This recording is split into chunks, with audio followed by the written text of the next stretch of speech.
Yes, welcome back to the Parkhill playing field here where we have the Barbados under 19 team taking on the Leewards under 19 team. Barbados have won the toss, they have elected to bat. All the players are out on the field. The two umpires Mokan from Guyana and umpire Brian from St. Vincent and the Grenadines out in Byam, from St. Vincent and the Grenadines out in the middle. Brathwaite and Jordan to open the batting, and Deshaun James will be opening the bowling. Again, good morning to my co-commentator, Osnet Keto. Good morning to you, Osnet. Yes, good morning to you. Good morning to all of viewers. Once again, looking forward to a very good day's play here at the Parkhill playing field. Last game we saw some very good cricket being played, and we're hoping for more of the same here from these two powerhouses of the regional cricket. Yeah, just before we get going here, just to let you know that two other games are playing today, and in those fixtures we have the Windward Islands taking on Leewards at Arnersville, and Trinidad and Tobago taking on Guyana at Cumberland.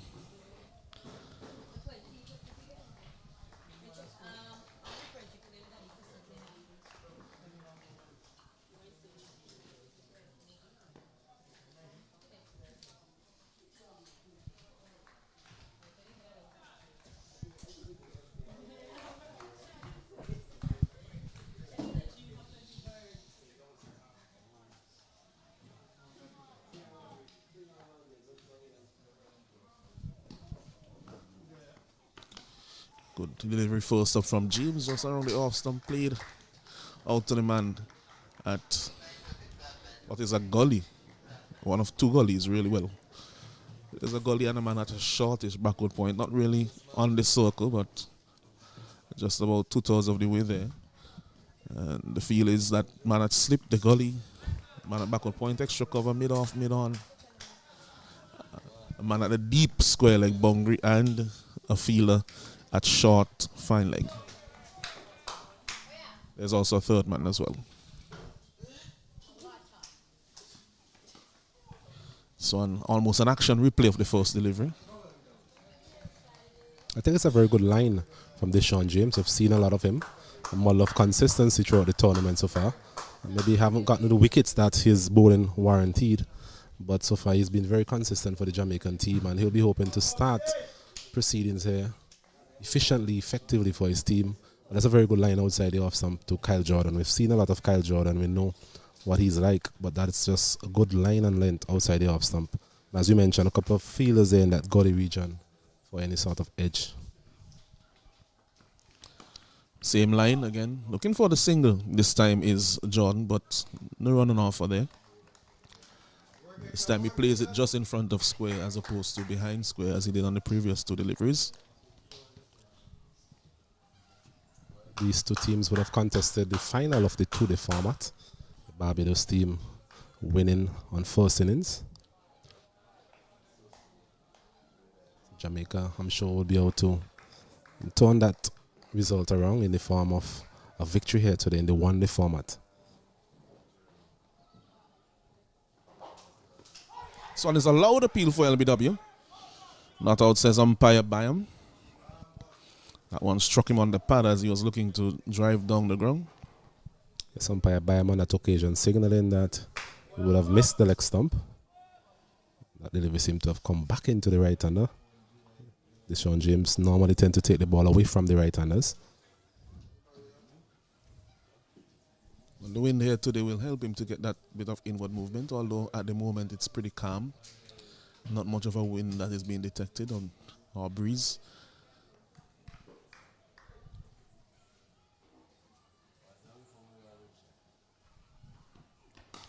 Again, back onto that off-stump line. Defended out to the man extra cover. So, James has started on a good line and a good length so far. A good discipline start from the opening bowler. Yeah, seemed to be a very good wicket. Ball hitting the bat very hard. And Deshaun James can be pretty deceptive with his pace. Weston is on a 19 fast bowler. He's bowling that back of a length, not going too full, not too short to Kyle Jordan.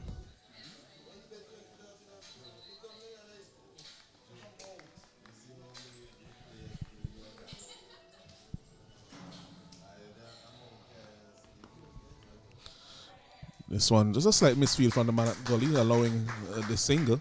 And so now Jordan is off the off strike.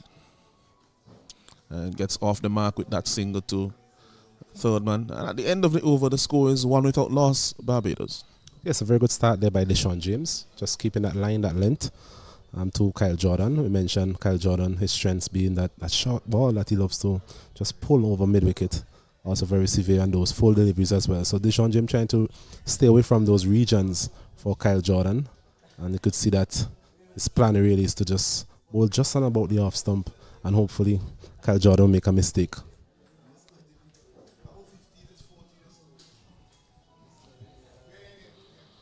Yeah, so that's the strategy as outlined there by us and Kato. Not wanting to give him anything too full or too short. And opening the bowling with Deshaun James this morning is Vogo, Kevandre Vogo. We've seen him bat quite high in the order, and now he's opening the bowling, so possibly has some all-round talent. Yes, Jamaica still missing the services of Ryan Edwards, the left arm seamer. Haven't seen him for a while in a couple of the last round of fixtures in the 2-day format, and haven't featured as yet in the 1-day format, so an injury perhaps really keeping him out of proceedings. Yeah, I saw him this morning with his right hand heavily strapped.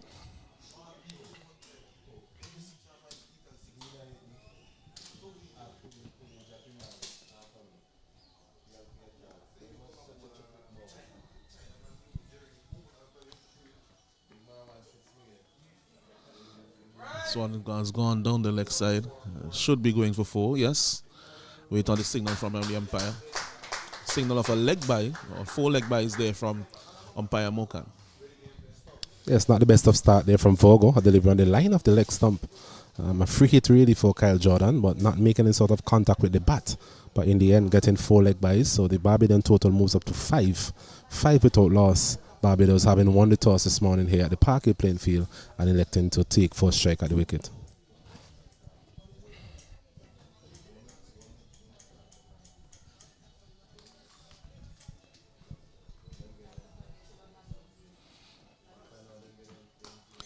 So he's looking to punch it through the offside.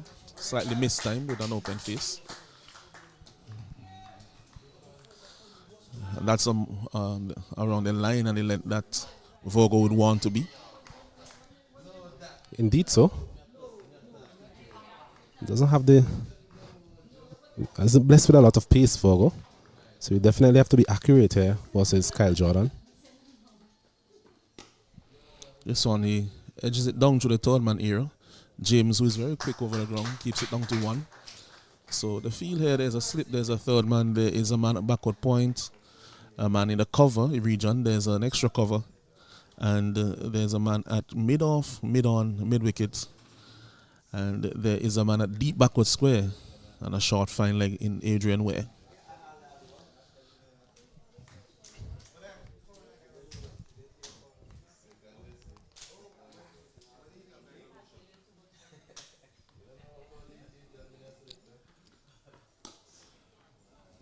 So another good delivery there from Vogo.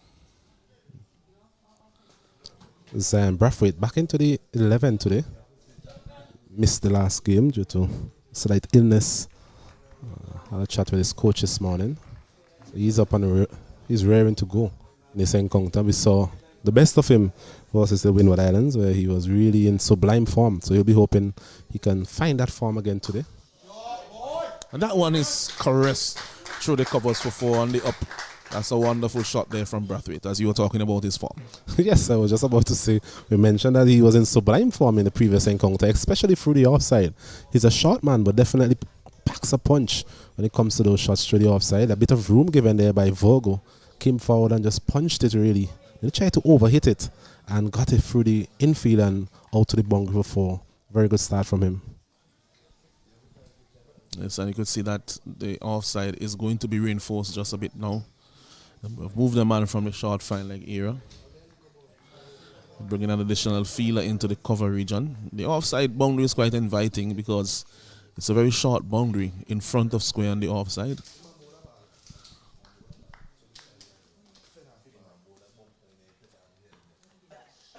This one is edging, but it falls short of the keeper, Williams.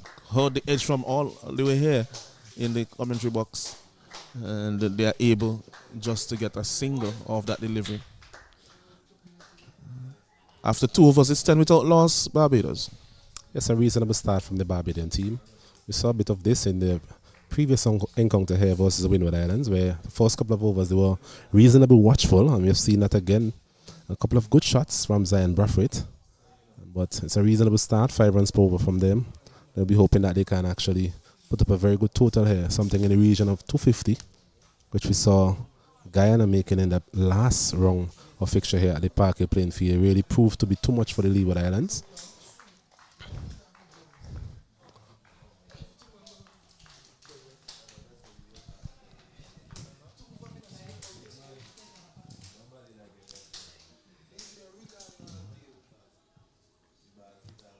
So on a fuller delivery, but a bit too straight and turned just wide of mid-on for a single by Brathwaite.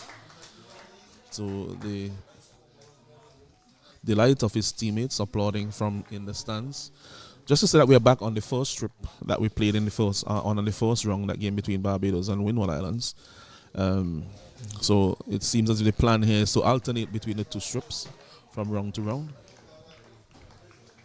Yes, and no marked difference really between the 2 strips. Both of them appear to be reasonable batting strips. The spinners will get some assistance. This one left alone there. So far, one delivery hasn't carried to Williams and behind the stumps, and that one, although James it has some reasonable pace, hasn't gotten through to him. So maybe he's standing maybe a couple yards too far back behind the stumps, was it? Yes, and we saw a bit of that in the Guyana versus Redwood game as well when Isaiah Turner was bowling. So a bit of inconsistencies in terms of the pace at which they go through to the wicketkeeper. So it's very important that the wicketkeeper is mindful of where he's standing. He's in the best position to understand the pace at which his deliveries are coming in through to him. This one, a loud appeal again for LBW, but not out, says umpire Byam, as he was looking to flick that one through the onside.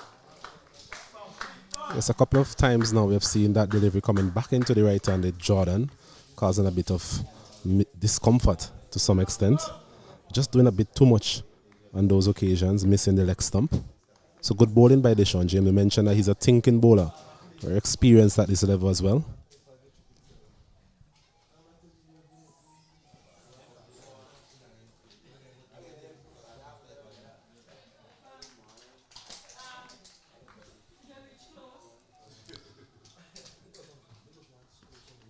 This one again off the inside edge. So he's looking a little uncertain against James here, Jordan, causing him to walk a little bit hard, getting the mind wondering as to what is coming next.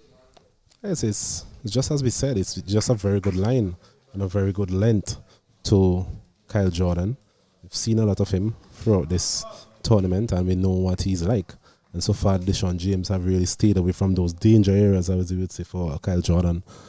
Jordan will have to be patient, and Deshaun James, the leader of the seam bowling attack, just a matter of getting through him, and I'm sure he'll be able to pick up his scoring later on because he does have the power and timing. So this time he flicks it off the pad. Should have time for 2 as Clark comes around from just behind, backward of square on the onside to do the fielding. So 2 runs there to Jordan. It's actually playing that one from outside the off stump on that occasion. Kyle Jordan getting the inner portion of the bat. So we mentioned a sort of uncertainty really facing up to Deshaun James. So far it's been a very good contest. Yeah, well, he's getting a little bit of each way movement. Not prodigious movement by any means, but just enough to cause that uncertainty.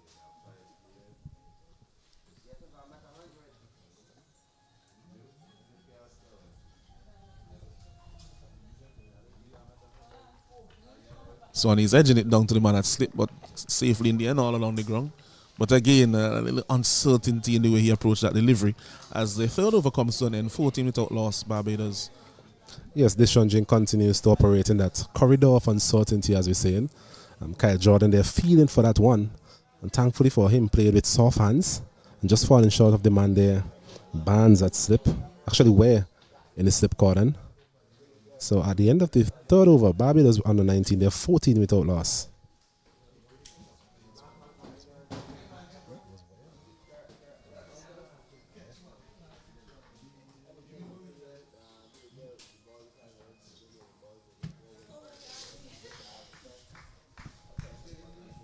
Virgo to continue.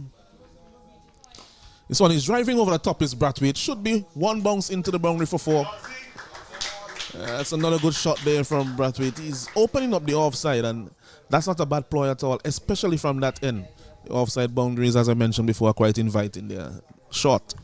Well, Alonso, we have seen the shot on a couple of occasions now from Zion Brathwaite in this innings. We saw it a lot in his previous encounter versus Windward Island. So I think it's an area of strength for him in terms of just hitting the ball over the infield, over the extra cover region. So I'm not sure if the captain here might think about getting that man a bit straighter. I see there's a deep extra cover now, but I'm thinking he can actually go a bit straighter, given what we've seen from Zion Brathwaite in the previous round as well as this morning. Yes, you do make a good point. Could come a little bit straighter. And I think if I bring him straighter, then I would put back in the 4 slip. Because I think that he would look to hit it a bit squarer, and that could open up the opportunity for that edge as he opens the face on contact. This time going for an almighty swing. Just lifting his head up and having a crash at that one in the end. Didn't hold his balance, looking to overhit on that occasion. Yes, just losing his shape there, Zion Brathwaite. Really no need to be so extravagant. He has timed the ball wonderfully well. He was aiming a bit straighter to the leg side, actually. This one, quick single. Oh, and a direct hit. That would have been the end of him. Morgan with that shy. It would have been the end of Jordan. He was coming through for the single, but he was nowhere near the picture when that one passed the stumps. Yes, suicidal there from these two. Delivery played straight to the man there, Matthew Morgan, at the backward point region. Set off for a run. I don't think Kyle Jordan was all that convinced that it was a single. And in the end, all's well that ends well for Kyle Jordan and the Barbados team. Score moves up to 18 without loss. 19 actually. This one is a wide delivery, signaled by umpire Mokan. And we saw a few deliveries ago, Brathwaite looking to come down the pitch, and instead of going over the covers as he has done before, looking to go a bit straighter. So that man that they have positioned out on the cover boundary may have caused him to think of a different era. And it almost resulted in something for Jamaica in the end.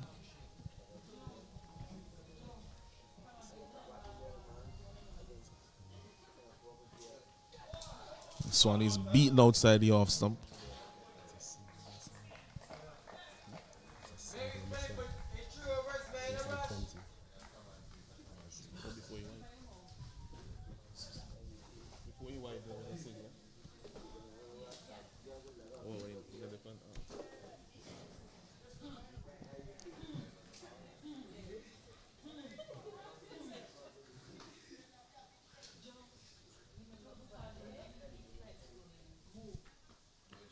This one, he gets that length that he has been looking for, and he gets it over that wide, long-on area that he loves, and that's a big 6 there for Jordan. Well, an action replay of what we saw versus the Windward Islands. You mentioned he got that length he was looking for. Really too short there from Virgo. Really no pace from him as well. Just sat up, really asking to be hit. Kyle Jordan, he took up the initiative and deposited it over long on for a massive 6. He doesn't hit any small 6s, Melanson. Well, probably if he edges it, but definitely anything anywhere near the middle, and I don't think he milled that one either. But anything out of anywhere near the middle, it does go. Reminds me a little bit of the batting approach of Philo Wallace, former Barbados and West Indies opener. Definitely very aggressive in his approach, not shy of going over the top. And likes that ball that is just a bit back of a length to hit over the onside. So 26 without loss. Well, contrary to what we have seen from Deshaun James from the other hand, Virgo really has struggled to find his line and length into his third over and gone for 18 runs so far. Deshaun James, from the other hand, has been very economical. And so Virgo really have to find that line and that length, especially versus Kyle Jordan. Any missing line or length definitely will be punished, and punished severely, as we saw in that last delivery. So at the end of over number 4, 26 without loss. Barbados, after a very good start in this innings, going at just over 6 runs and over, have not yet lost a wicket. Both openers will be feeling quite confident, having found the boundary and having struck the ball cleanly so far in this innings. James, very experienced bowler for Jamaica. I think that he will probably need to take a few wickets here for Jamaica if they had to stem the run flow. We mentioned the fact that this attack is missing Ryan Edwards, and definitely a huge gap there to be filled. We mentioned Deshaun James as well. He has bowled creditably throughout the tournament. I don't think the support cast though has been that impressive. Have the likes of Michael Clark, who does his steady right arm medium, but in terms of other fast bowling options for the Jamaican team, they've really struggled throughout the tournament. It has been the spin of Tamari Redwood that they've depended on heavily, and I'm sure today again his spell is going to be crucial to the outcome of this encounter. So I do concur with you, as James bowling really to the same field that he has bowled to from the beginning. There's a slipper gully, a backward point, extra cover, mid on, mid off, deep backward square leg, and the man at fine leg. This time they play for the single. Oh, and that's very good. A very good pick up there from, it looks like Redwood. Yes, Redwood at backward point, and a direct hit may have been very interesting. Direct hits are always interesting. On that occasion, playing it out to the man there at a backward point, Redwood going to his right. A clean pickup from him and a throw in one motion. Zion Brathwaite appeared to be struggling, and all's well that ends well again for the Barbados team. Yeah, they have to be careful. They have taken a few singles that, are a bit dicey.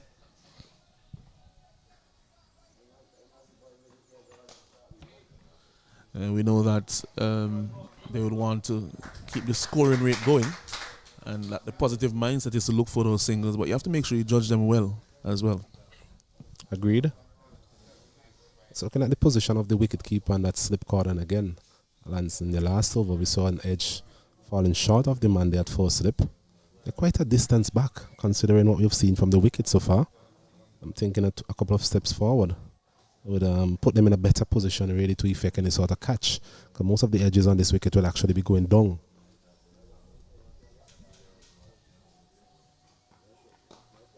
It's something that we alluded to previously. So something for Williams, I think, really needs to take the cue as a wicketkeeper on the field.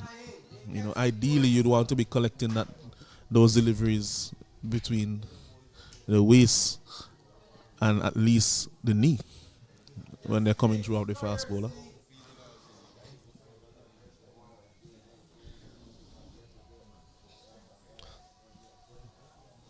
Agent contingent to our right.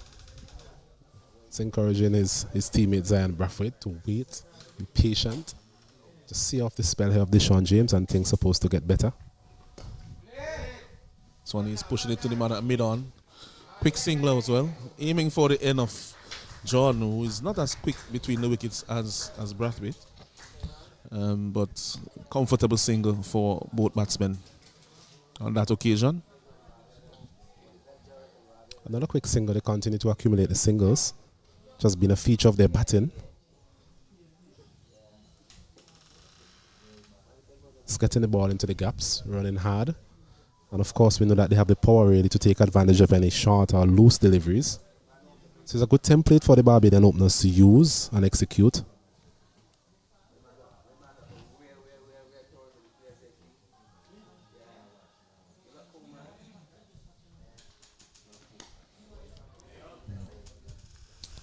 Again, very good bowling here from James, bringing the over to an end. End of the 5th over, it's 29 without loss, Barbados. Another good over there from Deshaun James. Figures of none for 7 so far from his 3 overs. So most of the scoring has actually come from the opposite end, where Vogo is operating. I think it's an intentional ploy really from the Barbadian batters not to really take too many risks against Deshaun James. They know his quality, they know his experience, and so far they've been able to just be steady against him and attack from the other end.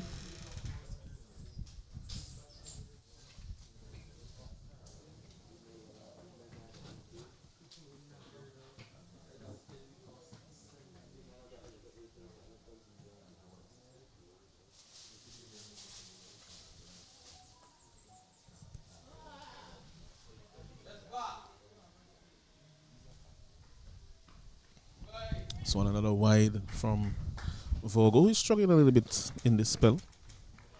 As we mentioned before, he's not, well, he doesn't appear to be a frontline bowler. Probably just doing a job here for his team in the absence of Edwards. The rule in the competition is that you have to have 40% of the overs bowled by pacers, which is 20 overs, and half of those, which equates to 10 overs, have to be bowled front up. So other than maybe replacing him with Michael Clark, who prefers to bowl in the middle overs, they will have to persist for him for just a little bit longer. That's a very good point there, Alanson, in terms of the match conditions here in this 50 over leg of this tournament. So I think that's around the line that he wants to be, maybe just a fraction shorter. That one's still on that drivable length.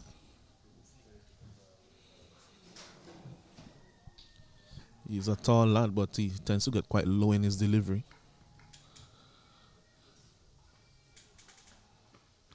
So I'm looking for the drive, beaten outside the off stump. So that's a better length on that occasion. That shot was essayed on the up. Yes, a good line from him, as you mentioned, a bit fuller. It's moving a bit away from right-handed Zion Brathwaite. Was always going to chase that delivery, given its length. This time he leaves it alone outside the off stump. So doesn't elect to play on that occasion. So far in this over, Vogo would want to keep up what he's doing. He has kept the runs now in this over, and with 2 deliveries remaining, he needs to finish strongly. That's something that bowlers have to be very mindful of. This time it's driven again, but straight to the man at that short extra cover region position, really. Adrian Ware. Yes, Vogo here just have to close out this over. It's been a good one so far, 1 run coming from it. A vast improvement in terms of scoring opportunities compared to his previous overs. Again, driven, but straight to extra cover. That brings the over to an end. 6 overs have gone. Barbados under 19, 30 without loss. Yes, a very good over there from Vogo. Just 1 run coming from that over in the form of a wide. So a good comeback from him. We mentioned that his spell is going to be critical in this first 10 overs for the Jamaican team, given their resources currently.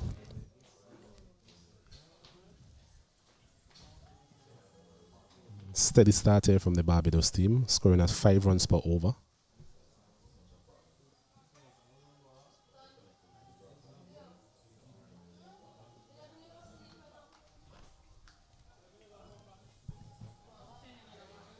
James will be continuing to John, apologies.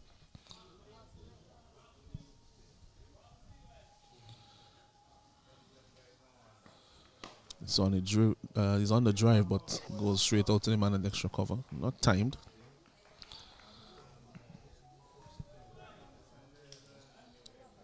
Deshaun James so far 3.1 overs done for 7. 13 dot deliveries, so just over 2 overs of dots. Nothing in the wickets column just yet for him.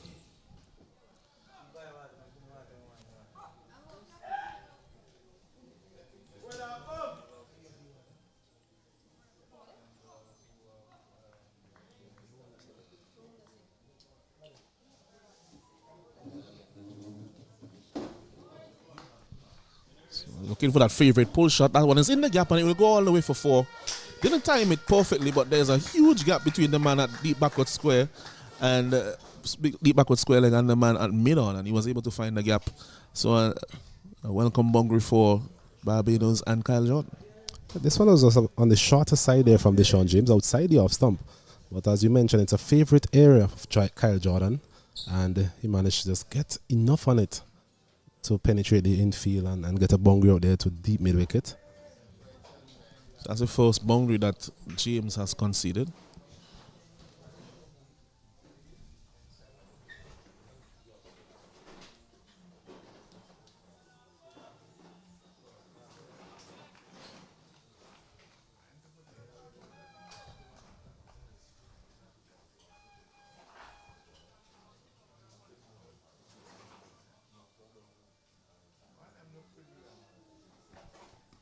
This one is a quick delivery. Gets it on the ground quickly there. Jordan, but it was a quick one from James. Yeah, just bending his back a bit, getting a bit of lift on that delivery. Well played in the end from Kyle Jordan. And this further emphasizes our point in terms of the inconsistencies in pace and bounce in this wicket.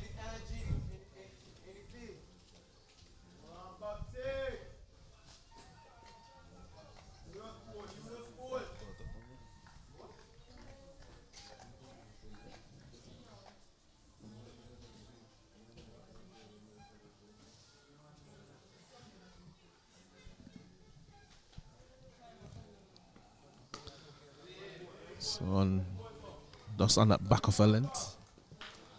So he has recovered well after that boundary, James.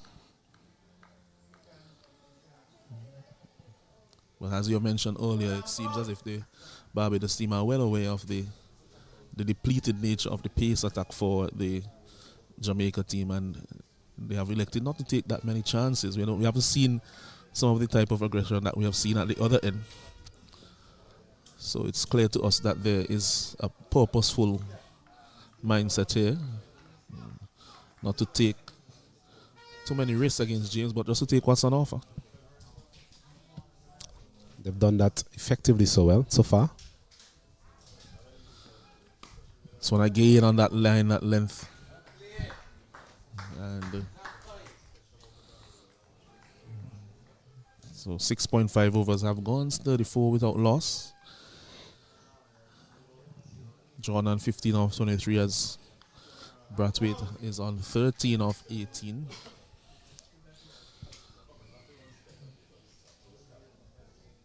Steady partnership so far. These two again getting the team off to a reasonable start.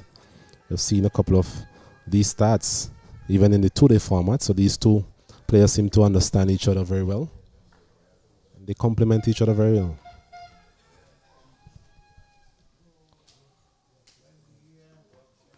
This one is going for a big drive. That one beaten outside the off stump.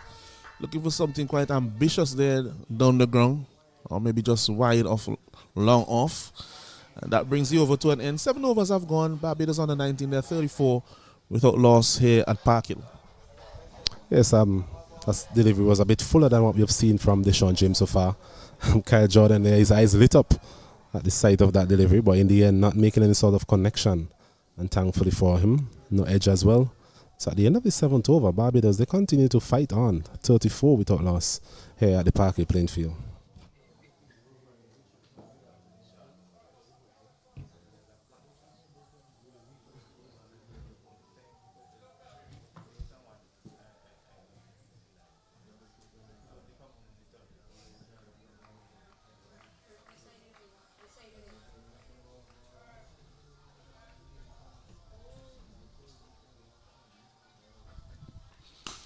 This one mistimed. Was looking to go a bit squarer in the end.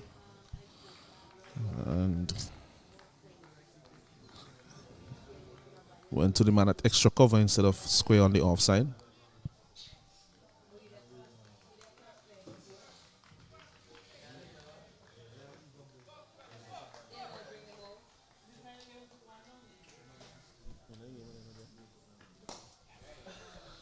This one driven for a single out to the man on the deep cover boundary.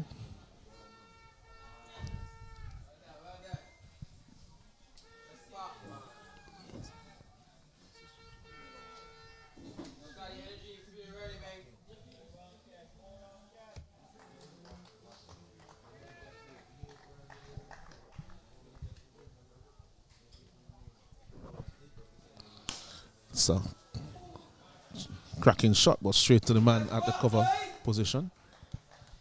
Falling just short of him in the end. Yes, a very good attempt there from Captain Barnes, diving forward. But just falling short of him, peeling off the outer portion of the bat there from Kyle Jordan. So you sense that sort of attacking intent from Kyle Jordan whenever he's facing up to Virgo.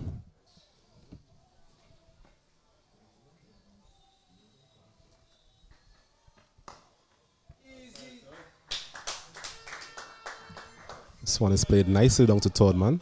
Just allowing that one to come to him, opening the face of the bat, guiding it down to that third man region for an easy single. 36, sorry, without loss.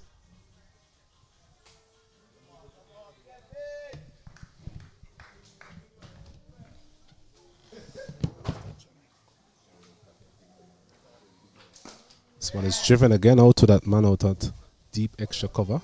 Jordan Johnson comes around and prevents the batters from getting more than a single. 37 without loss. Kyle Jordan is on 16. Zion Brathwaite, his opening partner, is there on 15. Both of them seem to have gotten the hang of this wicket. Comfortable with the pace and bounce. Dot ball to finish the over. The end of the 8th over. Barbados on a 19, having won the toss this morning here at the Parkway playing field. They are 37 without loss.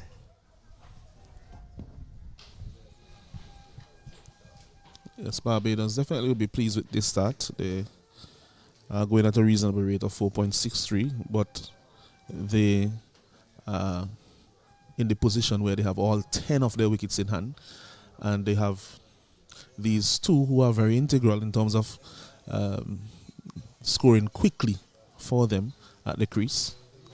And they want these two to continue for as long as possible. And maybe one of them to bat all the way through the innings and put up a very formidable score here against the Jamaica team. Jamaicans, on the other hand, they're going to introduce Michael Clark, who is a bit of a golden arm, takes a lot of wickets, a partnership breaker. And their thoughts will be that they want to take some wickets as soon as possible before this partnership gets to worrying proportions for them today.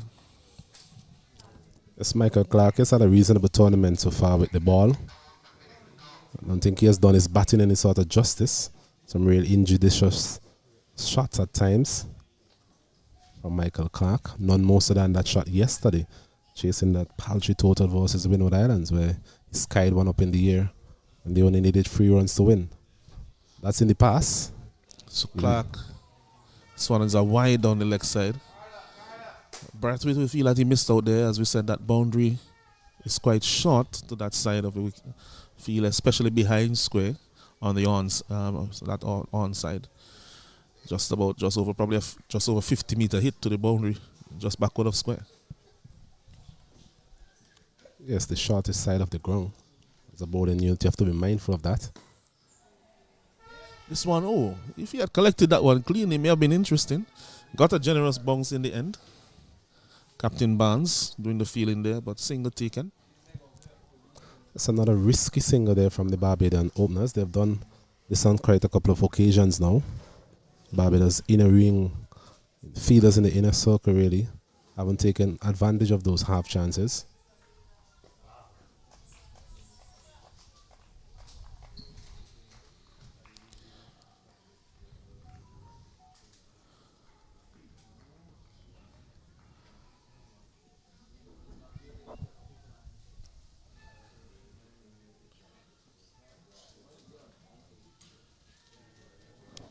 Clark again. So driving down to the man at long off. So the man on the boundaries, the men on the boundary really are long off, and a man on the sweeper cover boundary. So you'd expect a predominantly off stump line from him. He gets a bit of each way movement.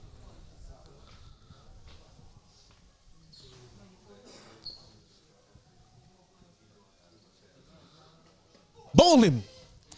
Again, we mentioned that he gets a little bit of each way movement, and that one has just flattened the stumps. As we take a look at the replay, seem to have just come back in slightly, flattening the off stump of Zion Brathwaite. So a big wicket here again for the golden arm, Michael Clark. We mentioned he has somewhat of a golden arm. Every time he comes into the attack, he tends to get the breakthrough for his captain. And on that occasion, you mentioned that ball just coming back into Zion Brathwaite, leaving a bit of a gap there between his bat and pad. And well exploited there by Michael Clark. So a very good breakthrough here from the Jamaicans. The Barbados under 19 having won the toss this morning. They lose their first wicket. They are 40 for 1. We're into over number 9. It's a new batsman, the keeper, Morris, coming out to the battle.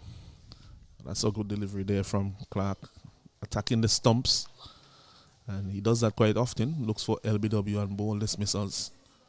And just a little bit of movement on that one, just coming in between bat and pad. As Brathwaite was looking for another one of those expansive drives. We spoke about the wind direction earlier, Alan, so the wind just picking up a bit. And that would have definitely assisted Michael Clark there with that delivery coming back into the right-hander. He mentioned that he doesn't do a whole lot in terms of pace, but what he does have is a bit of control. Tends to attack the stumps. And on that occasion, really bearing fruit for him. Hitting the off stump there of Zion Brathwaite. And wicket-keeper Joshua Morris, a man in form again, coming in here at number 3 for the Barbados team.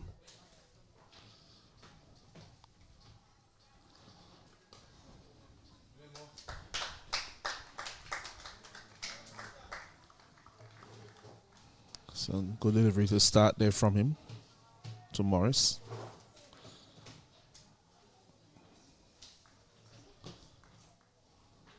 Scored a half century the last time these two teams met in the final. This one again, loud appeal here from Michael Clark. Interesting to see this one. It's again that delivery coming back. I'm wondering if it was shot just outside the off stump. Looks pretty close to me. Not the best of angles there in terms of that replay. But umpire Afram Bayam on that occasion are judging him to be not out. So Joshua Morris, he lives to fight another day. And at the end of the 9th over, successful one there from Michael Clark and Jamaica. Barbados, they're 40 for 1. That's 40 for 1 here. And successful over for Clark, making the initial breakthrough. And something that we have seen from him in every edition of this tournament so far that he has played in. Tends to take wickets early in his spell and quite often ends up with several.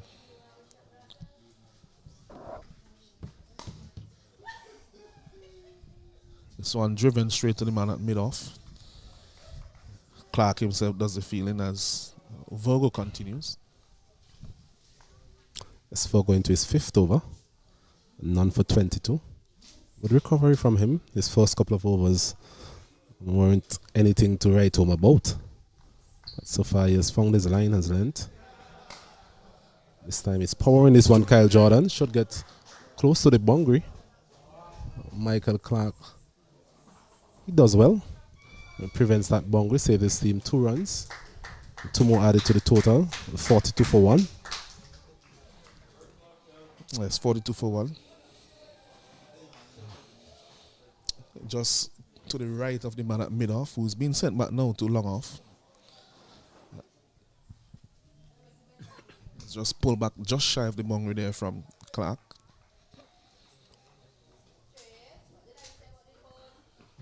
This one is driven in the air straight to the man at cover, and that's out. Jordan looking for that drive, opening the face, was not over it, the weight was back, and caught by Barnes. They have kept that field with that square area quite packed, and success now to the Jamaica team again, seeing the back of Kyle Jordan. Another big wicket here for the Jamaican team. I mentioned it was a good partnership, but so far they've been able to get rid of both of the openers here. Jamaica, Virgo once again, delivery on the line of the off stump, going further away, a bit wide, and there was Jordan really stretching for that one. He really had no control over it. Has been attacking against Virgo all day, and Virgo got his just reward. His first wicket. It's now 42 for the loss of 2. So Joshua Dawn comes out to replace Kyle Jordan at the wicket.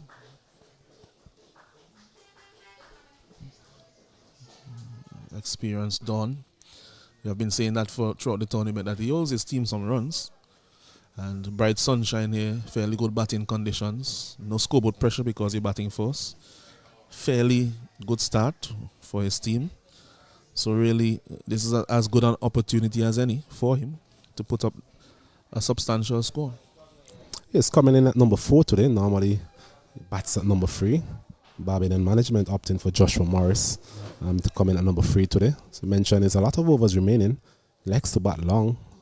Joshua Dunn hasn't really had the output of runs in the tournament as he himself would have been hoping for. Today's a good day to do so.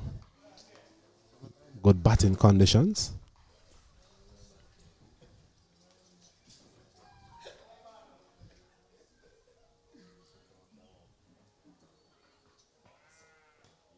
So it's a good delivery again outside the off stump, moving further away. That slightly slingy action of Fogo, just getting a bit of movement away from the right-handers. I've seen a couple of occasions now, batters playing and missing outside the off stump. We've also seen Kyle Jordan just reaching for one outside the off stump, coming off the outer portion of the bat, presenting an easy opportunity there for Barnes there at cover point.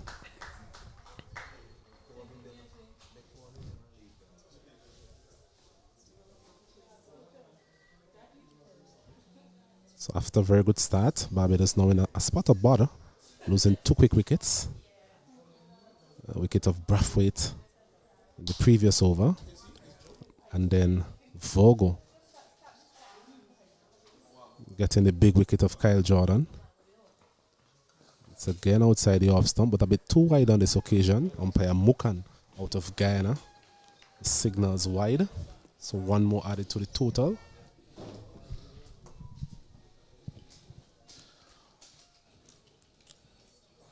It's Dawn quite fresh at the crease. Not yet off the mark. Vogo in the midst of a successful spell. Punches it out to the man at backward point and there's no run. So at the end of a successful over for Vogo and at the end of the first plow, the score is 43 for 2. Barbados under 19, they are 43 for 2 here at Sparkhill. Yes, Vogo coming into his own really into this spell. Mentioned his first couple of overs were a bit wayward, but so far in the last 3 overs he has found his line, he has found his length, his confidence, managing to get the big wicket there of Kyle Jordan. I'm sure that the Jamaicans will be quite pleased that they were able to make those early inroads in that power play. 2 of the more informed players in that Barbados batting lineup now back into the pavilion. So they'll be hoping they can exert a bit of pressure in the form of Michael Clark.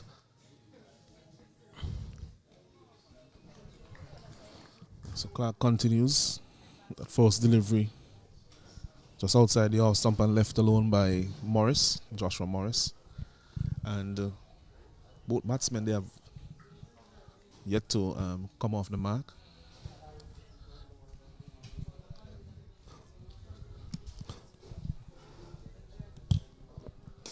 This one is driven firmly onto the wicket. Picked up a bit of pace as it bounced on the wicket, but comfortably fielded by the man at mid-on.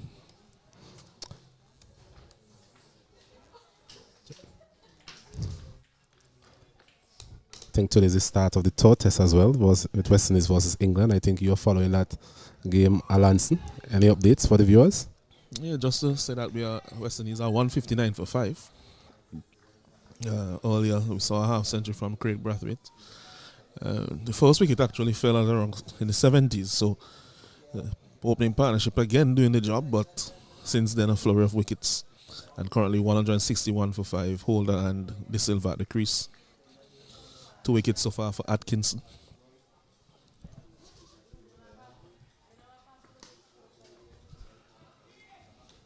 Just to give you some of the scores as well in that game. So Brathwaite, he was dismissed for 61 off 86 to Wood. Mackenzie was bowled Wood all over the shop. Quick delivery, uprooting that middle stump for 12. And Alec Athenaeus was bowled at Kingston for 2, chopping on, attempting to pull. And Kevin Hodge bowled Wokes for 13. So quite a few bowl dismissals, not something that you see very often in Test cricket. And at the crease now, Jason Holer is on 18 of 54 not out, and Joshua De Silva is on 26 of 59. And here at Park Hill, we have the two Joshuas in the crease as well, Morris and Don. Both of these Joshuas, they'll be hoping that they can take their team into the promised land. Good one, good one.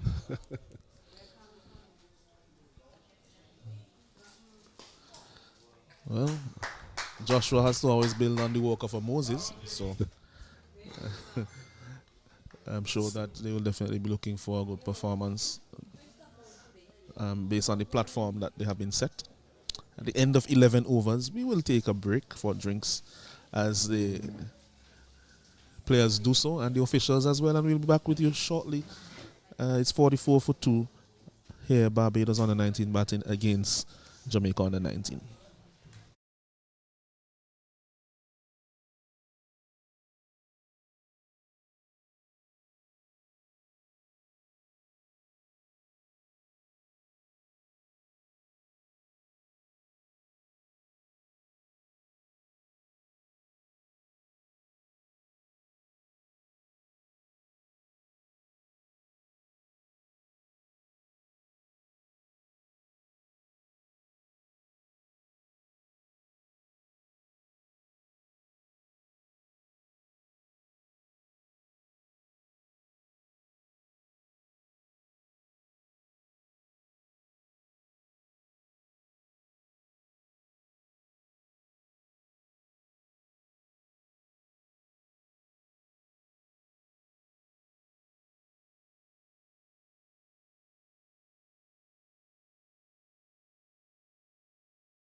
Yes, welcome back to the Park Hill playing field here. We just have some updates from the other games. Guyana on the 19, they are 41 without loss after 12 overs. Taking on Trinidad and Tobago on the 19 at Cumberland. Ramnat is on 18 not out and Diona Ryan is on 14 not out. In the other game, Windward Islands versus Leeward Islands, Leeward Islands batting first. They're 14 for 2, so a couple of all the wickets there for the Windward Islands in that encounter. So back live. Yeah. This one not taken cleanly, a wide delivery there from Virgo. So not starting well after the break, and they are able to push for 2. So 2 plus the wide, that's 3. 3 extras there. Wide signal there by umpire Mokan.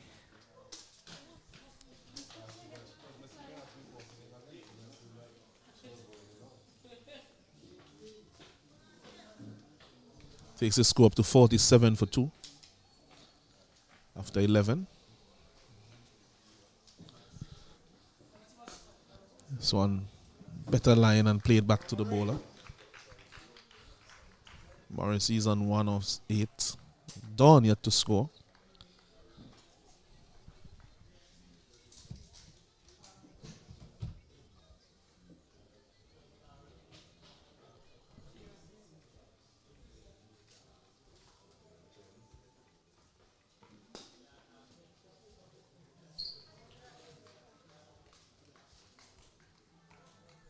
This Fogo doing a very good job here for his captain.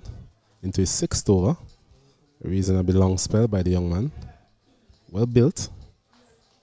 Should be able to deal with the rigors of bowling a longish spell. Doesn't really exert a lot of energy into his bowling.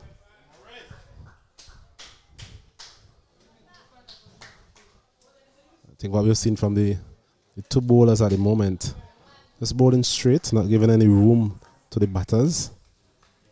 And that has really put them in good stead. They've managed to keep the scoring rate at a minimum. 1 point the Barbados team, they were going at 5 runs per over.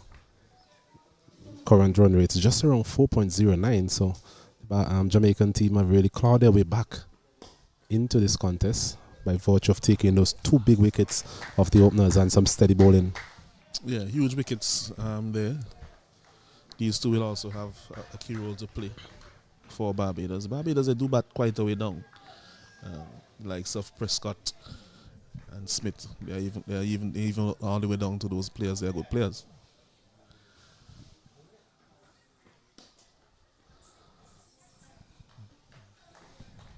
So wickets will definitely be the order of the day for Jamaica. Yes, you mentioned those lower order batters. They've done well for the Barbados team. You mentioned Barbados being the most all-round team in the tournament. They were batting all the way down. So it's those contributions which have really contributed to their consistent scores throughout the 2-day format. And here at the start of the 50-over format, as we see another over being completed. The 12th, and it's 47 for 2. It's extending beyond the 10th over with their pacers. Redwood and Samuels, you expect, will be doing a lot of bowling today. Once the pacers come off, but so far they have clawed their way back after a brisk start. We remember that Barbados, they were 30 without loss after 6 overs. So in the next 6 overs, they have gone at 17 for 2, really, of the next 6. So they have pulled them to less than 3 runs and over of the previous 6 overs. And I think that in some ways it has contributed to the loss of the 2 wickets as Clark continues.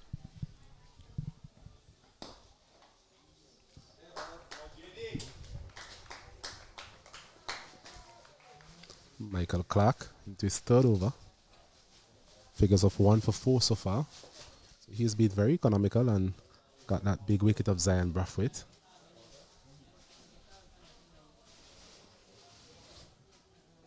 Relatively short run. A quick arm action on that occasion.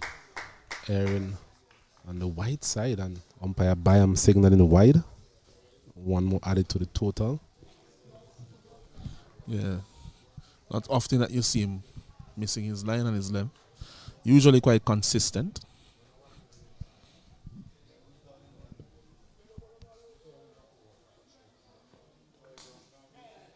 This one is walked nicely by Joshua Dunn. into that gap for a single. He's up and running. 49 for 2. So having a look at the field here for Michael Clark. There's a man there at short, fine leg. There's a man at point. There's a third man. And at deep extra cover. Captain Barnes there in the covers. Mid off, mid on. As I speak, that man from short fine leg going into a mid-wicket region, and Jordan Johnson coming to fortify that offside field. Assuming the man now at deepish point will go around to a deep extra cover. Jerving this one up to the man there at mid-off. A chance for a run out. How close was that? Yeah, the fielder coming in there was weatherbound, and I'm telling you, with a direct hit, he was gone. I mean, he was sharp, he was moving, he was motoring his way down, as you could see Morris, but I think that with a direct hit, he still would have been maybe just short of his crease. Didn't miss by much, but it was a risky shot because he played it straight to the man. Maybe caught just a little bit on the back foot there, weatherbound at mid-off. I'll tell you what, the Barbados team has really offered a few of those opportunities so far. We're into the over number 13, but I think I can think of 2 or 3 of those half chances in the field. And so far, the Jamaican hasn't really accepted any of those half chances in terms of getting a run out.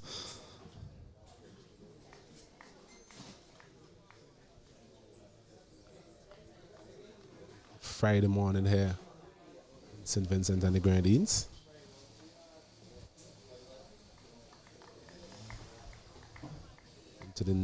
Actually having action here from the northeasterly side of the country, village of Park Hill.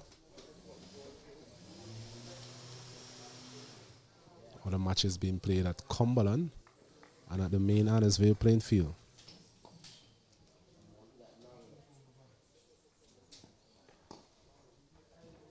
This Michael Clark ends the over with a dot delivery. 3 runs coming from that over, and at the end of the 13th over, 50 coming up for Barbados in that over, 50 for the loss of 2. That's 50 runs now for Barbados. They are now slightly less than 4 runs and over in terms of their scoring at 3.85. Since the dismissal of the 2 openers, we have had a slowing down of the scoring rate. And credit must be given to Clark in particular, 7 for 1, or 1 for 7, I should say, of 3 overs. The Australians will say 7 for 1. So 1 for 7 of 3 overs for him. And after somewhat of an indifferent start with the ball from Vorgo, he has recovered well and has taken a wicket as well. I think Vorgo will be given a rest as we see Tamari Redwood, trump card in this Jamaican bowling outfit, making his way into the attack. Bowling from the southern end. The wind blowing from right to left on your screen, it will assist him in terms of his leg breaks. Does get the ball to turn, Tamari Redwood, as we see some tape over those fingers. He has done a lot of bowling in this tournament, both the 2-day format and this 50 over component. I think he's actually removing the tape from his hand. Yeah, well, that tape is actually white, so I don't think he could bowl with a white ball having white tape on his hand. Did well in the last round versus the Windward Islands. You always seem to do well against the Windward Islands, Tamari Redwood, getting a 5-wicket haul in that last encounter at Cumberland. He'll be hoping he can replicate that type of performance here versus the Barbadian team.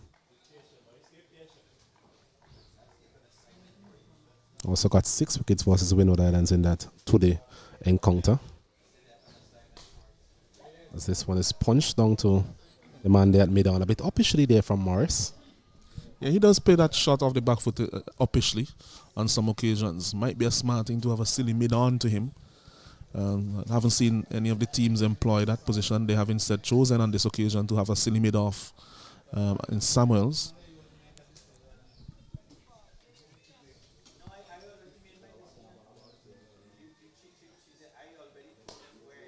This one is a bit wide. Did well to reach it, Joshua Morris. Gets it out there to the man Winter on the deep extra cover boundary for a single.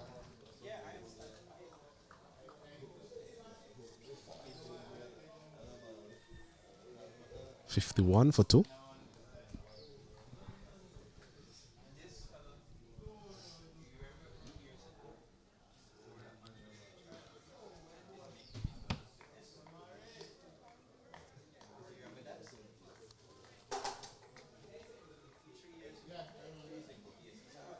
Current run rate 3.77.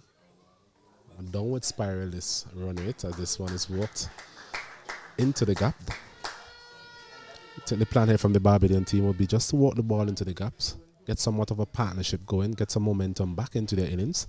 Partnership so far of 10 from 26 deliveries.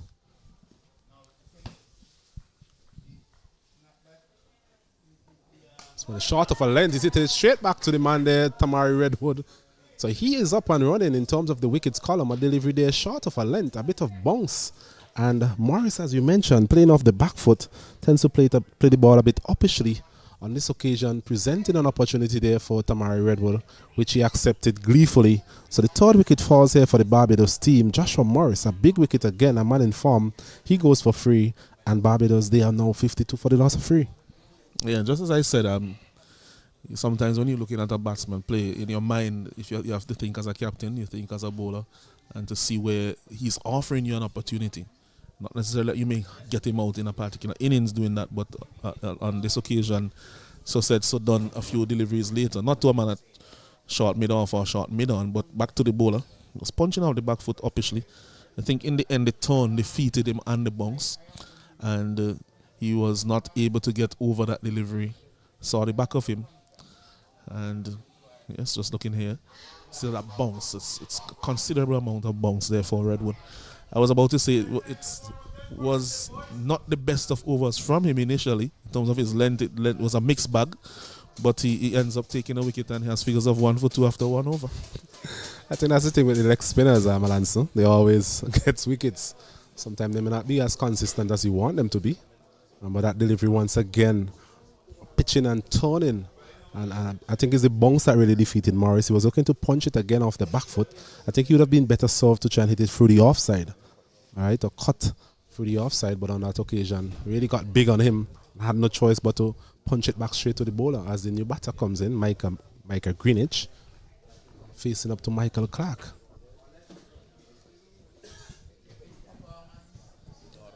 Actually, Joshua Dawn on strike. Apologies. So another good breakthrough there. Those 3 players back in the pavilion, Alonso. Those are 3 key players for the Barbados team. They've done well with the bat throughout the tournament. And now once again, the middle order of the Barbados team have to come to the forefront and put in a good performance. Jamaica will be hoping they can apply a bit of pressure on this middle order. Mentioned Joshua Dawn not having the best of tournaments. He's there. Well, it has been a part of their batting that has let them down. The lower middle order has scored. Top order has scored in some of the games. But that top half of the middle has been, including Joshua Dawn himself, he'll have to put his hand up for that. They have been quite inconsistent in this tournament. And I think that is what had prompted them to move Morris up, because he was the most consistent batsman for them in the 2-day tournament. But not working for them on this occasion. Not working for the Barbados team, but the introduction of Redwood definitely working for the Guyana team. Jamaica team, sorry.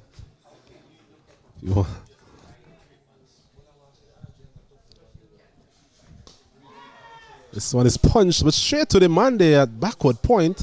I think it's Redwood again. He'll be wondering if today is his lucky day. Another short delivery outside the off stump, and Joshua Dawn really had no control of that one. Playing at what one and getting it straight to the man there, Redwood. And well taken there by Redwood. And it's another wicket here for the Jamaican team. They continue to plug away at the wickets. Joshua Dawn, he goes for 2. And Barbados, they are now 52 for the loss of 4. It was a nothing shot in the end. Just pushed at it. And pushed it uppishly for an easy catch for the man at backward point. He didn't have to move an inch. The only muscles he moved was to get his hand up to his chest to take the catch. He didn't go hard at the ball. You get a length like that and you go in after the delivery. Really should be cutting that one away hard. But really just a push. And from a fairly static position in terms of his footwork. He was already on the forward press. So Mo was in position for a drive as opposed to that shot that he ended up executing. So in the end, good wicket again to Clark, who continues to cause trouble here. I think it's a similar dismissal to what we saw in the final versus Jamaica. As you mentioned, a bit static there. Maybe trying to cut off the front foot. Not really going full-blown cut shot and really peeling off the outer portion of the bat. And Redwood taking that catch quite comfortably as Captain Seeley comes in again. He has really had to come into some very pressure situation, high pressure situation, in this tournament. Even in the last round of game, I'm chasing that 161 made by Trinidad. He had to come in and form a partnership there with Preston Clark, in order to get the Barbados home. Yeah, he does have a good temperament, Skeely.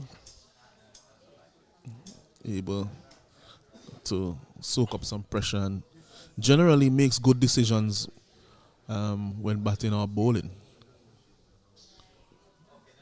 Mention his temperament. That is something that is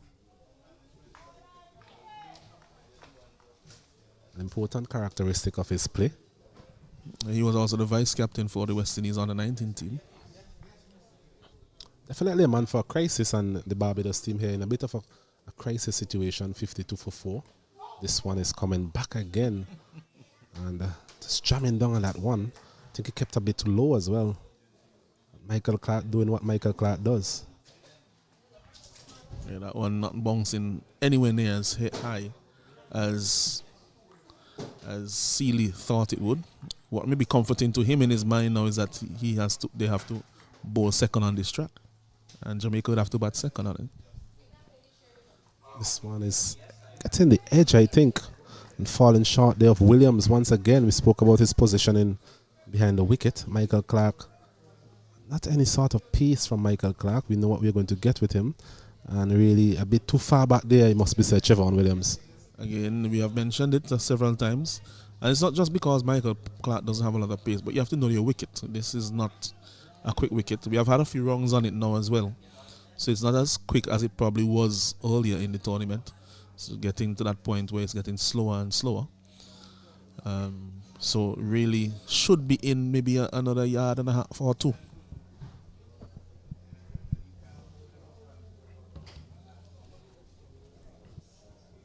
So Tamari Redwood, the leg spinner. Up and ready again. So he's really chomping at the bits. Especially having taken that wicket in the previous over. A big wicket, as we mentioned, of Joshua Morris. Was had consistent scores throughout the tournament, both in the 2-day format and this the 1-day tournament. So it would have been good from the Jamaican perspective to see the back of him. Brings the left-handed Greenwich into strike. This one is a good length. So there's a man at slip, and they're short mid-wickets. A straightish mid-on as well. And they're at lawn. Man at mid-off as this one is driving nicely, elegantly there from Michael Greenwich. Getting close to the boundary, but well stopped there by Michael Clark. He has done quite a bit in the field. A very good all-around cricketer, Michael Clark. Hits the ball a long way. A steady medium pace. And of course, we have seen his briskness in the field on a couple of occasions this morning. Yeah, it seems as if he has played some football as well. Just keeping that one in on the flank, on the right side of the field. Yes, illustrating his all-around skills.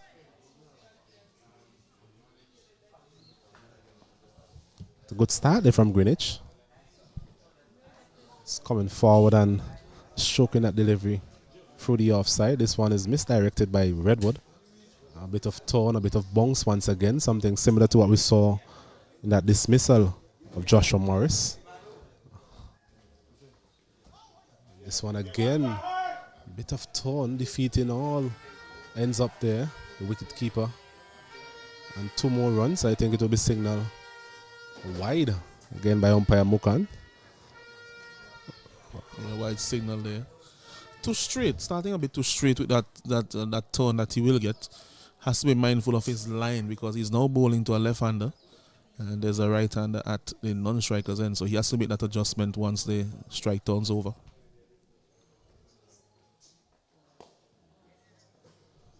Thinking with the amount of turn he's getting, if it's a case of getting a leg slip or a leg gully in. Even get that man Jordan Johnson a bit short as well. So that previous delivery walked uppishly. This one again losing his bearings here, Tamari Redwood. Just not finding that line versus the left-hander. Getting the ball to turn, that's for sure. But so far his accuracy has really evaded him.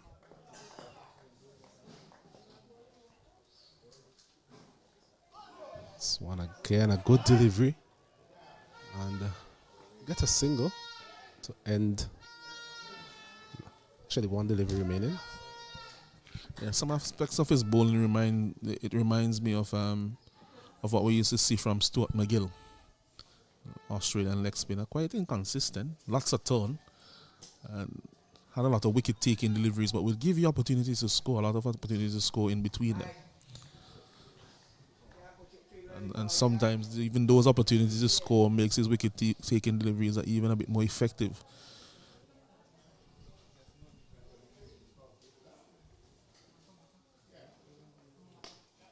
This one is flatter. Well walked out to the man there, Michael Clark again at mid-on.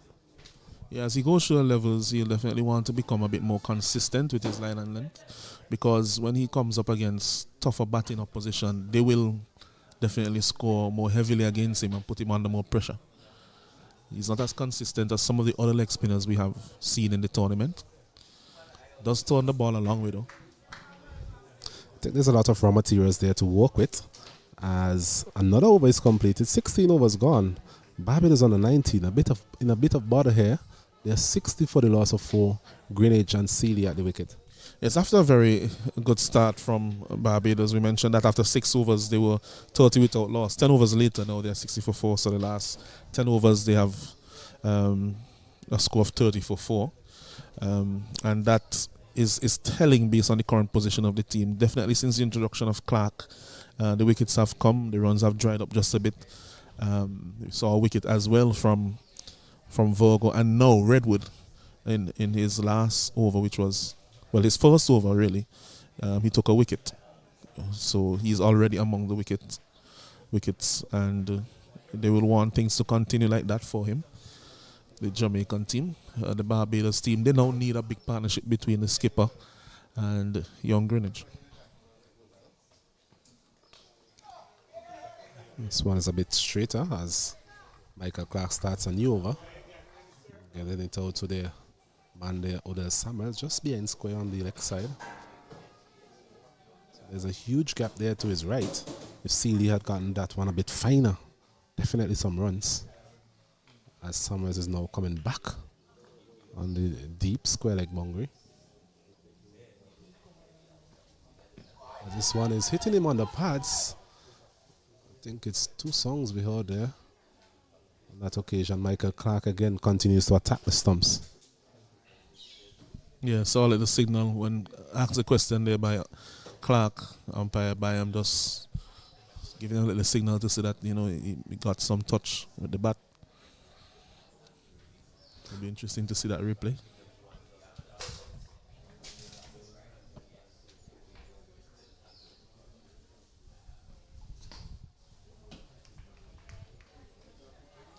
Michael Clark here getting a bit of rush of blood, really.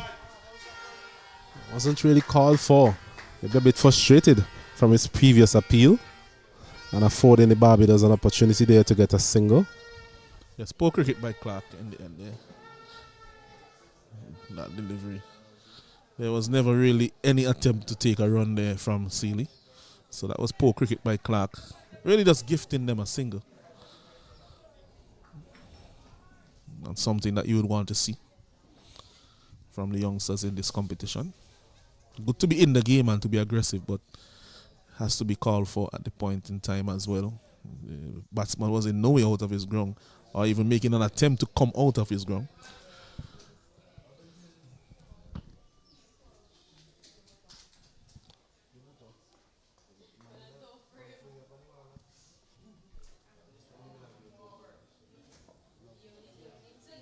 So Greenwich facing up to Clark for the first time. This one down the leg side, so just losing his bearings a bit in his over, Michael Clark. Well, he has to adjust to Greenwich. I think that's his first delivery to Greenwich. So first delivery to the left-hander, has to make that quick adjustment. Has elected immediately to go around the wicket to the left-hander. So one of those bowlers who at the age group level is comfortable bowling around or over the wicket. This one is short and he's pulling this one nicely, Greenwich. One bounce into the fence. A poorly lined delivery there. Michael Clark opting for the short delivery. Greenwich was up to it, and in typical Greenwich style, getting that one down to fine leg for 4. Yes, and Clark, after he bowled that delivery, he just looked over to his captain who was having a long stare at him, as if to say, well, you know, that's not your length. You need to pitch up the ball. Don't have the pace for that.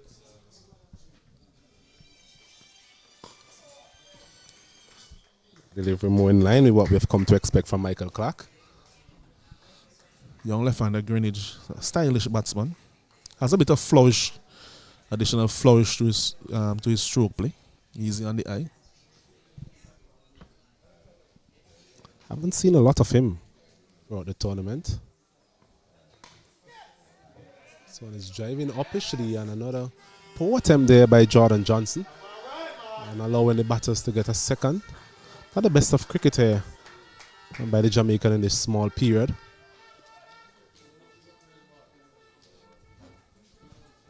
So it's the end of the 17th over. Barbados on the 19, having won the toss this morning, electing to bat first. They're 69 for the loss of 4. And this is something that you could see. I mean, up until that throw that we saw from Clark, Jamaica really had not given anything away in the field. And so the bowler now, with that decision to throw down the stumps unnecessarily and giving away an extra run, you could see that now it has flowed over into the rest of his teammates. And sometimes it's just one poor decision like that that can cause the entire feeling, mindset, and the entire whole way of operating out there on the field to change. Agreed. As we see Redwood coming in for his third over. This one again short of a length and punching this one Sealy. Out to the man there at mid-on, and once again bit of slackness in the field there from the Jamaican team, allowing the Barbadian team to get a second run on that occasion again. Well, on that occasion, that one, the throw actually hit the stump, which is something that I think I am not in agreement with. I'm one of those who think that when you are trained on the stumps, especially attempting a run out, that once the ball strikes the stumps, then it should be dead. That's my personal opinion. I know others have differing opinions. It's that man Michael Clark once again, so he's definitely in the game. Maybe for the wrong reasons on this occasion. This one is walked nicely by Sealy out to deep mid-wicket. Bit of poised, a bit of control from him so far. It'll be interesting to see how Redwood now goes against Greenwich. He struggled a bit in his last over with his line. Bowl a few wides. See if he could make the adjustment. Another quick single again. And Captain Sealy really initiating that single. Good run in between the wickets. I think that's something that would have to be spot on during this partnership.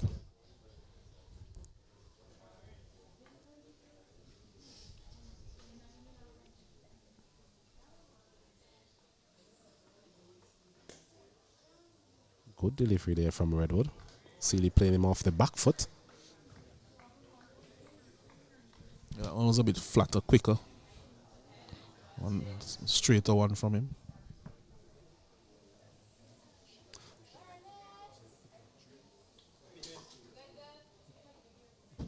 It's cool environment to play cricket in at this time. This one is getting the outside edge. Once again, that edge going down. Captain Barnes there diving at slip. Actually, where? Diving at slip. Can't get it on the full. It's actually Barnes at slip. You know that there are two big men on the field. But that one, in that occasion, was Barnes. As you mentioned, didn't carry to him. I think it was well played by Sealy. Did drop his hands. They played softly.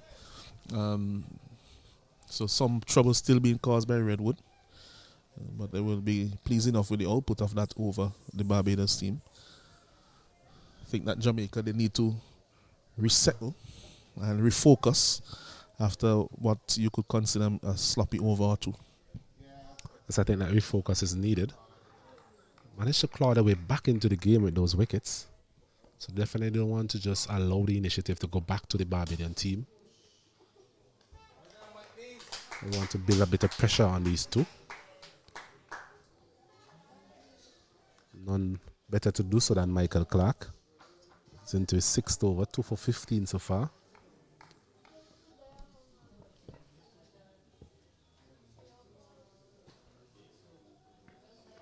This one again, it's keeping a bit low. Skidding on to the batter. Must be said well played in the end there from Greenwich, getting it down to the man there. Vogo at third man for another single. Yeah, Clark was already saying bowl.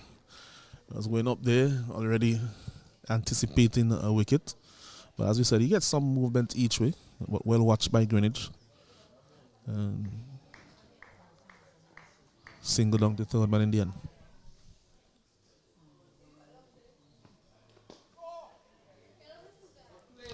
This type of wicket really suits the bowling of Michael Clark.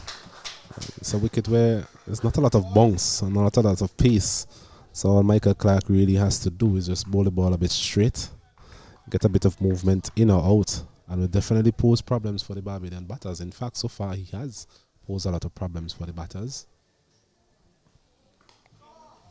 Sealy on this occasion playing it with soft hands. Out to a deep square leg position, and very good running there from Captain Sealy, putting a bit of pressure on the Jamaican fielders. Excellent cricket there from Sealy. And what we could mention is that while Jamaica has looked a little bit like they have lost a bit of focus in the last over or two, Captain Sealy definitely adding some focus to the Barbados team. Well, that's the type of player he is. We mentioned that he has good temperament, good read of the game, good cricketing brain, and so far he's illustrated all those qualities, albeit we're still in the infancy stage of this partnership. Current partnership 24 from 25 balls so far, so they have actually been working just around the ball, minimal risk. Just walking the ball into the gaps, getting the singles and twos.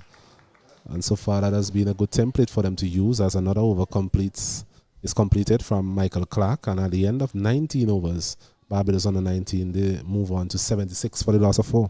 So we're not exactly 4 runs and over Barbados under 19 team, so they would not be too displeased with the run rate, but they have lost 4 relatively quick wickets, so they're in need of a rebuilding partnership here between these two. They'd want to see them well into maybe the 20s in terms of the overs, or maybe up and above the 30th over. The skipper will have a big role to play in terms of batting probably for most of the rest of the innings here for Barbados. Jamaica, through Redwood in particular, have looked, well, these two actually, Redwood and Clark, have looked like taking wickets. So that's something that they would want to continue to do, and to actually get the wickets to keep the Barbados batsmen in check. Redwood to continue here from the southern end. I'm looking at the fielder lance. I just think that with the tone he's getting, I still would like to see somebody short on that leg side, on the onside, with a leg slip, a leg gully, or even a man at short leg. Yes, I agree with you. This one is punched over cover. Should get close to the boundary. I think Virgo does well. Limits the batters to 2. A full delivery there on that occasion, and Greenwich there maybe slightly disappointed he didn't get more on it, but in the end getting 2 runs. Yeah, when I saw him strike it, I thought in my mind 4, but that's one of the longer sides of the boundary. This one again, a good looking drive from him. Straight to the man there, Matthew Morgan, in the covers. It's a better length, getting Greenwich to drive. This one is short of a length. I think it's kept a bit low as well. Greenwich did well to get some bat onto that one. I think the lack of bounce in the end really helped Redwood to get away with that one.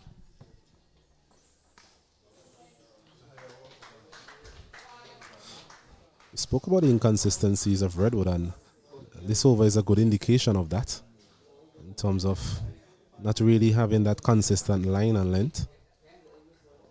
This one is walked nicely down to fine leg region for a single.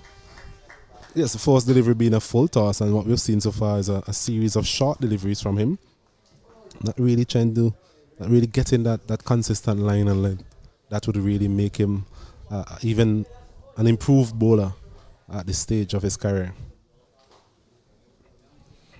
So after 20 overs, 79 for 4. Seems as if there will be another change. Samuels will be introduced to the bowling attack. Odell Samuels, number 7 on his back. Same number that Marlon Samuels used to use in the second half of his career after coming back from that ban period. So he'll be bowling to Greenwich. Saw him in the 2-day competition. Quite consistent off spinner. Doesn't get a lot of turn, but what he will enjoy on this pitch will be the one that bounces. Seeing that some of those deliveries have bounced really disconcertingly for the batsman. Yes, not a big turn off the ball, Odell Samuels. I think he's consistent with his lines and lengths. And as you mentioned, a relatively tall young man. Get some inconsistent bounce from this wicket.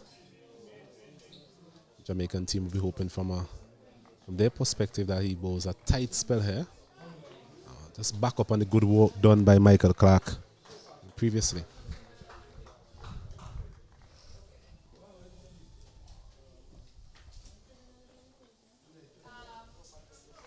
This one a bit of turn, but slow turn. And Greenwich there being able to just adjust. Guide that one to Captain Barnes in the slip.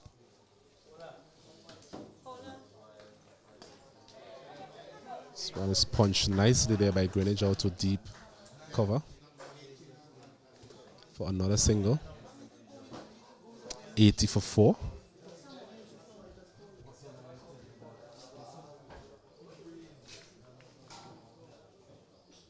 Brings Captain Seeley to face up to Odell Samuels for the first time.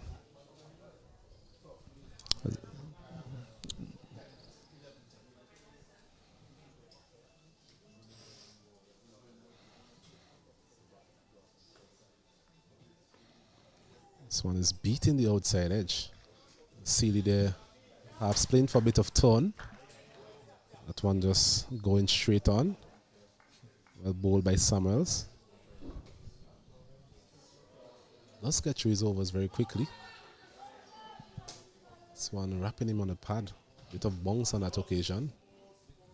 So it's something that you alluded to in terms of the inconsistencies in bounce on this wicket, and the Samuels will definitely enjoy that type of inconsistency.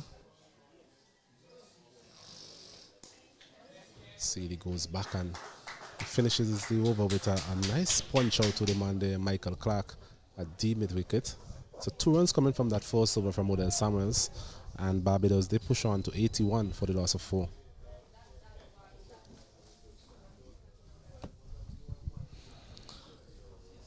So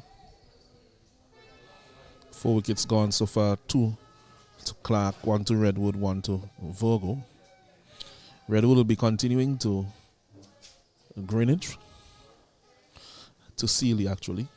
There's a slip in place. There's a backward point. There's a man on the sweeper cover boundary. Short extra cover, long off, mid on, deep mid wicket, deep square leg. Plays this one out onto the offside.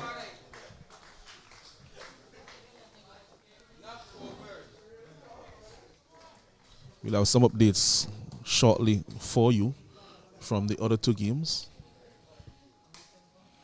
This one punch into the gap. So good use of the crease there from Seeley, just coming across his crease.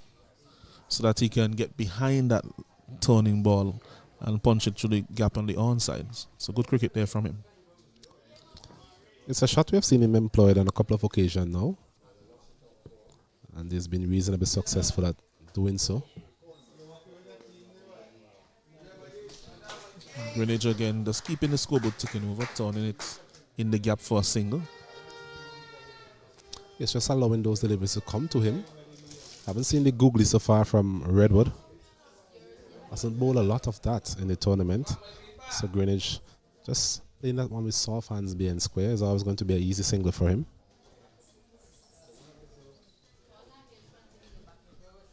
That line to the left hand is always going to be critical for Redwood.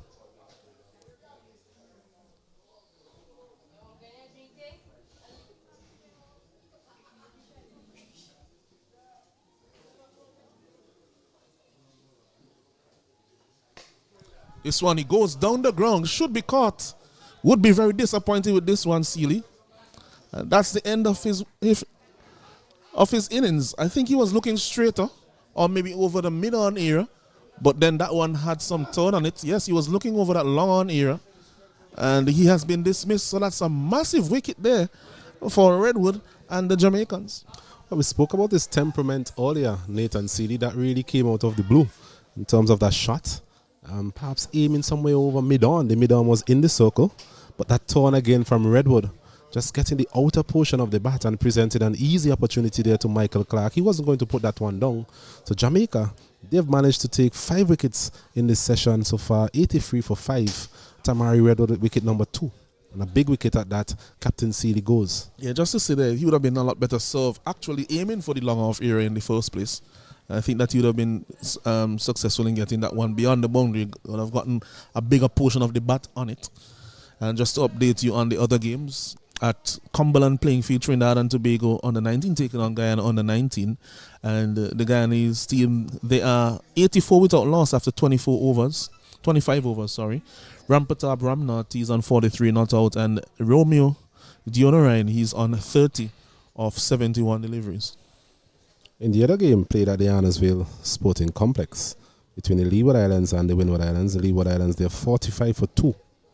Yes, 45 for 2 in that encounter at Annesville. And seems like Guyana, they have just lost a wicket, so 85 for 1. Hasn't come up on the screen yet as to which batsman has been dismissed, but Guyana, they have lost their first wicket now at this 85.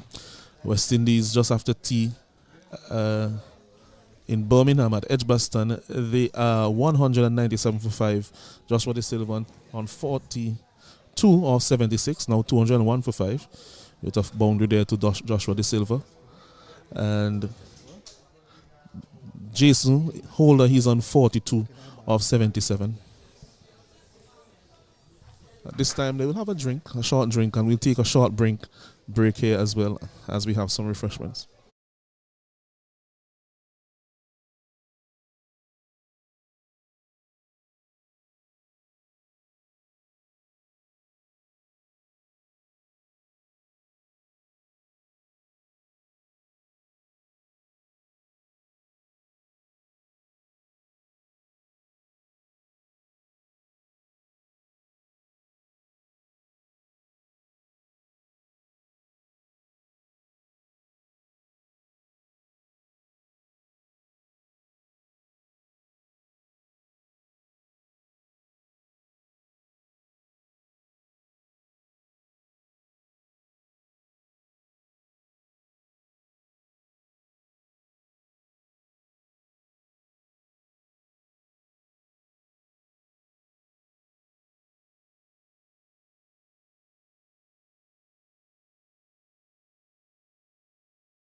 Yes, welcome back to the Park Hill playing field after that drinks break and the dismissal of Sealy. Preston Clark out to replace him.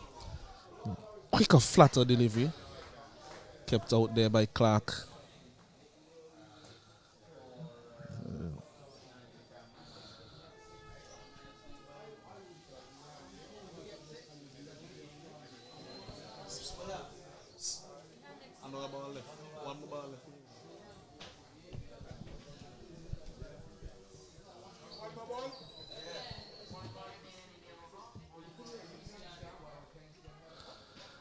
Yeah, so just a bit of confusion here in terms of the counting the deliveries. And there's another ball left in the over.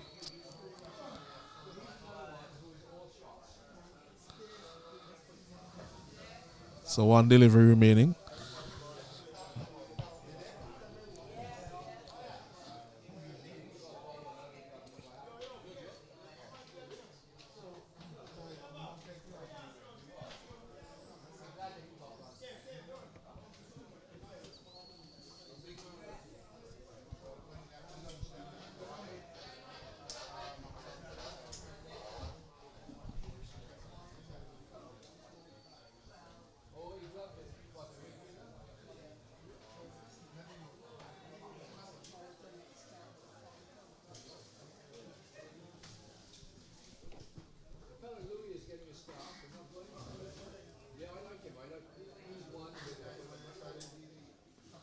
Ooh, this one to end the over just turned on the onside. There will be no run.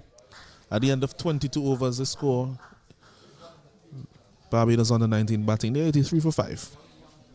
The Jamaican team, they continue to chip away at the wickets here. Five occasions now making inroads into the Barbados batting lineup.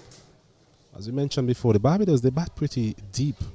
So even Preston Clark coming in at number 7, really handy with the bat. Still have the likes of Jatari Prescott, who really impressed one and all during that 2-day format. So from their perspective, partnerships are going to be the order of the day. Jamaica, they would like to continue to take wickets here at the Parkway playing field. Summers to continue. Punch nicely into the gap there by Greenwich. Playing it late. Getting deep into his crease. Certain things about his batsmanship that look quite promising. Michael Greenwich. This looks to be a very organized player, and as you mentioned, times the ball very well. So far he's 16 from 22. So scoring at a reasonable rate. And Barbados will be hoping that he can steady and forward some partnerships all the way down. In doing so, they'll be able to put up a substantial first innings total here. Something in the region beyond 200. It's well played by Clark as he just comes forward, pushes back to the bowler. Early in his innings, you don't want to probably just push one of those into the gap and get a single. A bit fuller length there from Summers. We still have the likes of Motara, Prescott, and even Ranico Smith, who strikes the ball a long way. So Jamaica really, they have to try and push this advantage home. Can't really sit on their laurels thinking that 5 wickets gone and that's the end of it. The Barbadian team, you know that they're fighters. Continue to battle hard here at the Parkway playing field right till the end. And they do have some support in the crowd here. Some traveling supporters with them. Basically at every game they go. Both some parents and relatives of the players and additional support as well around them. Yes, that has been a feature so far in this tournament, the support for the Barbados team. I think it has been crucial to their success. This one is punched through the gap, should get 2. Does so comfortably in the end. Bullet arm there of Deshaun James, can't prevent in a second.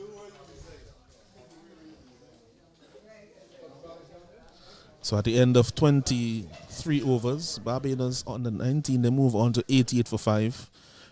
Michael Greenwich is currently not out on 17, and he has just been joined at the wicket by Preston Clark.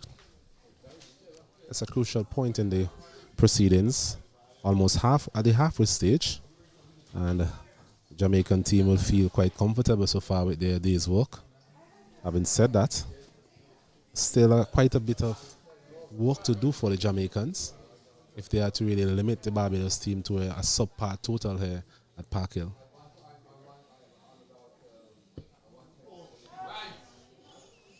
He was looking for something over the onside there, Greenwich. Got an inside edge. Able to get 2 runs. Good throw by the man on the boundary, but easy 2 in the end. It's the type of line that we've been calling for from Tamari Redwood. Flighty delivery just on and about the off stump and getting the inner portion of the bat. The turn there really causing a bit of problems there for Micah Greenwich.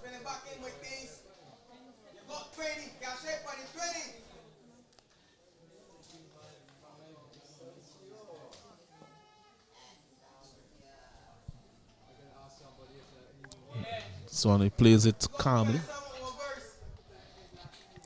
Some encouragement coming from the Barbados dressing room to Greenwich, saying that we have 27 more overs. You're on 20. Cash in.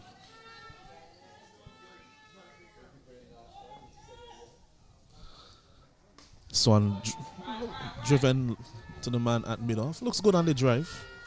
Greenwich. Yes, we've seen a shot on a couple of occasions.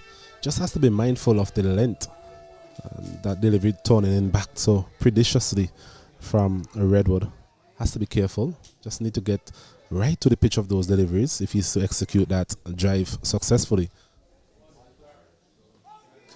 It's a beautiful delivery there from Redwood. Turning right across the right-hander. So that was on that length that you want to be. Just pitching and turning away from the edge of the right-hander. This one a bit too full. Goes straight to the man at mid-on though, so there's no run, but full toss on that occasion. So occasionally, as we mentioned before, and more so probably than some of the other leg spinners in the competition, does give you that free scoring option. This one is the length. That's the length that he is looking for, Redwood, and it brings him to the end of his 6th over. He has 2 for 22, and at the end of 24 overs, Barbados on the 19, they are 91 for 5. Yes, Redwood on a couple of occasions showing what he's capable of in that over. Just his lack of consistency at times really contribute to his demise. But so far he'll be relatively pleased with his figures, 2 for 22. As usual, that fourth column, seem to always be occupied when it comes to Redwood. He's a wicket taker, and I think the captain will be hoping that he can continue with his wicket taking exploit throughout this encounter.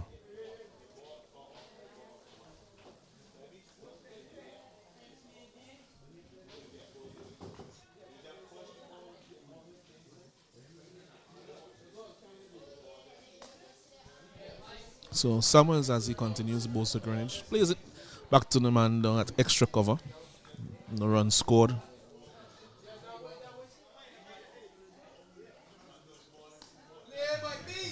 Almost an action replay of the previous delivery.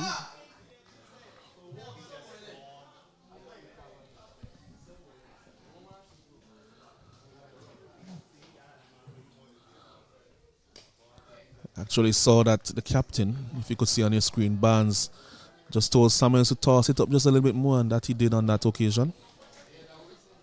Barnes had slip. This one was a bit wide. He'll be disappointed not to have cashed in on that delivery, Greenwich. Lots of instructions here given out by Joshua Morris. So it's a good looking drive from Mackenzie. For another single, 92, now for 5. It's Greenwich taking his tally up to 21. Summers in his 3rd over. Miserly as per usual. He'll be bowling now to Preston Clark, who had a good partnership in the previous run with his skipper. As they chase those runs against Trinidad on the 19, and was successful in that chase. End of 25 overs is 92 for 5. So at the halfway stage, the Barbados on the 19, having won the toss here in the 3rd round of fixtures in the CWI Rising Stars on the 19 tournament. They are 92 for the loss of 5. Preston Clark is there free from 10. Michael Greenwich has been there for a while now, 21 from 31 deliveries, a scoring rate of 3.68. In terms of a total, Alanson, I know we've spoken so far about a total just beyond 200 runs. I think the Barbados will be aiming for that in this encounter.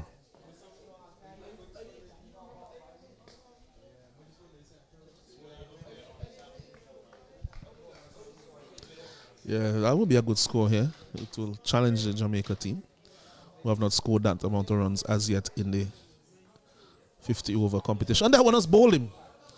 So there was Greenwich. He was coming forward to that delivery, and he's bowled all over the place. That one seemed to have turned quite a long way. That was a wicked delivery there, was that? But it's something that we spoke about in terms of Tamari Redwood. He does get the ball to turn a long way. And on that occasion, again, that one pitching a couple of meters outside the off stump and still turning back to hit the middle stump of Greenwich. Really a very good delivery there from Tamari Redwood. And a very good breakthrough once again. His third wicket. And Barbados, they're in a bit of a bother here at the Parkway playing field at 92 for the loss of 6. If you were to say anything, slight blame there for Greenwich because he just left that gap between bat and pad. Wasn't that big a gap, but I think that he was accounting for turn, but not that much turn. But the ball was able to find its way between that gap. I think that if the gap were not there, then there may have been an appeal as well for LBW if it had struck him on the pad. But an excellent delivery there from Tamari Redwood. Really one that any leg spinner would be proud of. Turning from quite a way outside the off stump, and that was from over the wicket as well. So masterful delivery there from the young man. Gets him his third wicket, always in the wickets as we said, and brings out Jatario Prescott. Well, he struggled initially versus the left-hander, but the last over, the previous over, tend to have found his line a bit better, a bit more consistent, and the start of this over producing a beauty to get rid of Greenwich. Sort of short and punch back to him, but feeling well off his own bowling. It was a flatter, quicker delivery.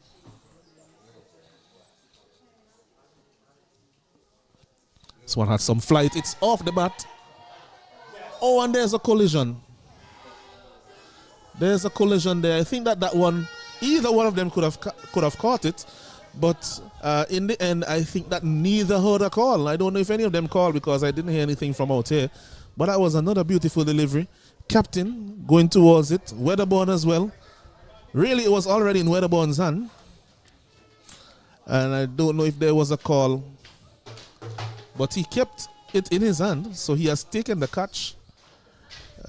Saw something fly off him, but I guess it was just his hat or his shades. And so that's the end of Prescott. And it's a fourth wicket for Redwood.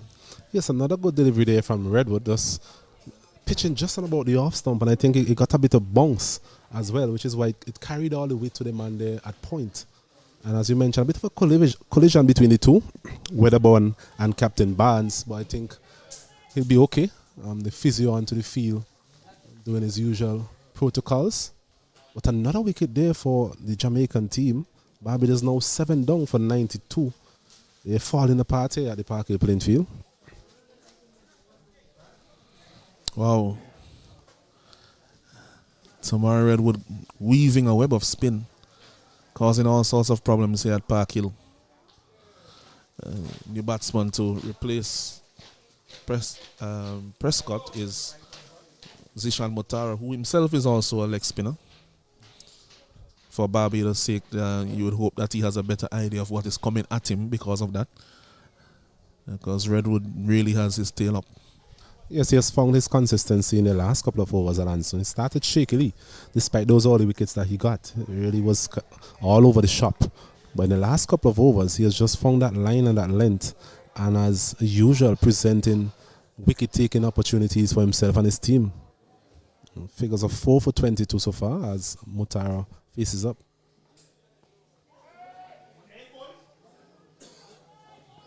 This one is short and turned backward of square on the onside for 2. Deshaun James has the feeling. So up and running straight away is Zishan Mutara off the mark. 94 for 7.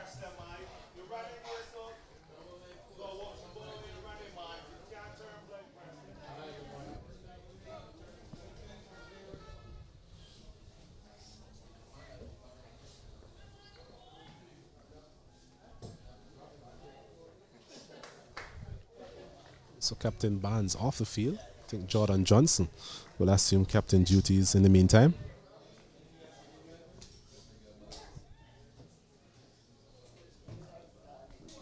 This one another flighty delivery, some bounce and turn. Well read, well picked there by Motara. He likes to leave it alone outside the off stump. Over finish, over.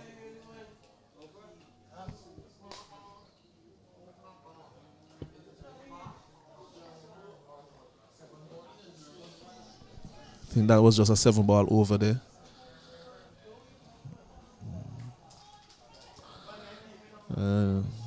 All is well that ends well in the end. It would have been interesting if there was a wicket or a boundary.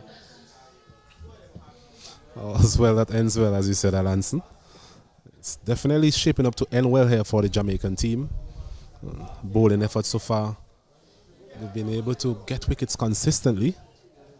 Some of the batting from the Barbados team hasn't really been anything to write home about. Having won the toss this morning, electing to bat, they would have been hoping for better batting performance. So far, just around halfway stage, 26 overs completed, as we mentioned before. The projected score of 181. They will do well to get to 181 from this position. As we see Deshaun James back into the attack. Yeah, will take some getting, especially with only 3 wickets in hand. The projected score in this case just takes into account the scoring rate, not the wickets down. So it's not a predictive aspect of it that includes any other factor other than the current scoring rate. James, he'll be bowling to Clark.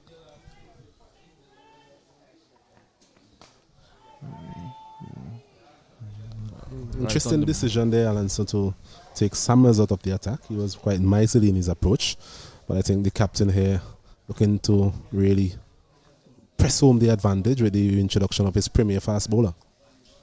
Well, cannot take it for granted. Both Clark and Mutara can bat, and also Smith, who is coming in at 10 next, also can bat. So not something that they could take for granted that they will just mop up the tail. They really have to put the work in. So that's why I think he has gone back to James.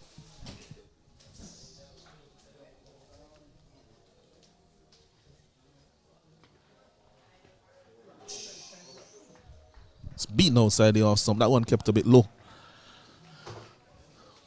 So that will be a worrying sign here for the Jamaicans, even if they have to chase a relatively small total. At least the way things look now, it seems as if it may be a small total, but some variable bunks really coming into play here now.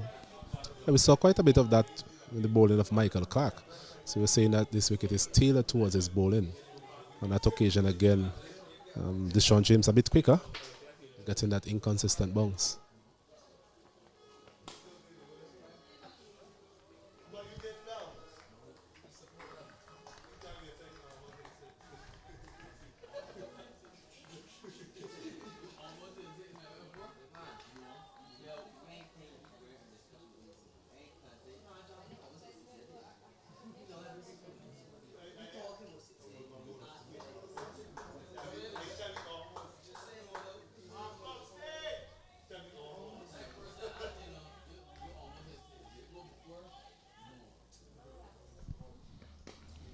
Slightly slow delivery on that occasion from James. Played with us nice straight back there by Clark. I always said that James' action reminds me a bit of Jerome Taylor. A very quick approach, very athletic. Similar height as well, not a tall man by any means, James. But has a very fluent run up, runs right through that crease area.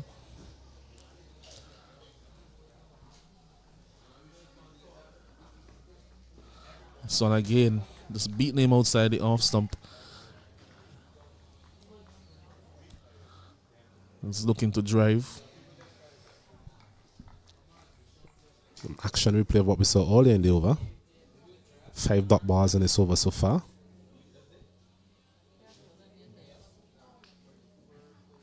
So Clark is looking to survive, really, try and get some sort of innings going.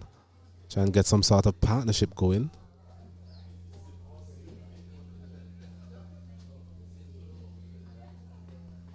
This time he's a loud appeal for LBW and he goes.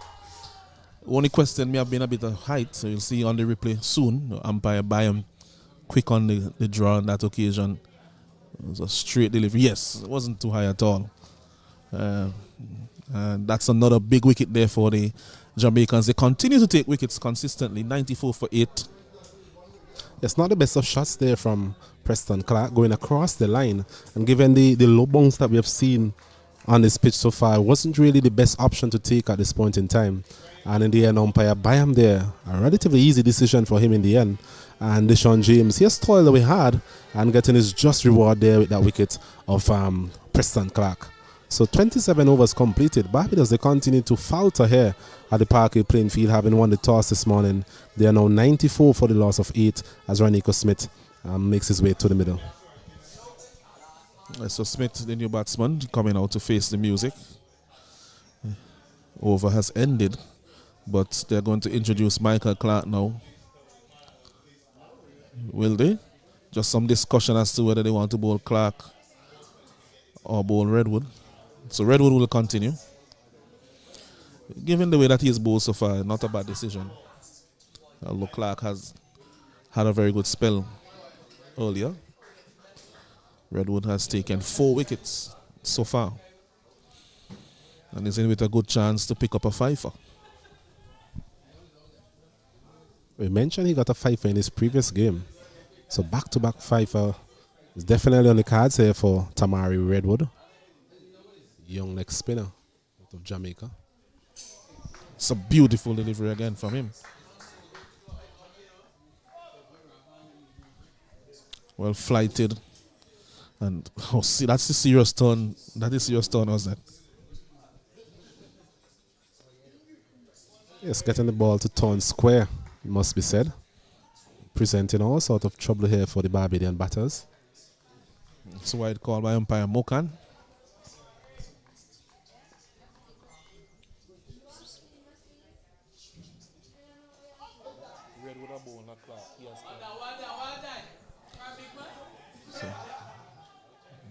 Single taken. So it will now bring Smith into strike.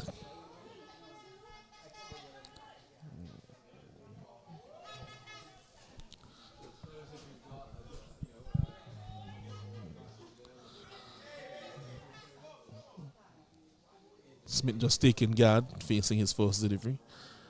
Asking the umpire for a leg guard, it seems, from here. Leg stump guard. It will be a challenge for him against Redwood in this bowling form. Sweeps it. Indecision. Oh!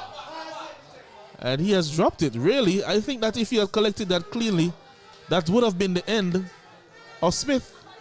That was a brilliant throw there from James, it looks like, at square leg. He was onto it very quickly. And I think that with a clean take there from Redwood, that would have been the back of James. Yes, he was actually in front of the stumps as well. I think he had enough time to go behind the stumps and being able to effect that run out on that occasion. He dropped the ball and never caught it in the first place, just his hand hitting the stumps. So as well, that ends well there for the Barbados team. Forward is Motara. Plays it to the man at extra cover. No run taken.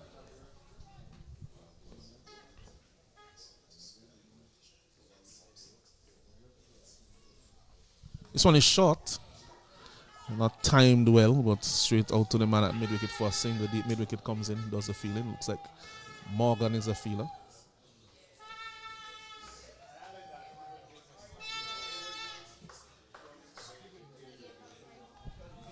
Ranico Smith coming back into the 11 for this game.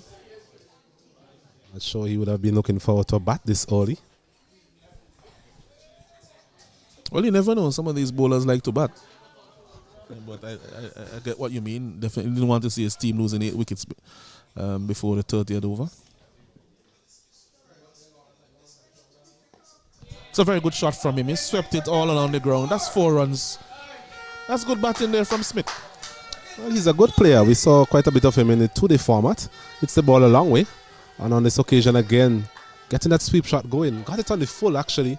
and timed it well enough to get it race through that deep square leg region for a welcome boundary for himself and the Barbados team as they bring up the 100 in the 28th over. Yeah, that's something we said earlier about Redwood. I mean, if you get a batsman who is able to take advantage of the loose deliveries that he bowls, then it will put him under some serious pressure because he does give you quite a few in the over. Although he bowls some wicket-taking deliveries in between, so it's some good stuff interspersed us with some bad stuff, really. And on some occasions, some extremely brilliant stuff from him. And James will be continuing from the other end. He has so far figures of 1 for 11 from 5 overs. Just taking the wicket of Preston Clark, LBW. Mutar will be on strike to him. Yes, he's been brilliant once again, Deshaun James. Very impressive. I've been impressed with him throughout the two-day format. Really bowled his heart out. Mentioned that he doesn't really get the number of wickets that perhaps his bowling deserves at times. But what he does is always give his 110%.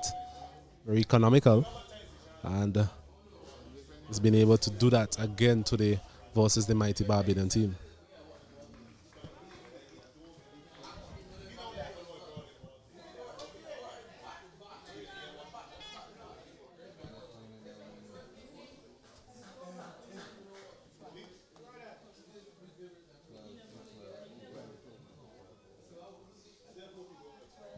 And James will be bowling at this time too. Smith. Maybe a case to get a slip in. Really, 103 for 8. Bowling to the number 10 batsman, although he has some batting ability. Strike bowler bowling. This one down the leg. Good take by wicketkeeper Trevor Williams. Coming off the pad. So deemed by umpire Bayon. It starts delivery a bit. It's directed on that occasion. And taking the pad there of Renico Smith. Well taken by Williams, we mentioned. Has been reasonably impressive as well with the gloves. Man from Jamaica.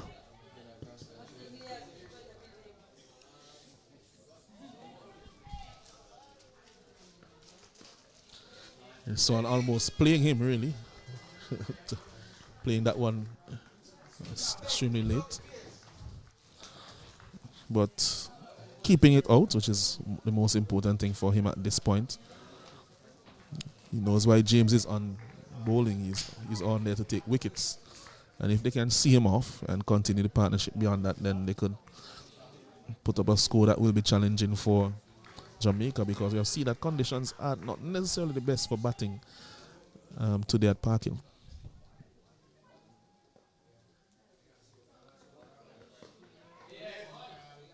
It's a good shot, run down to third man there from Smith.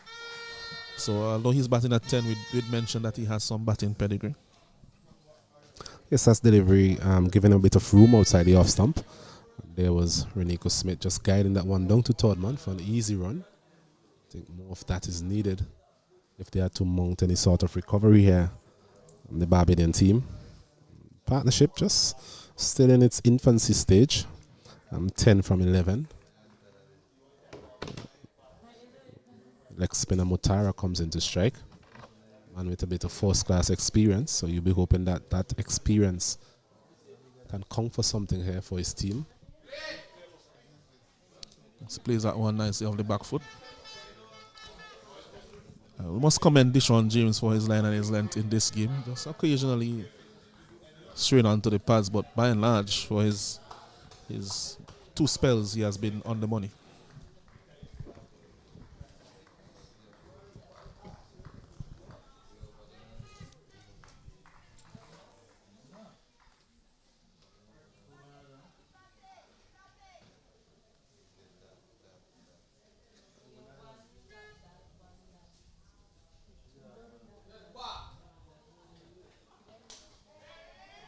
This one,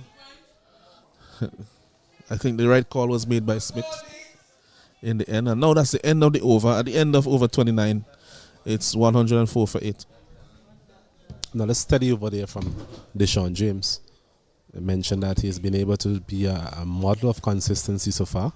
He's bowling that back of a length and bowling quite straight at times. Getting a bit of inconsistent bounce as well. Not the best of batting condition as we mentioned before.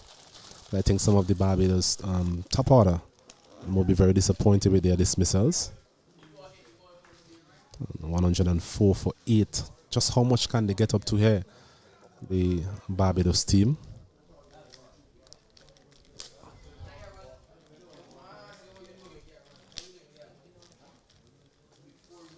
I think we're going to see another change in the bowling. Vogo is going to be reintroduced into the attack. He has bowled 6 overs so far, 1 for 28. Yeah, he was a bit indifferent in his start, Vogo.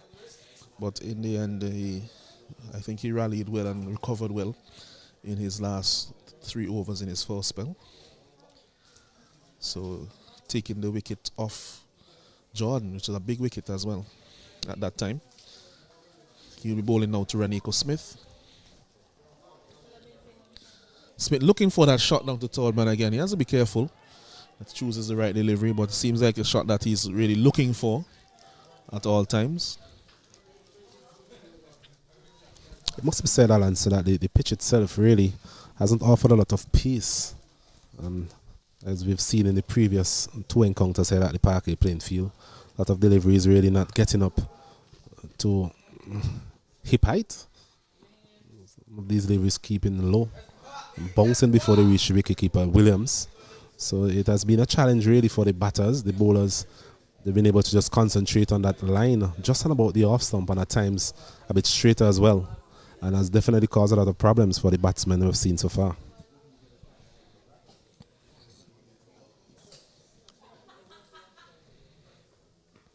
This time he drives it down to the man at long off for a single.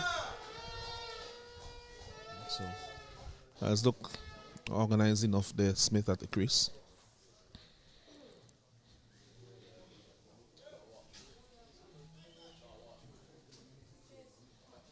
I think probably one of the reasons why the slip is not in is because of that lack of bounce that you've mentioned before. Seeing some edges not carrying in the first half of the game when the ball was a bit newer. So it's even more unlikely that they will carry at this point.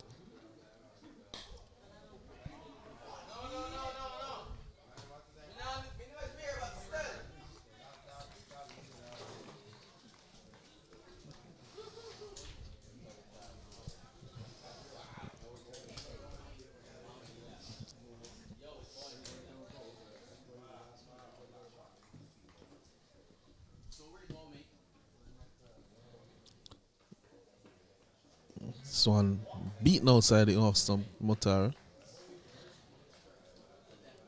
Have to crouch a little bit lower. Both of the batsmen are very tall. You mentioned that the bounce is not as high as it has been in the first few games. So have to be a conscious effort to be a bit lower at the crease, crouching a bit more.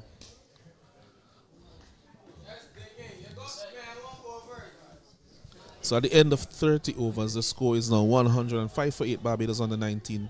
They won the toss and opted to bat against the Jamaica under 19 team.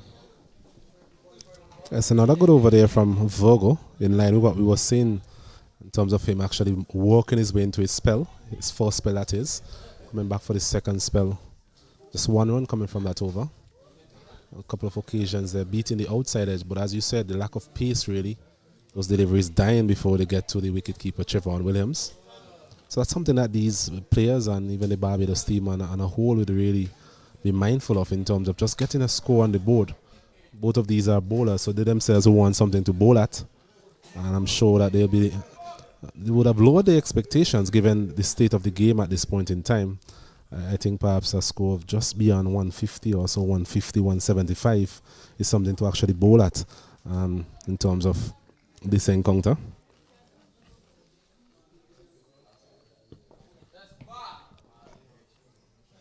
James to continue. So an appeal for LBW, but we'll wait on the signal from umpire Byam. So as I suspected, there was some form of inside edge on that one for 2 songs. This Jamaican team, Alonso, hasn't really excelled with the bat, either in the 2-day format nor this format so far. A lot of their big players not really getting those scores that they themselves will be pleased with. Most specifically, the likes of Jordan Johnson was really failed miserably with the bat in this tournament. So Barbados will be mindful of that. Even in the last encounter, we spoke about that a couple of occasions so far. Chasing 96 forces, the Windward Islands really struggled. Lost 7 wickets, I think, to overhaul that total. So it's not a confident batting unit, the Jamaican team. So anything over 150, I think the Barbados team, given the position they are in now and given the state of the wicket that we have seen so far, I think they'll be relatively pleased and confident that they can at least mount some sort of challenge to the Jamaican team. Yeah, Jamaica so far in the competition has been they've been heavily dependent on a few batsmen. And if you can get these wickets early, then it will really set the cat amongst the pigeons. Where has been integral to their start.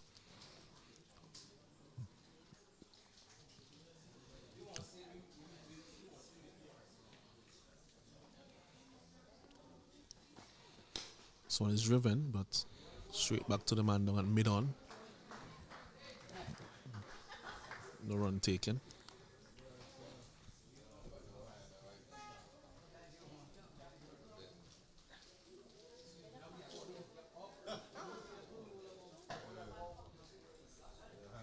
Bit of a lull at this point in time. The Jamaican team is hoping that these 2 wickets can fall pretty quickly. The Barbados team, on the other hand, they're looking to recuperate, trying to recover, get some sort of lower order resistance from these 2 and then Sorav Warrell. It's a good Yorker. Well dug out there by Motara. Quicker delivery there from James. It's well played from Motara. I mentioned he does have some batting ability. Sean James there trying everything he can to get this breakthrough and mop up the innings for his captain. Into his 7th over, 1 for 14. It's very economical from him. The leader of the space bowling attack has definitely put his hand up this morning for his captain.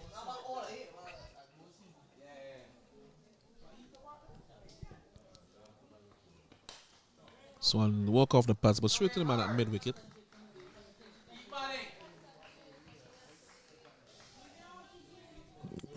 James just about to end his 7th over, has figures of 1 for 14. So really excellent bowling here from James.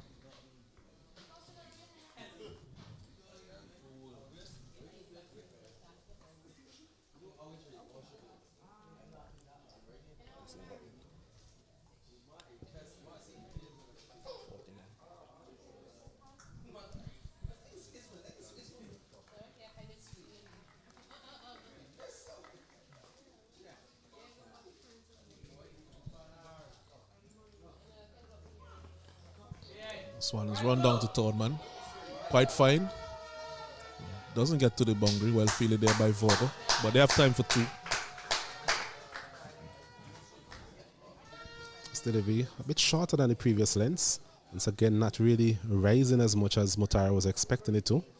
Valiant effort there from wicketkeeper Williams. Couldn't prevent that one from going down to that third man region where Vogel does the cleaning up and limits the batters to 2. So 2 runs coming from that over. And at the end of the 31st over, 108 for 8, the Barbados under 19.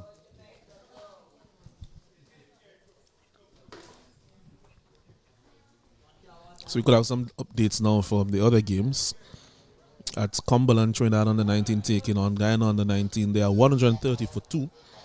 Both openers have been dismissed, both Ramnath and Deonarine. Deonarine being dismissed first, Ramnath afterward. He made 65, Ramnath, so keeping his good form going.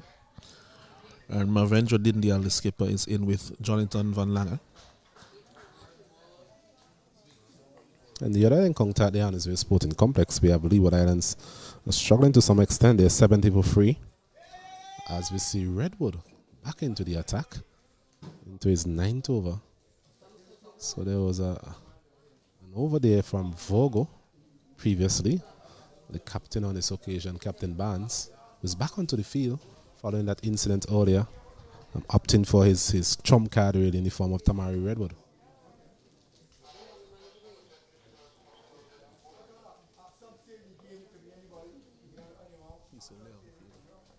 Sweeping again, Raniko Smith. It seemed to be his go-to shot versus the leg spinner. And so far, he has done it with a degree of effectiveness. Another single out to the man there, deep square leg.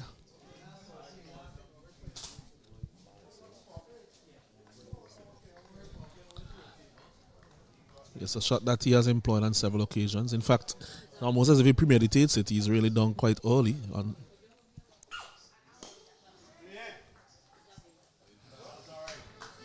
Good shot, but straight to the man there, Vogo at mid-on. Looking for a bit more air there, Tamari Redwood. Getting it on the full. Rather disappointed there, Mutara, not to get more from that. Full toss. Another of those full toss served up by Tamari Redwood.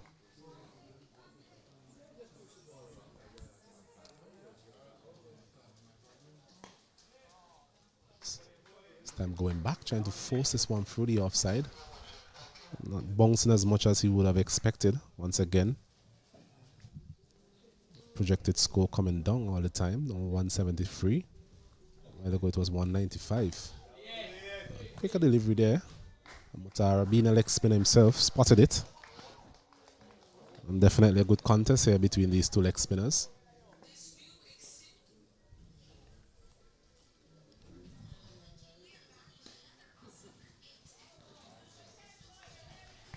And getting through his overs very quickly there, Redwood. Just one run coming from it. A well bowled from him at the end of the 32nd over. Barbados on the 19, 109 for 8. Yes, one over remaining in the Redwood spell. So I think what they may do, we saw they were bringing on Clark a bit earlier, but he hasn't been introduced just yet. And that announcement from the Barbados dressing room, the leg spinner has one more.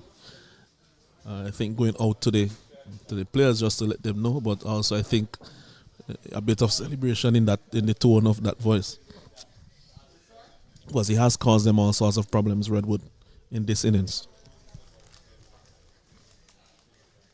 As we see the reintroduction of Odell Samuels, the off spinner. So Deshaun James pulled out of the attack, given a bit of a rest.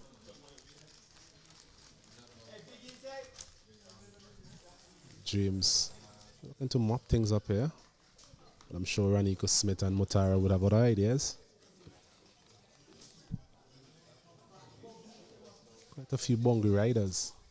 Some man at deep square leg. Long on. Man now going out at long off. Extra cover man. A man at extra cover coming back into the circle. Matthew Morgan.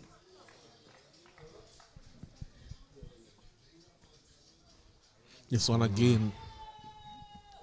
That bounce from Samuels. Yes, getting that delivery to bounce. Smith went on to the front foot pretty quickly. Delivery, bit of bounce. I'm not too sure if there was an inside edge as well. Some of the close-in fielders got a bit excited. Big appeal again. Long way forward, Smith. It's a tall man as well. Gets a big stride in. It's going to be difficult for umpire Byam to adjudicate that one in the affirmative for the Jamaican team. Sweeping this one over mid-wicket. Easy, like Sunday morning, it must be said. Some of our spectators here in the pavilion had to get out of the way. It was a big 6 over mid-wicket. The best of Raniko Smith so far.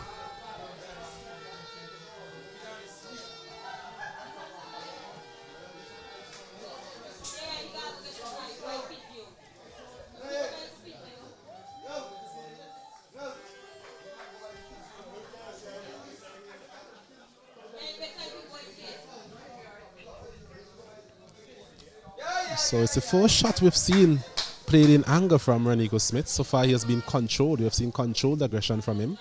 On that occasion, a delivery slightly flighted.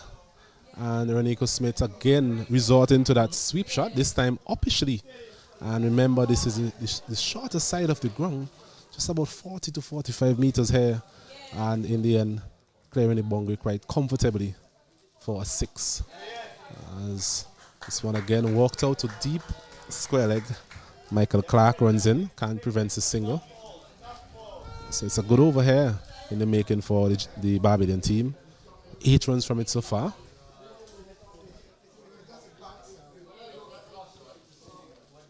Smith back into the attack. This one is flighted again. Aiming somewhere further this time, I think. That was more full-blown slug sweep there from Ranico Smith. So definitely some action late on here in this innings, and at the end of the 33rd over, Barbados on the 19. They are 117 for the loss of 8. I tell you what, the way that Ranico Smith is taking on the off spinner, after this over finishes from Redwood, I would actually bowl the off spinner from this end with the longer boundaries on the leg side and hitting into the wind, and ask him if he's willing to continue to do the same. It's a relatively easy hit, really. I'm coming to this side, wind direction as well. The wind will take those deliveries over the fence. And Ranico Smith is a well-built young man, hits the ball a long way. And we saw evidence of that in the last over. And speaking about last over, this is Tamari Redwood into his final over of his quarter. Mutara confidently comes forward and strokes it down to mid-off for a single. 118 for 8. A bit of a partnership developing here between these two.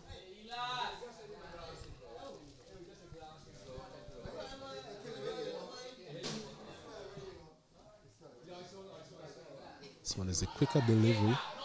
And is it out? Yes! That dreaded finger of umpire Mukan there. So 5 wickets for Tamari Redwood here this morning at the Parkhill playing field. His latest victim being Ranico Smith. A quicker delivery there. Missed it completely, and it must be said that's plumb LBW there. Good decision there from umpire Mukan. Only thing could have saved him here, Ranico Smith, was the bat. I'm not sure if there was any sort of edge on it. So another wicket goes for the Barbadian team. It's 118 for the loss of 9. Just having a look at that replay, it was a very full delivery. The length really deceiving him, not expecting that fuller length. And it's a 5th wicket for Redwood. I mean, the entire field was just like walking away after it hit him on the pad. Nobody really appealed. It's almost as if they expected the wicket, something they have to be careful with. So make sure that they appeal and they don't take things for granted. And we'll have a short break here now. 118 for 9, Barbados on the 19 after 33.2 overs.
Yes, welcome back to the Parkway playing field. We have a live action here for you in the Cricket West Indies Rising Stars Under 19 tournament, the 50 over edition.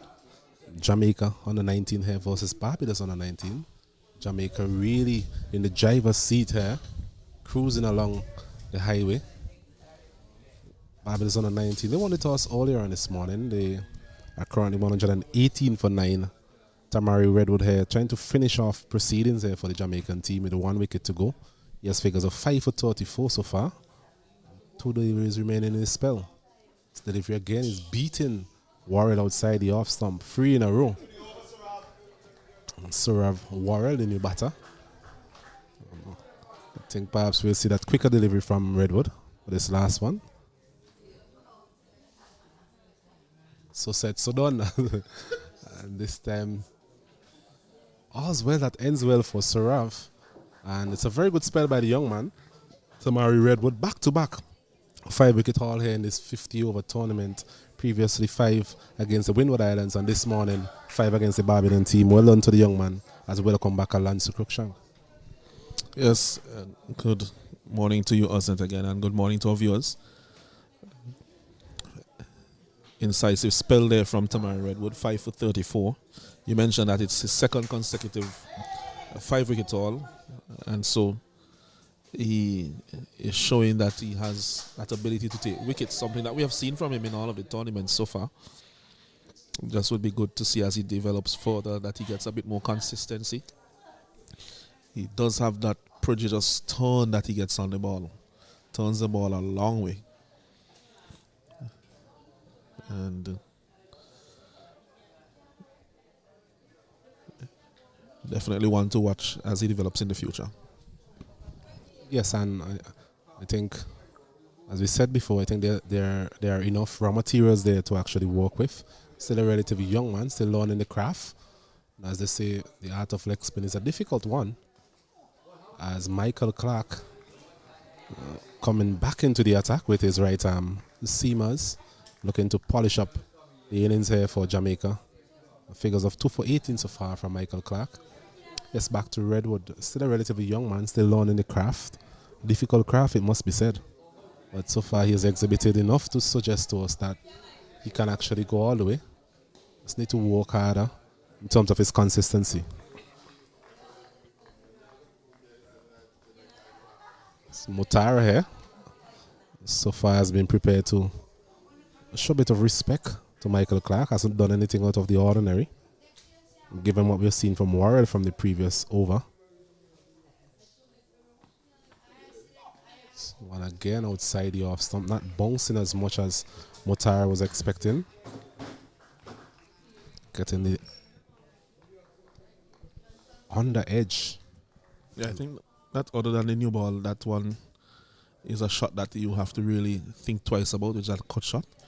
Because of the bounce that we have seen, some keeping low, some bouncing a bit higher again for the spinners as well.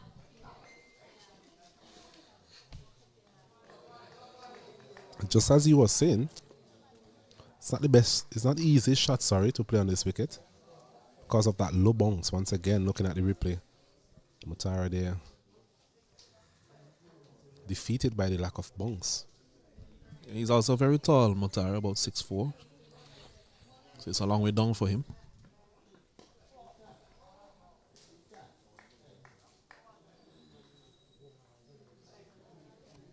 So 1 delivery remaining in the over.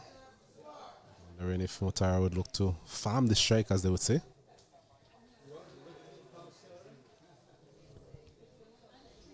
Change in the field, visible change in the field. This one again beating everything. Should get close to the boundary. In fact, crosses the boundary at this point in time.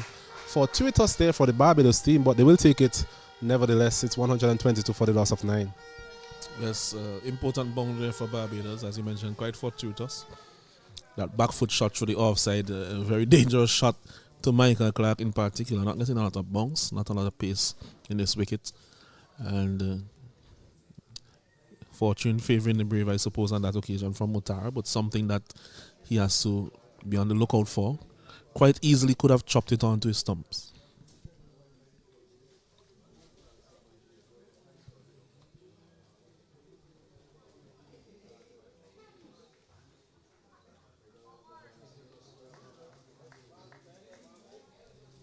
So the spell for Redwood is completed.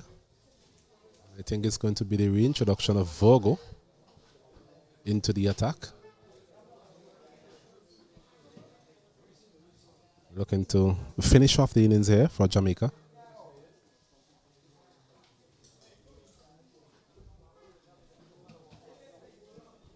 Against Warrior, do you think that it may be a good approach to have one or two catchers closer to the wicket? Maybe a slip. Maybe somebody shorter on the offside and on the onside.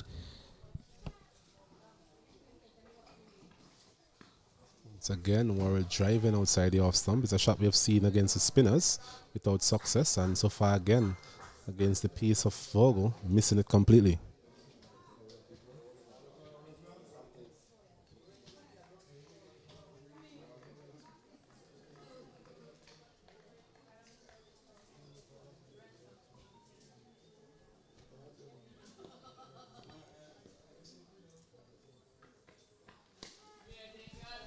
Saw him this morning stocking up on some vitamin C when I came to the venue.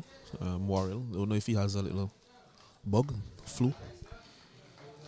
I'll be hoping that, But his body language doesn't show that he's maybe 100%. be hoping that he got enough vitamins to really mount somewhat of a challenge for the Jamaican team. We're looking to get some sort of partnership going with his partner Zishan Mutar. He's a bit compact so far. Those last two deliveries.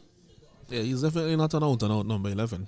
But in a team like this, that's where he will end up batting. I think in a couple of the other teams, he might be a bit higher up the order. Agreed. This one is pulled nicely over square leg. Should get close to the boundary.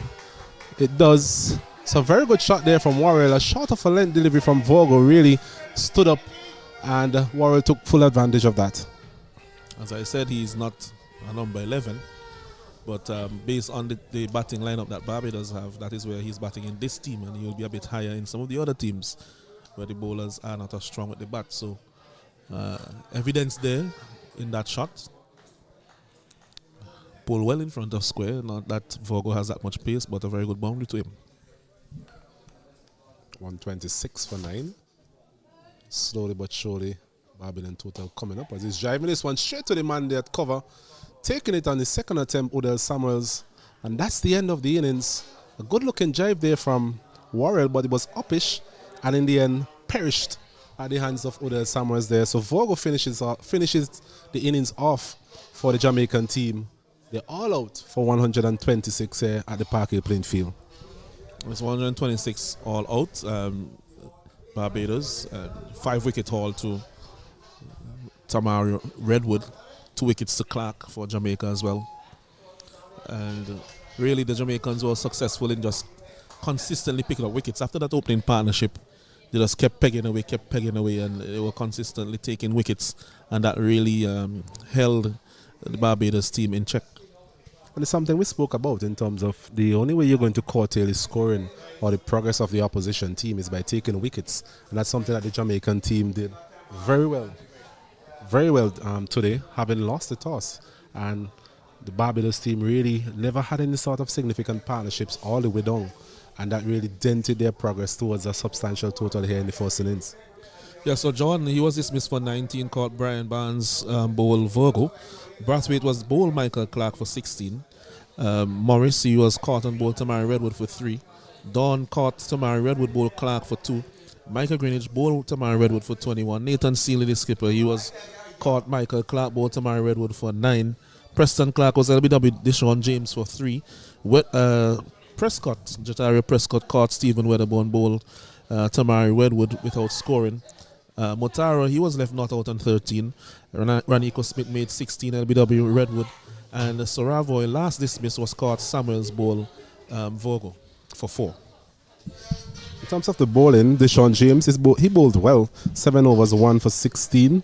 Virgo got the last wicket, 7.5 overs, 2 for 33. Really recovered well in the latter part of his spell. Michael Clark, steady as usual. The man with the golden arm, 7 overs, 2 for 22. Tamari Redwood, the pick of the bowlers today. 10 overs, 5 for 35. Odell Summers, 4 overs, steady, none for 16. So that's the state of the game here this morning. Jamaica, Barbados on the 19, sorry, they won the toss and elected to bat first, and they were skittled over for 126. So what we'll do now, we'll have lunch for you here. So we'll be back with you in just about 40 minutes time for live coverage of the Jamaican batting innings.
Yes, good afternoon. Welcome back to the Park Hill playing field where we have the CWI West Indies under 19 Rising Stars competition, the men's version. And Barbados batting first. They were dismissed for 126. Jamaica, in order to win this game, they need to score 127. This is Alanson Cruikshank, and with me in the commentary box is Osnet Cato. Good afternoon to you viewers, and good afternoon to you, Osnet Cato. Yes, good afternoon to all our viewers. I trust that you had a wonderful lunch. Just that the players are energized, and we'll see some competitive cricket here this afternoon, albeit a paltry total there by the Barbados under 19 team. But like we said before, it's not the same type of wicket that we saw in the previous two encounters here at the Park Hill playing field. Not a lot of pace in this wicket, some of the deliveries keeping low, and of course there's some assistance there for the spinner. So all to play for here this afternoon. The Jamaican batters will be hoping that they can put up a good showing here this afternoon.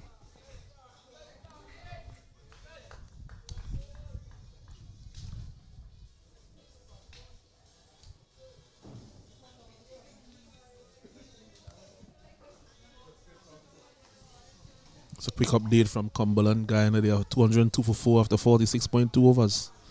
Big score there from the Guyanese as Smith comes in. Loud appeal for LBW, and he's gone. First delivery. Where is gone? And that's a massive breakthrough for the Barbados team. And with that wicket, they're right back in the game. Ranico Smith once again working his magic for the Barbadian team. Delivery. His pitching coming back into the right-hander. And umpire Mukande are judging this one to be LBW. I'd like to have a look at that again, Alanson. Yeah. I think the batsman will count himself a bit unfortunate there, because it did come back in and hit him on the outside of his pad. Although the camera is not exactly behind the bowler's arm. But umpire Mukan is the man making the decisions. He's in the best position really to make that decision. He adjudged Adrian Ware to be dismissed. LBW bowler Ranico Smith. Smith once again amongst the wickets early on in this Barbados bowling effort.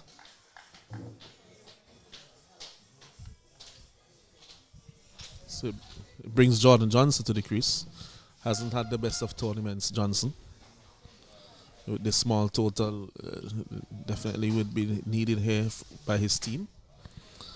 Tricky conditions to bat in. Has played first class and listed cricket, so needs to bring that experience to the fore here. Although he has not had the best of tournaments, really has had a long period really of below par performances by the standards that he set previously. At times Jordan Johnson, I don't know if it is his general demeanor, I can be corrected, but he tends to look uninterested at times. Just his general movement, even in the field. And sometimes with the bat, some soft dismissals in this tournament so far from him. First delivery and looking for that expansive drive to the offside. By the way, the field is a slip. Well, two slips. Man at point, man at third man. Extra cover, mid off. Man at mid on. There is a man at deep backward square leg and a man in a short fine leg position. Third man is rather square as well. And just that shot, Alonso, epitomizes what we were speaking about from Jordan Johnson this tournament. First delivery, not really getting used to the pace and bouncing the wicket, going for that flashing cover drive. And thankfully for him, he missed it. Jamaica will be hoping he can get a big one from him today. Third man was moved a little square on that occasion. This time it goes to the boundary for 4. I don't think it was the best time shot, but coming more off the outer half of the bat, but a boundary there to Johnson. I think he was aiming a bit straighter. Yes, a bit fortuitous again from him. Once again, tempted by that delivery outside the off stump, looking to hit that one through the covers, peeled off the outer portion of the bat, and thankfully for him, evaded Mutara there at backward point. So he's up and running, and Jamaica team, they're up and running in this run chase, 4 for 1.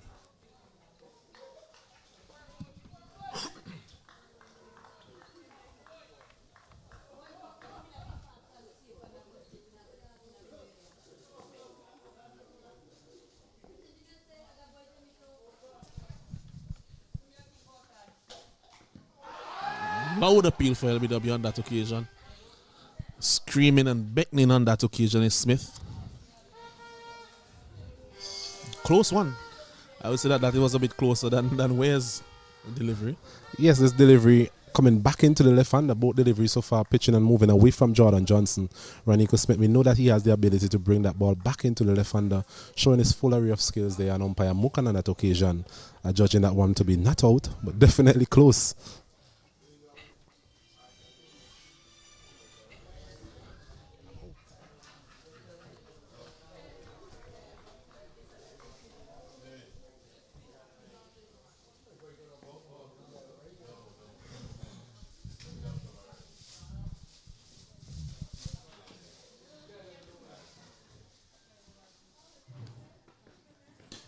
It's a wicked Yorker there from Smith, but well dug out there by Johnson. Smith definitely looks like he's up for it.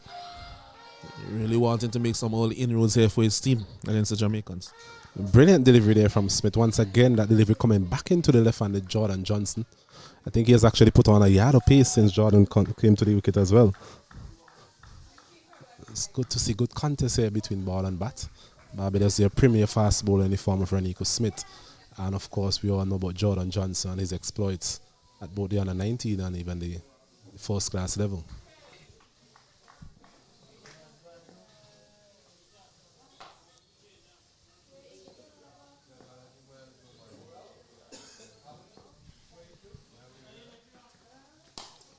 This one is down the ground. Should go to the boundary.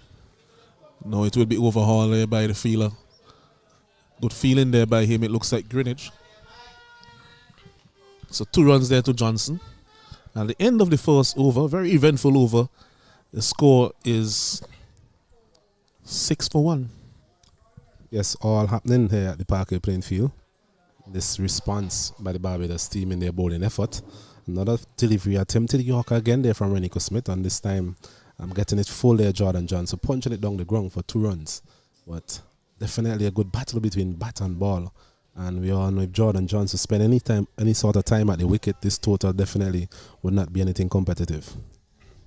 Yeah, he does tend to score very quickly.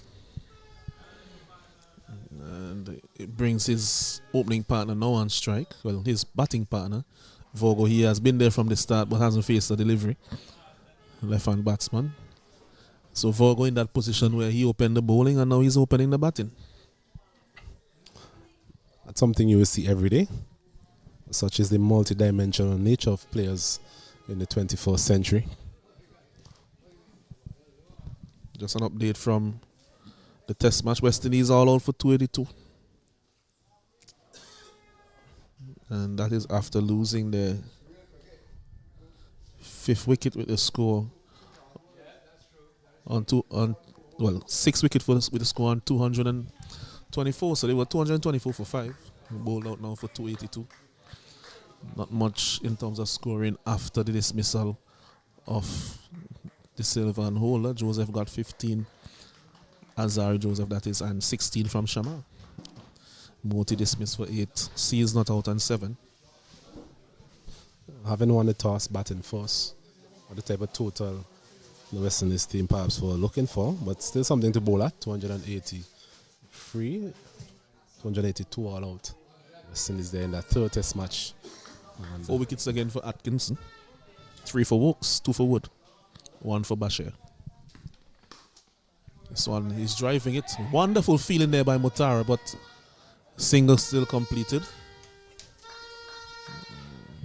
It's a good stop by Mutara. If it had passed him, would have challenged the boundary, although Warrell was hearing around from the 3rd man era. Well, definitely going to be playing his shots, Jordan Johnson. On that occasion, using his feet to Jotari Prescott. It's not the quickest. Getting the outer portion of the bat and when fielded there by Mutara, they at backward point.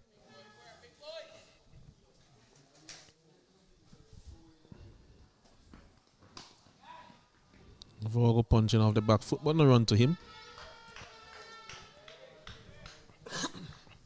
In the game at Cumberland, Guyana versus Trinidad and Tobago under 19. Guyana in the 48, at the end of 48 overs, they're 213 for 6.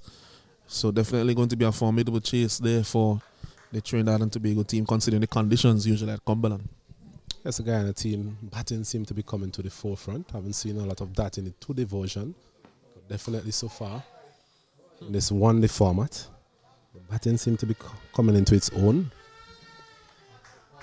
Another total of over 200 for them.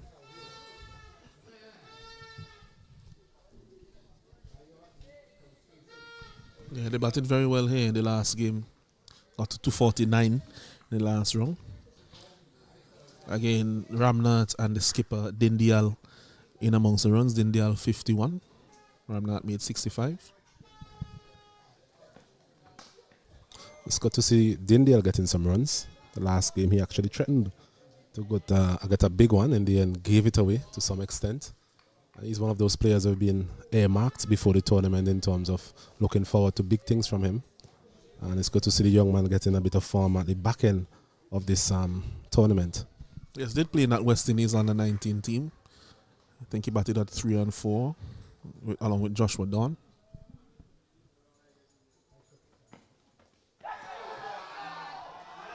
This one is out caught behind, looking for that expansive drive down the ground. Weight was back, and Jamaicans are in some early trouble. As Vogel is gone, so wicket apiece to Prescott and Smith in the early exchanges there. And Prescott continues to do the job for the Barbados team. Mention his exploits in the two-day format, and here again getting that early breakthrough. Tends to enjoy bowling at the left-handers, get the ball to come back into the left-handers at time, but on that occasion, there's a bit of away movement. But as you mentioned, Vogel was nowhere really in terms of his feet, and in the end presenting a simple catch to Morris behind. So he goes Vogel for 1. Jamaica in a bit of bother here earlier on in this run chase. They're 8 for the loss of 2. So it brings Stephen Wedderburn to the crease.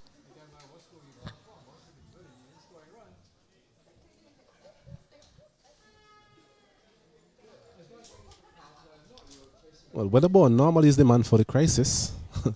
Must be saying, why is it he's always coming in this sort of situation? But he does have good temperament, Stephen Wedderburn, another West Indies on a 19 player. I think he'll have to have a chat with his teammates regarding that, in terms of why he comes in this situation. It's another good delivery there from Smith. He's running hard. I'm hearing his footsteps all the way over here. Trundling at the bit like a racehorse. He has a very impressive Renico Smith. Impressed one and all in the 2-day format.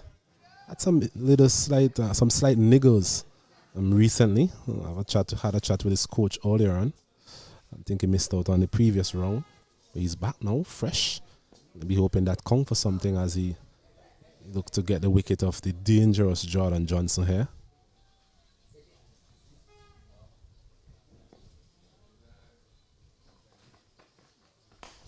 Swanee drives, well fielded by the man in the covers, but still time for a single. Brathwaite, the man there doing the fielding. Yes, the slashing blade once again of Jordan Johnson. Delivery on the line of the off stump, moving further away. Johnson driving that one, but well stopped there by Zion Brathwaite. Diving to his left. So another left-hander out in the wicket, in the middle, Wedderburn replaces the left-handed Vogel. So several left-hand batsmen in the top order. That means not much adjustment to the line here for Smith.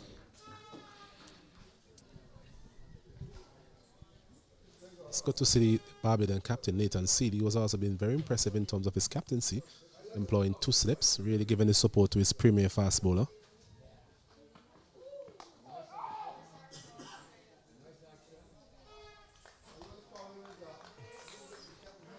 What has impressed you most about Renico so far, Lanson? I think that he has been very consistent. Of all the bowlers, he has maintained a very good line and length. He gets a good bit of movement. Predominantly moves the ball away from the right-hander and into the left-hander, but also gets the occasional ball to go on straight. So it's a good prospect, good height, good bounce, and seems to have that will to want to do well for his team. Agreed.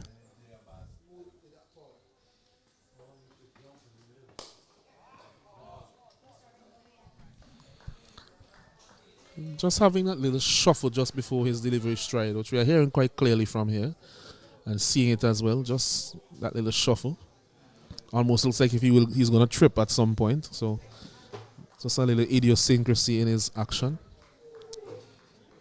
Fuller delivery on that occasion, which was punched to mid-off by Wedderburn to get him going.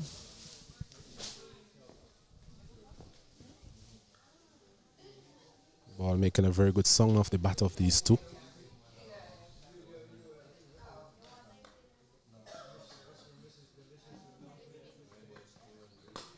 This one is driven through mid-on. 4 runs there to Jordan Johnson. It was uppish and close to the man at mid-on, but in the end, evading him. That's 4 runs to Johnson. It's once again using his feet, Jordan Johnson, to the pace here, Renico Smith on this occasion. Getting the ball to come back into the left hand, as you said. Getting the inner portion of the bat. Played uppishly, but just evading the man there at mid-on. So 4 more to Johnson. He continues in his attacking ways. And Jamaica will be hoping that he can continue for as long as possible. Yeah, Barbados definitely would want to see the back of him, because I think if he's still there around the 10th or 11th or 12th over, the game may be very close to finishing at that point.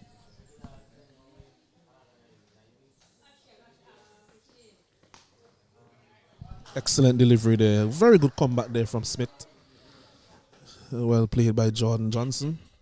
It brings the over to an end. At the end of the 3rd over, the score is 14 for 2. Jamaica. They are in pursuit of a target of 127.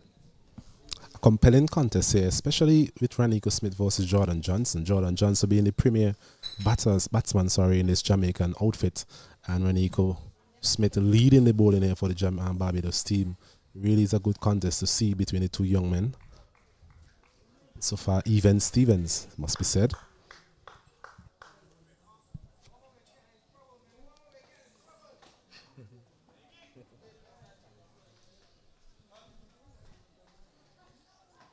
A bit of clouds now coming from that general area where the weather comes from.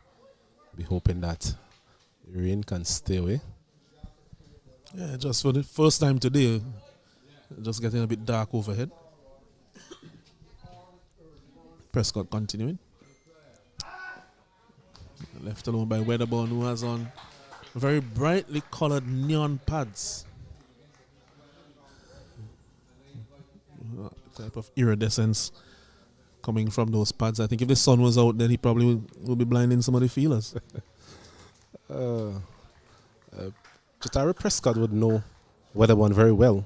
Remember that last day in that 2-day final, he actually dismissed him earlier on in the morning, and thinking his first over or so, just outside the off stump, hanging his bat out to Wedderburn. So he'll be mindful of that. And which is why I believe you've seen on these 2 deliveries so far this over, he has actually left those deliveries outside the off stump. Yes, no matter who you are as a batsman, especially if a bowler has dismissed you either often or in recent times, you usually remember it. And it is very rare to see batsmen who don't make some type of adjustment to try to counter that. So as you said, you have seen from Wedderburn that he has left these 2 outside the off stump.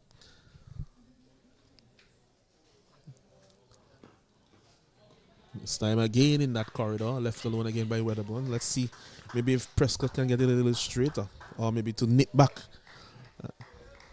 Yes, these deliveries so far seem to be pitching and just leaving the left-hander to some extent. And Prescott seemed to be very comfortable coming around the wicket to the left-handers. Mentioned he gets the ball to come back into the left-handers and at times take it away. So it's always a difficult task facing up to bowlers of that caliber.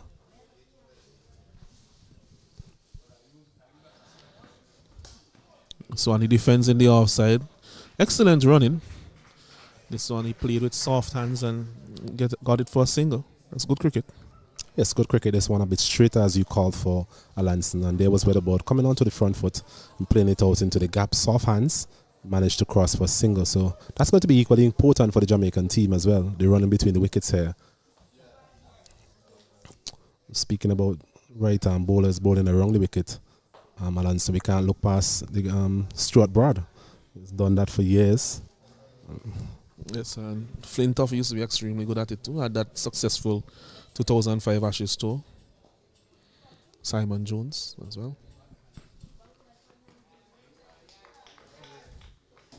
As long as you watch English cricket, which is happening now, the English summer of cricket, You'll always be reminded somehow and by somebody of that 2005 Ashes.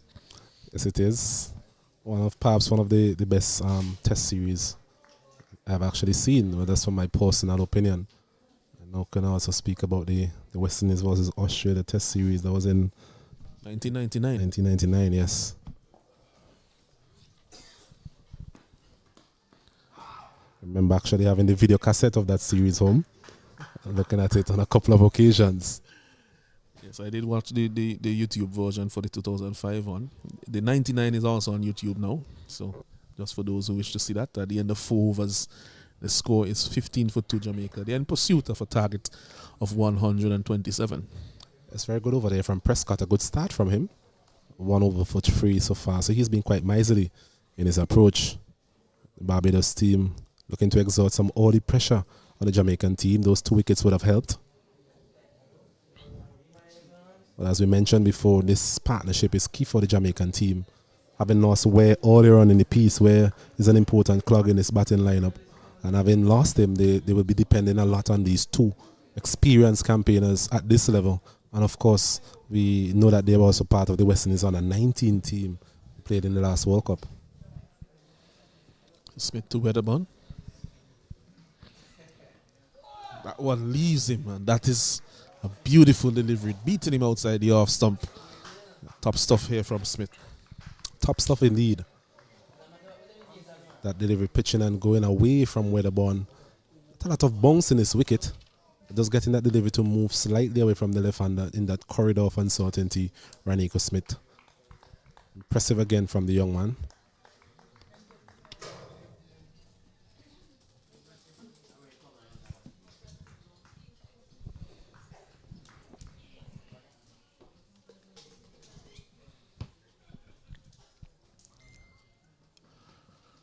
This time he leaves it alone outside the arsenal. More bounce and carry on this occasion. Just a tad shorter.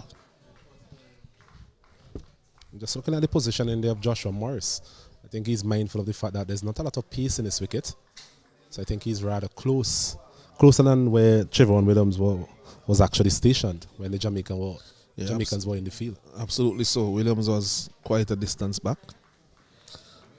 Saw him during the lunch break. Didn't really ask him about why he didn't step up a couple of yards. Slipped my mind at that time, but I had planned to ask him. Bit of old age setting in. Son played back down to mid-off by Wedderburn. I think Smith bowls what we call a heavy ball. I think there's a good description of him. Ball seemed to be just hitting that batter a tad harder than some of the other bowlers. He's a big man, strongly built, powerfully built. And he's running in hard.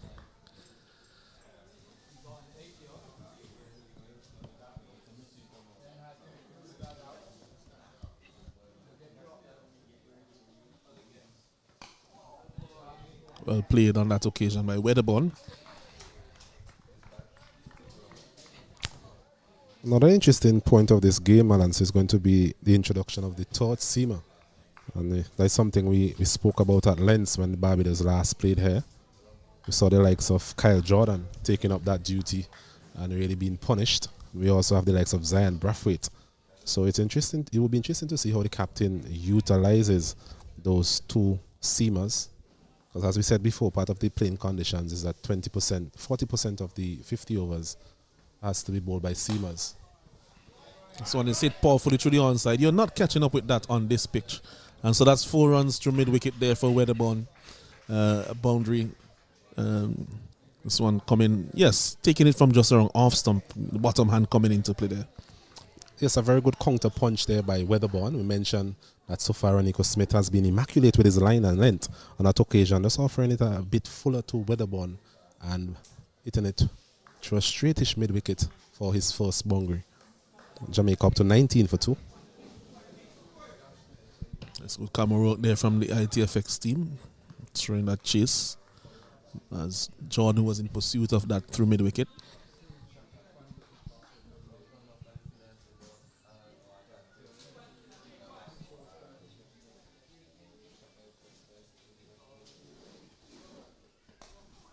So one good delivery again from Smith. Played back to the man at extra cover. That's the end of over number 5. 19 for 2 Jamaica as they go in pursuit of 127. It's a good contest here between bat and ball. And more so a good contest between Ranico Smith and these two talented left-handers. So far, both of these left-handers managing to keep him out. He's completed 3 overs, 1 for 16. Needed for the 108 runs here, Jamaica. So not a huge target really. Required run rate 2.40. It's safe to say that if they bat the 50 overs, they will definitely make that score. So it's a matter of Barbados really getting wickets and getting wickets consistently if they are to really dent the progress of the Jamaican team. Well, they have to basically mirror what Jamaica did to them, which is to pick up consistent wickets throughout the innings. Every time a partnership seemed to be getting some momentum, they were able to rest that momentum by taking some wickets. And they have already taken 2 of the Jamaican wickets, and they would want to continue to pick up more. So there's a change in the field here. There's a man out at deep point. I think Kyle Jordan making his way out here at deep point. There's a man at cover, mid-off, mid-on, mid-wicket. A man at deep square leg as well. So those are the 2 men out. A man at short third man, short fine leg. And there's Joshua Dawn in his usual position at slip.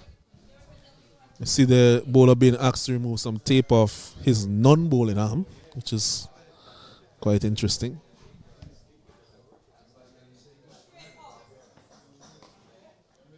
This one is played just behind point by Johnson for a single. That's all there will be. Just looking at Jordan Johnson, Alanson, so much talent. You could see how much time this young man has to play his shots, which is why at times he can be so frustrating. And he has definitely been frustrating so far in the tournament, but we are keeping our fingers crossed here from a Jamaican perspective that he'll be able to just show what he's made of and put up a substantial total here this afternoon. Well, beyond the Jamaican perspective, I would say from future of West Indies cricket perspective as well. But the Barbadians wouldn't agree, but I think they probably will also settle for him scoring some runs and Barbados winning. That one is that's driven powerfully square of the wicket by Weatherbourne all along the ground, scorching the offside. That's 4 runs. A classy there from Weatherbourne. We mentioned Jordan Johnson, but on that occasion, the talent of Stephen Weatherbourne coming to the forefront. There was a man stationed here at deep point, but he had no chance really. He just had to move about a couple of meters to his right, but just couldn't stop that one. Such was the ferocious power behind that square drive from Stephen Weatherbourne.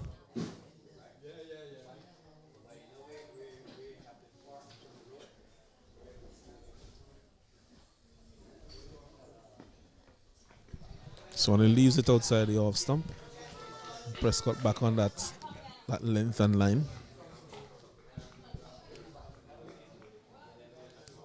Yes, that nagging line outside the off stump from Jatario Prescott. Just has to be patient. That previous delivery that was dismissed for 4, that was a bit too full, offered a bit of room as well. And as you know, left-handers, they like room through the offside.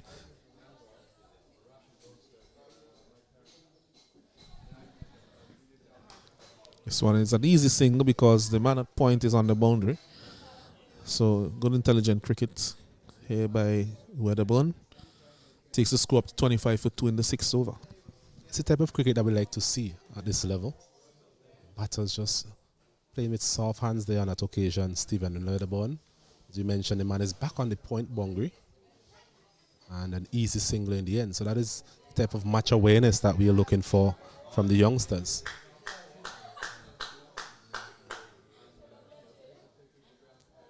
So Jordan Johnson batting quite a distance outside of his crease.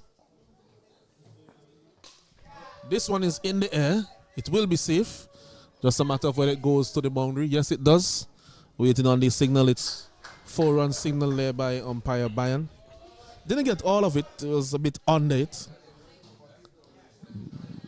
But did follow through. Just kept his shape and was able to get it to the boundary for 4. Well, luckily for him, it actually went over covers. There's a man there at D point, as we mentioned before. Had a long way to go if he was to effect that catch. But once again, using his feet, Jordan Johnson.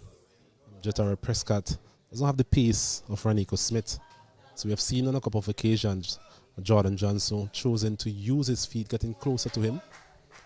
On that occasion, as you mentioned, just following through with the shot through the offside, and that put him in good stead. So excellent run in here from the Jamaican pair. It was good cricket as the over ends on 30 for 2. Yes, another good over there from Jamaican perspective. 11 runs coming from that over. So getting a bit of momentum now into the innings, thanks to these two. I mentioned the importance of this partnership, and as long as this partnership continues, I think the Barbados team will continue to be worried.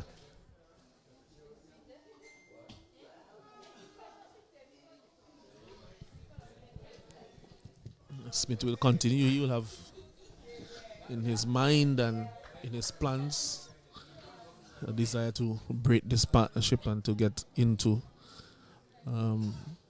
what has been in this tournament a bit of a soft underbelly of the Jamaican batting. But the required total is now below 100. That's always a psychological boost to the chasing team. 97 runs required in 264 deliveries. So those deliveries really non-academic at this point in time.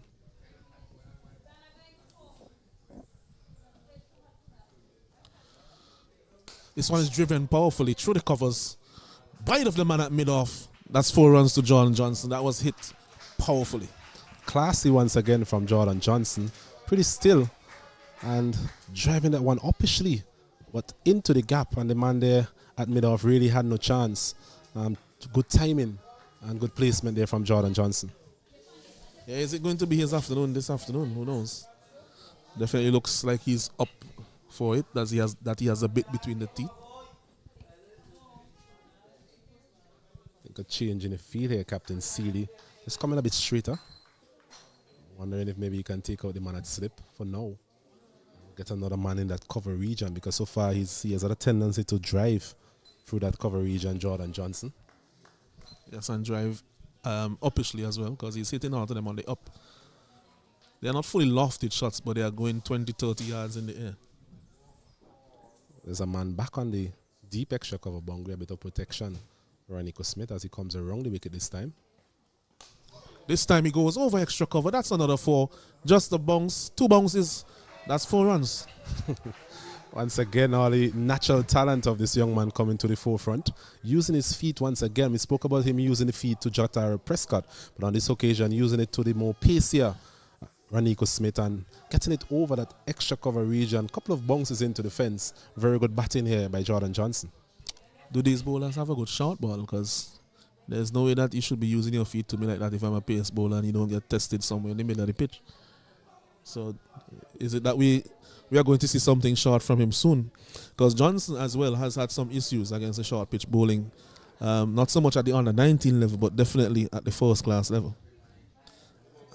As we see a change in the field, well, the man there at mid-off actually went back to long off.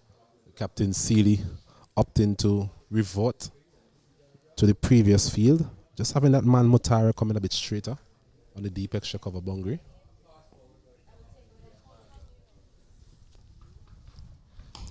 This one should be out, and he misses. Oh my, really? A comedy of errors there in the end from Barbados. Smithy was after it, he got it in his hand.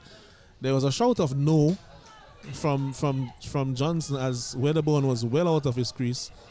Nobody had gotten back to the stumps as yet. But maybe he could have even taken a few steps closer, Smith. Yes, at one point Weatherbourne actually gave up and basically stopped in his tracks. Ranico Smith there, as you mentioned, could have even taken a couple of steps, maybe even run and effectively run out straight himself. But in the end, a chance there for Stephen Weatherbourne, and Jamaica and Weatherbourne live to fight another day.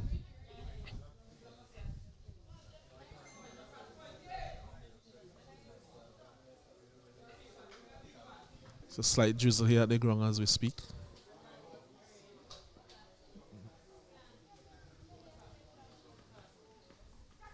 He's out.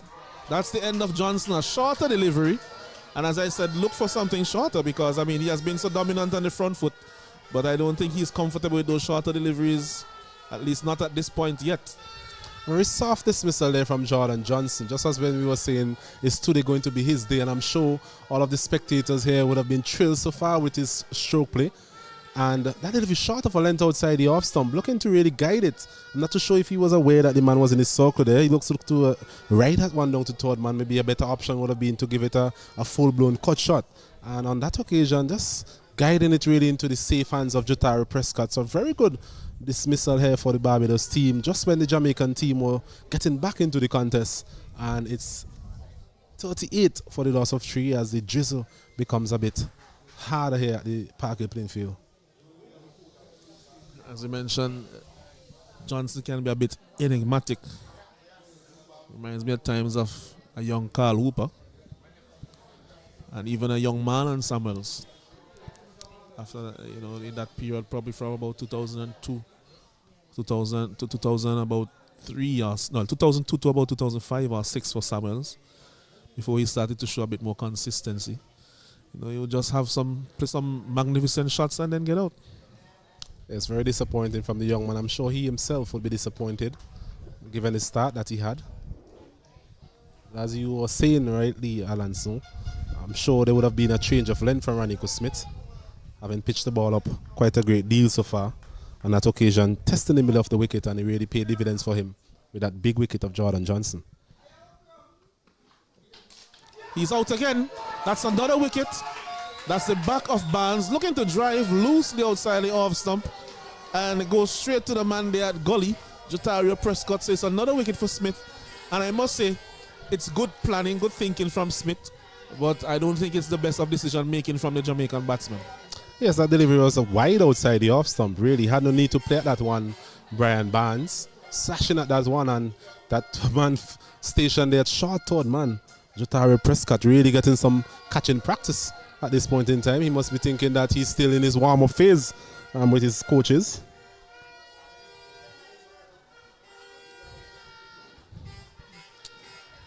Yes, and you could hear all the horns around from the Barbados supporters.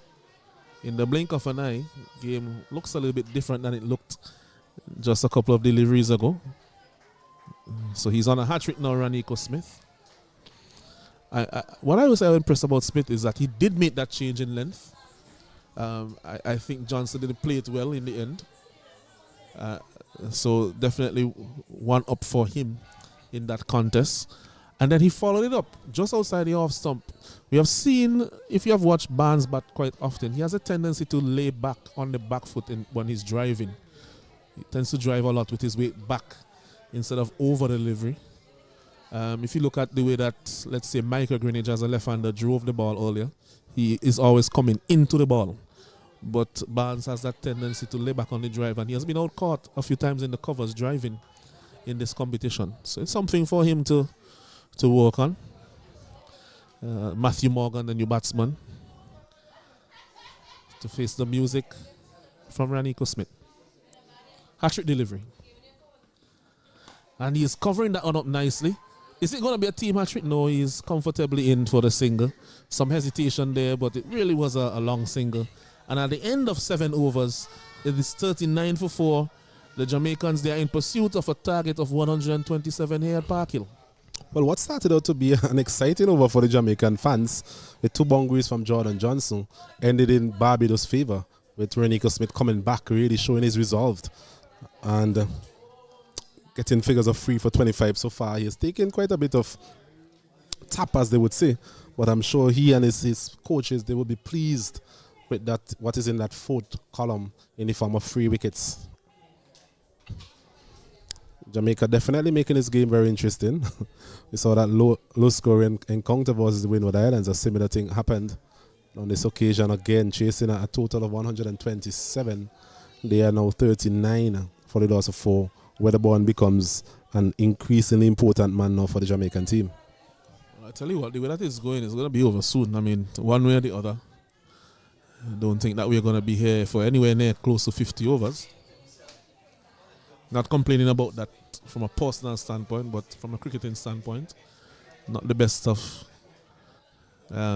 situations, unless they're able to polish off the total. But Jamaica, Barbados really staying in the contest with wickets. They didn't drop their heads and kept in the game even when Jordan Johnson was really taking it to their bowlers. So they must be commended for that so far, the Barbados team. And looking at a couple of dismissals today, Alance will get back to that after this delivery. So when he plays a bit late, time enough for a single. But really didn't know much about that one in the end, Morgan. It just seemed as if it just came off the inside edge and his head swung around quickly to the leg side, maybe even thinking to himself that it may have gotten back onto the stump.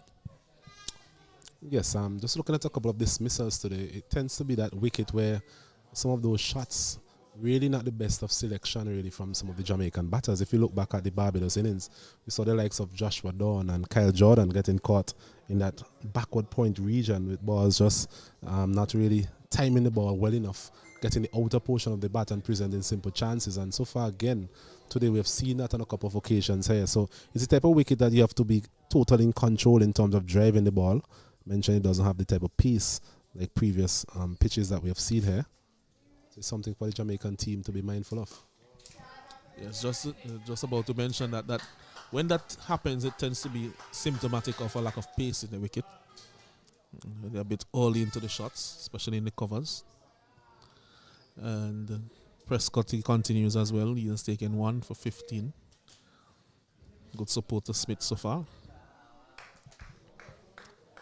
These two again for Jamaica, they're going to be crucial. Driven forcefully down the ground, but excellent feeling there by Zion Brathwaite. Keeps it to 1. Wedderburn, a very forceful shot on that occasion. Drizzle getting a bit stronger now. And I think this one is actually coming from behind us, which is actually good because this is not the rain that really stops everything. It will be a quick shower, but it will be a passing shower. I think we heard from one of our local weather lady there saying this one going past. Very good looking shot there from Morgan. Punching through the covers. Should be time for 2. Easily so. And the shower is actually almost, starting to cut at the moment. Yeah, just a passing shower. What we'll have to get worried about is when we see it coming in from down towards the sea. That will be the greater worry.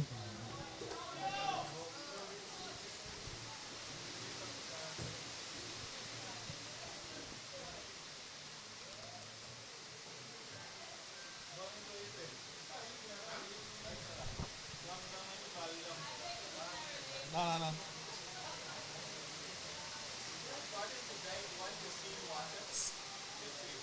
So, that comes soon.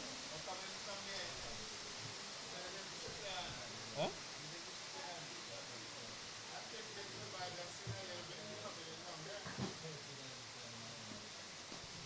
This one is a nice looking drive from Morgan. It will be the end of over number 8. Decision to be made from the umpires. It's a passing shower, but if it persists for much longer, they will have no choice but to come off the field. So far it's not very heavy. So more than well within their right to continue playing. I think the umpires are trusting the local knowledge here. 43 for 4 Jamaica. They continue to be aggressive in their approach. As you mentioned, definitely not going to see 50 overs being complete here this afternoon with the way things are going. I think if they pick up the wicket of Wedderburn now, then they will put the Jamaicans in some serious problems as Smith continues. This one correctly called there by Morgan to send him back. Just on these two, in the final as well, going back to the final between these two teams, about a week or so ago, they would have managed to forge a very good partnership. Having lost 2 early wickets, these two put on over 50 runs for Jamaica. So they'll be hoping for more of the same from these two. Matthew Morgan and Stephen Wedderburn. We mentioned that he's a man for the crisis situation. So many times we've seen him over the years coming into this similar situation. So he will know what to do. And hopefully he'll show his temperament here this afternoon. Well, that's a poor shot though. He was looking just to run that one behind point on the offside, but with a slip there and a man there at that very deep gully or short third man in Prescott, that's a shot that is fraught with a lot of danger. Was getting a bit of extra bounce on that occasion, Raniko Smith. Haven't seen a lot of deliveries going into the wicketkeeper's gloves at chest height, but on that occasion that was the case. So told me that maybe the little rain that sprinkled on the wicket freshened it up a bit. That may be the case. That may be the case. Still a very light drizzle, but it's getting a lot lighter than it was before.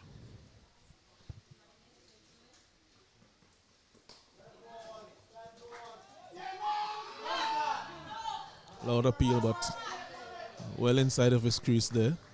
But good feeling there and thinking by Seeley.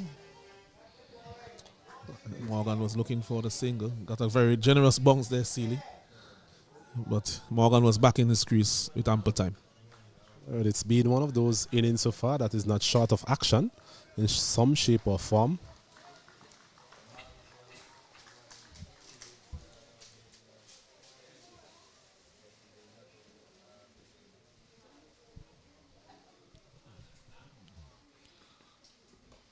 This one is shorter. Just played back down the pitch.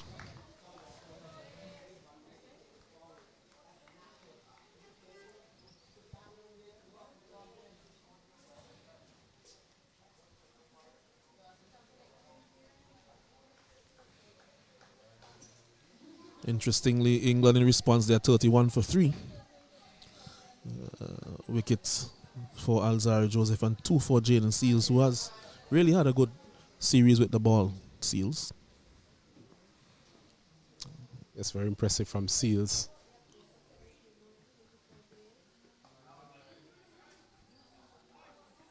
This one is slight misfield. Will allow time for a second. It goes all the way to the boundary for 4. So a little bit of a sloppy work there from Prescott. Really should have kept them just to a single, but in the end they were able to get 4 runs. And that's 4 valuable runs there to Wedderburn and to Jamaica. Not the best of efforts there from Jatari Prescott. We've praised his catching so far, which has been immaculate. On that occasion, a short of a length delivery, Wedderburn came back and played it through that point region. And Jatari Prescott there going to his left, a lazy effort it must be said, and gave the opportunity for Jamaica to get a boundary. So 47 for 4. They continue to soldier on here with Wedderburn and Morgan. Yes, back to Birmingham. Both openers gone and the night watchman Mark Wood.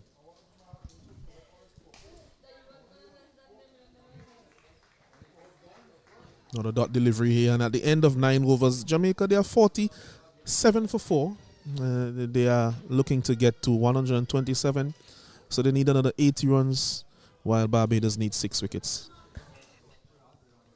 It's a very good contest here at the Parkway playing field. Just as we were anticipating, the Barbados team always going to be up for it, despite that paltry total of 126 they made in their first innings. Jamaican, they've come out very aggressive as well. It must be said, the likes of Jordan Johnson, Stephen Wedderburn, seen attacking instincts from them in this inning so far. Good thing from a Barbados perspective, they've been able to get rid of 4 top order wickets for the Jamaican team. So the lower order here really have to stand up and be counted if Jamaica are to overhaul this total.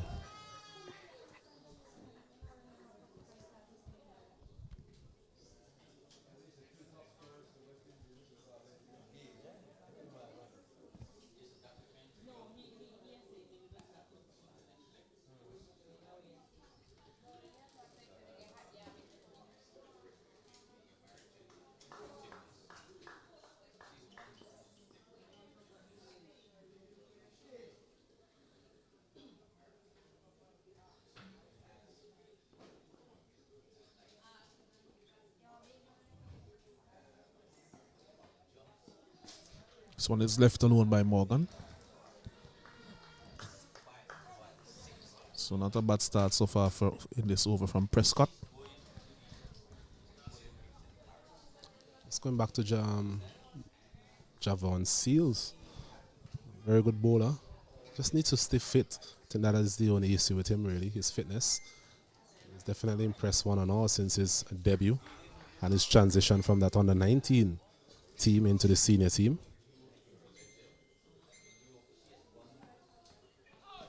This one is wide down the leg side, called by umpire Byam. Yes, he definitely has a lot of talent, Seals. What's important about him as a test bowler in particular is that he takes wickets. And there are some bowlers who just take wickets, sometimes not with great deliveries. And there are some bowlers who find it hard to get wickets even when they're bowling well. That's just how cricket is sometimes. And so Seals is one of those bowlers. He just seems to find a way to get wickets. And that's a vital person to have in your team. So, Yorker and delivery. May have jammed on it with the bat. A vociferous appeal there from Prescott, but not upheld by the umpire. May also have pitched outside the leg stump. It's coming around the wicket, Jatari Prescott. So it's always going to be very difficult for him to get that LBW decision. On that occasion, umpire Byam not answering in the affirmative for him. Another leg bye conceded. I think it may have pitched outside the leg stump in the end.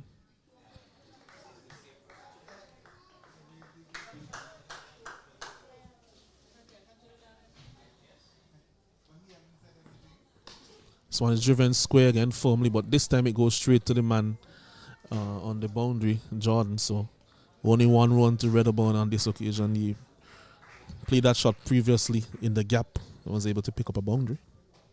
Yes, this time just finding the man there, Kyle Jordan out at a deep point. Previously you mentioned him playing a similar shot, but to the right of Kyle Jordan really gave him no chance on that occasion. This time around, just having a single as the 50 comes up for Jamaica into over number 10.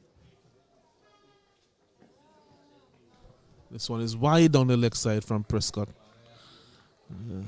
Just losing his radar just a little bit. We saw in the 2-day fixtures that based on his wrist position, he can just push the ball down the leg side a little bit. He can pull down with his fingers a little bit to the left side of the seam and push the ball down leg side. Seem to be struggling just a little bit with that at the moment. As we see the ground staff just making their way back to their resting place. A good sign. So a quick single taken, but comfortably in the end. And that's the end. Is it? No, there's one delivery remaining in this over. Few wides in this over, so just lost count there for a second.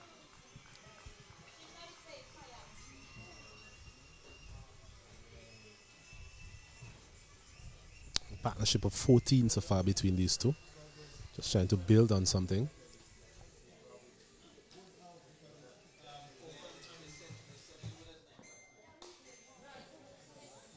Now it's the end of the over. It's 52 for 4 after 10.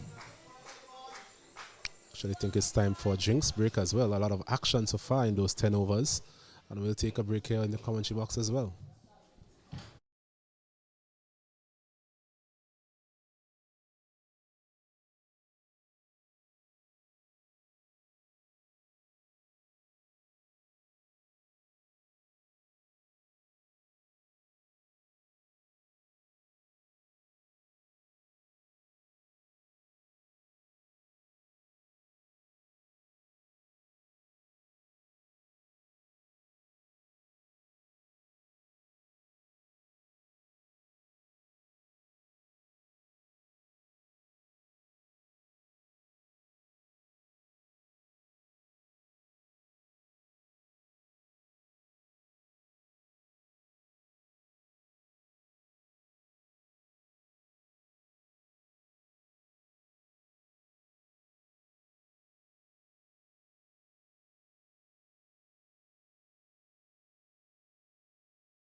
Good afternoon and welcome back to the Parkhill playing field, where we have an action-packed fixture for you here this afternoon between Jamaica under 19 and the Barbados under 19.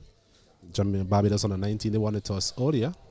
Dismissed for 126, but they've really made a good face of this run chase in terms of curtailing the efforts of the Jamaican team, the Barbados under 19 team, and we're going to see a change in the bowling. So after that initial spell by Ryan Smith, we're now seeing the introduction of Preston Clark as we welcome back my co-commentator Alan Cruikshank. Yes, and we also welcome back the Sunshine. Good afternoon again to our viewers. So the local knowledge shows that they are right. It was just a passing shower. So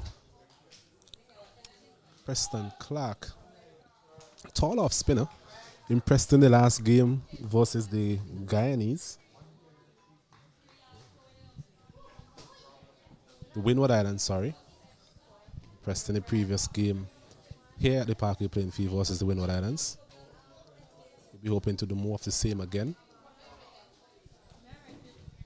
In that first round fixture, he had figures of 10 overs, 2 for 10. Bowled economically and also got a couple of wickets. The wicket of the captain, Stefan Pascal, as well in that encounter. This one is a wide. He does bowls reasonably straight, attacks the off stump, gets a bit of bounce as well. Interesting to see how the Jamaican play him this afternoon. This one is punched out to cover region, gets a single. It's good batting there from Matthew Morgan. More of the same is needed. Yeah, that's something that you didn't see when he was playing against the Windward Islands, when Theo Edward was playing him. Edward, a very talented young batsman, just coming up from under 15, but I think he would have to work on how he maneuvers the spin bowling. Seems to be very good against the quicker stuff. So I had a chat with him after the game as well, and I think he's cognizant of that fact in terms of admitting that he actually got stuck. So just a matter of the young men learning from their previous experiences. Yes, and I think he's 16, so he does have some more years at this level to work on that and to show that he has actually blossomed and expanded his game.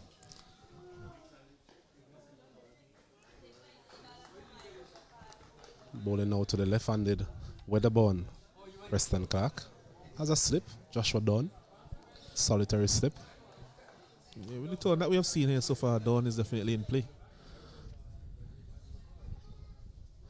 Doesn't throw the ball a great deal. And Preston Clark, and as I say that, just gets one to turn away from Stephen Weatherborn. But like you rightfully said, Malanso, the wicket definitely offering a bit more for the spinners today.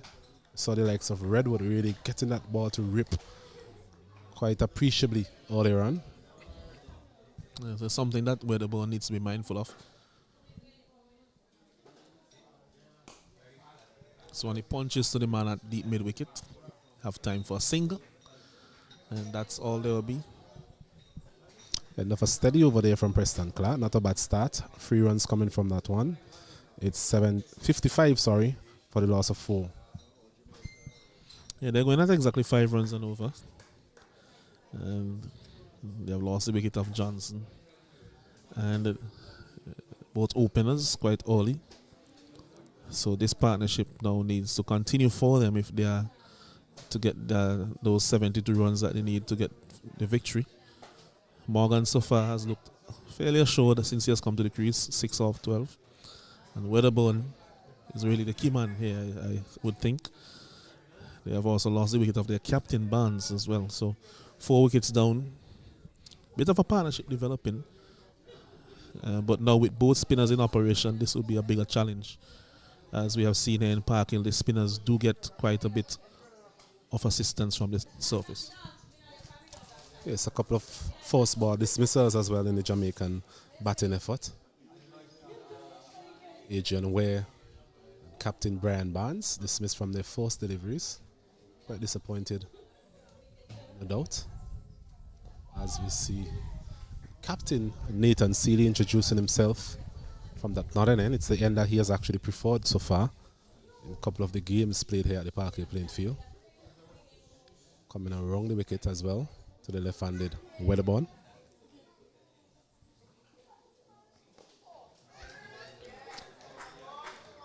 Weatherborn loves that slog sweep. I'm not sure that's a shot he'd want to take the risk of playing at this point in time, but it's a shot, a favorite of his.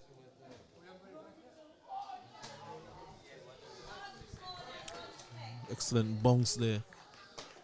As we said before, once the spinner gets the ball to hit anywhere near the seam, the ball does tend to bounce appreciably. At least today we have seen that on a few occasions.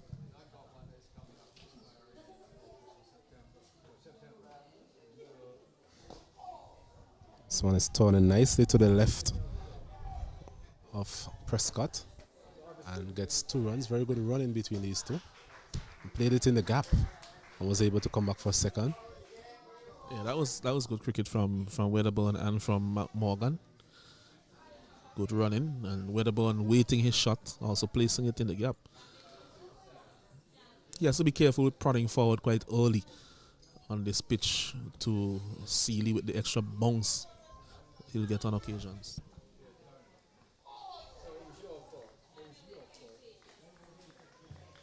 Once again, a bit of lift from Nathan Sealy. Relatively tall man, Nathan Sealy. Just around 5'9". And definitely getting a bit of discomfort there, Stephen Weatherborn, but as well that ends well for him and the Jamaican team. As 12 overs are completed, they have 57 for 4. Jamaica responding to 126 made by the Barbados under-19 team. Yeah, so we see there early the Pacers have done the job that was required of them, making some early inroads. Would have been a bit more pressure on the spinners to have been introduced if they won the early wickets, but 4 wickets down already. So a wicket or 2 here from the spinners will get them into the low order and will make it a difficult task to get these 70 runs. However, if these two can sit together for another 40 or 50 runs or so, it can become quite easy for Jamaica in the end.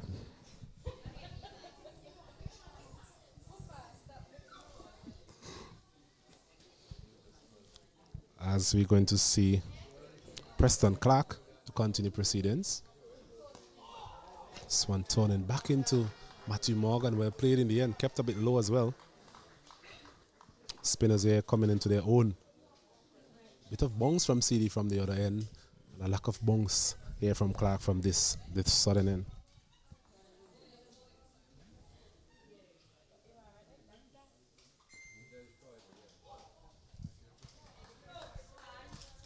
This one now had a lot more bounce than the previous one, so there's definitely some variability in bounce. In my opinion, I think it's when the ball hits the seam as opposed to when it hits the smoother side of the ball. That's really causing that variation. It's a relatively bare surface. No live grass on it. Looking That occasion, Matthew Morgan looking to go over the top, I think. Getting the inside edge back onto his pad.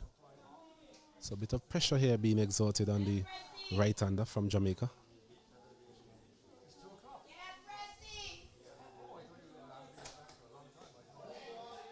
Once again, a good single by these two. They'll need more of that. Even what we've seen from the spinners. Not going to give a lot away, these two spinners. So we'll definitely have to walk the ball into the gaps efficiently, these two. And take any advantage of any scoring opportunities presented.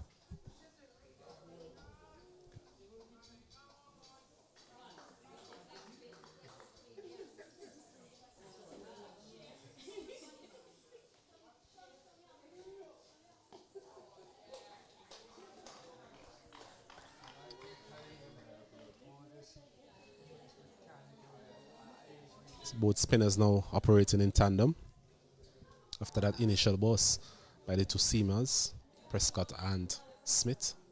Once again, it's a sweep shot. Over square leg for 6. But I tell you what, it went flat.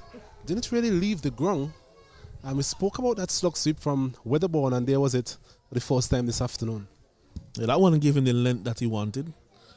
Allowed him to get and also the line just outside the off stump, getting his arms free and swinging through what is actually one of his favorite shots, which is that slug sweep, well executed for 6 runs.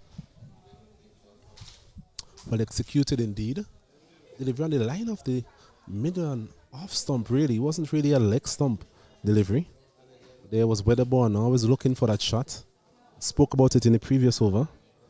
And saw it manifested there right before our eyes. Beautiful shot by Stephen Weatherborn. He continues to impress. 26 from 36 deliveries so far. Jamaica would feel at ease as long as he's there. Stephen Weatherborn.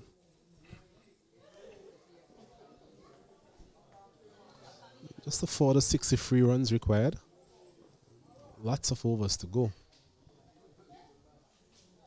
Sure, they'll be ticking off these runs in batches of 10, blocks of 10. Barbados team, on the other hand, they will want wickets and more wickets. Let's start by Captain Seeley so far, doing what he does best. Sporting wicket to wicket. Hint of tone. And subtle changes of pace. Also have the likes of Zishan Motara to come. And also Saurabh Worrell. Two very good spinners in their own right. This one is hit straight to the man there at mid-wicket. Puts it down. We were just speaking about Worrell and his spin bowling abilities. On that occasion, his catching was tested and he failed miserably. Usually he's a very good fielder, Worrell. So he will be all the more so disappointed with that. Given that they have only scored 126, they really need to take all of their chances, the Barbados team. That delivery short of a length. And Morgan, he went back and punched it straight to the man, the Worrell, and didn't really take advantage of that opportunity, Worrell. I think we've seen that on a couple of occasions as well, batsmen going back onto the back foot and hitting the ball uppishly. Saw Joshua Morris being dismissed in that fashion, and on that occasion being given opportunity there, Matthew Morgan. Yeah, that is something that could happen when a pitch is a bit slow. As they go onto the back foot just a little early into the shot, the angle of the bat, facing a bit upward. And then that just causes them to loft the ball instead of hitting it on the top of the bounce, on the ground. This one is walking it out to that man at deep mid wicket, Zion Brathwaite. You're not going to get 2 runs there. Very electric in the field, Zion Brathwaite. Very good cricketer. And it's the end of the over. See, they're a bit disappointed not having the wicket in that over. Thanks to that job catch by Saurabh Worrell. It's 65 now for the loss of 4. Jamaica in pursuit of 127. Yeah, just mentioned earlier that I saw Worrell before the game. Didn't look 100% in terms of his health. And doesn't seem as sharp as he usually is in the field, as would be good to know exactly what the case may be. But 4 spinners here for the Barbados team, 4 spinners to choose from. They have elected to start with their 2 more conventional spinners.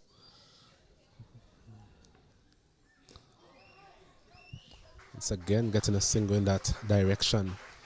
Just to the right of the man there at short mid-wicket, Renico Smith. Not the most mobile in the field, it must be said. I'm going to say that these 2, in terms of the running between the wickets, they have been excellent. This is something that you want to see. Doesn't mean that you have to play big shots to keep the scoreboard ticking. Even when they come forward, once the ball is on either side of the wicket, they'll look up, see if there's an opportunity to score, and then you get going. Agreed. That's going to be crucial, really. If they are to overhaul this total, not a big total by any means. What we've seen from the Barbadian is that they're not going to go down without putting up a fight. As we see Preston Clark coming around the wicket this time for the first time. One flatter outside the off stump. I'm wondering at what point the captain will introduce Motara. We saw the leg spin of Redwood really proving to be difficult for the Barbadian batters. We're hoping that Mutara can pose a similar threat to these Jamaicans. Well, that would be the hope of the Barbados team. And it's something that I'm thinking they will not be that far from doing.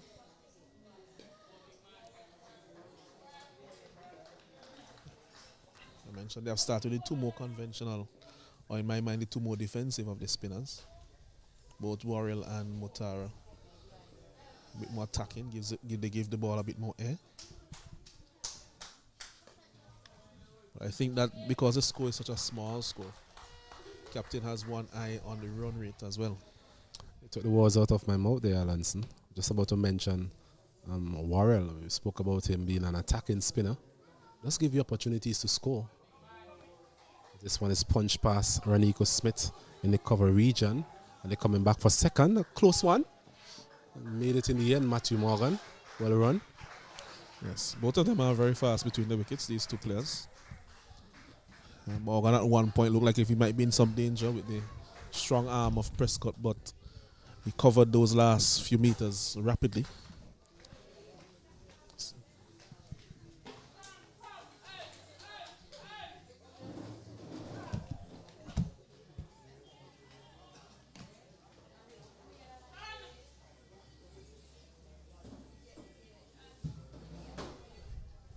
Partnership of 30 from 49 deliveries, so not a bad tempo in terms of the partnership, given the loss of wickets in that particular period.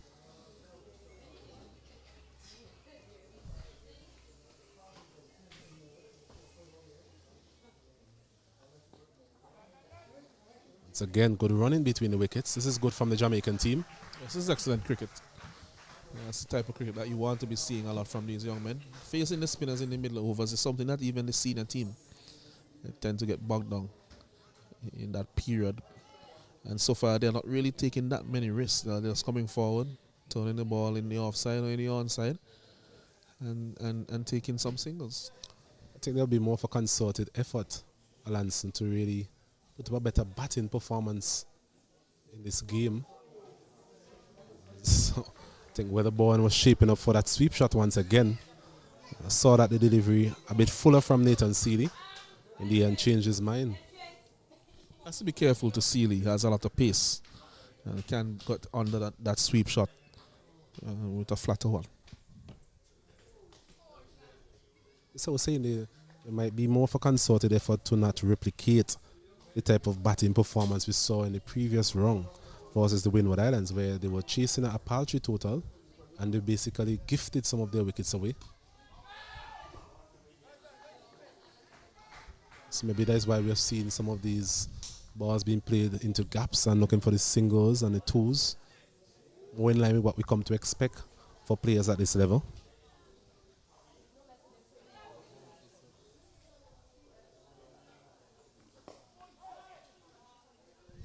He has to be careful there, Weatherbourne. He's looking to turn those deliveries on his pads a bit too square, in my opinion, of the bowling of Seeley.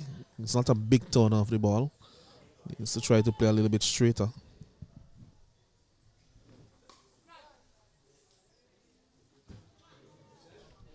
And another tight over there from Nathan Seeley. His ball 3 overs for 4 so far, so quite miserly as usual from him. Leading from the front, Jamaica under 19 require 58 runs to win this contest here. They are 69 for the loss of 4, 16 overs completed.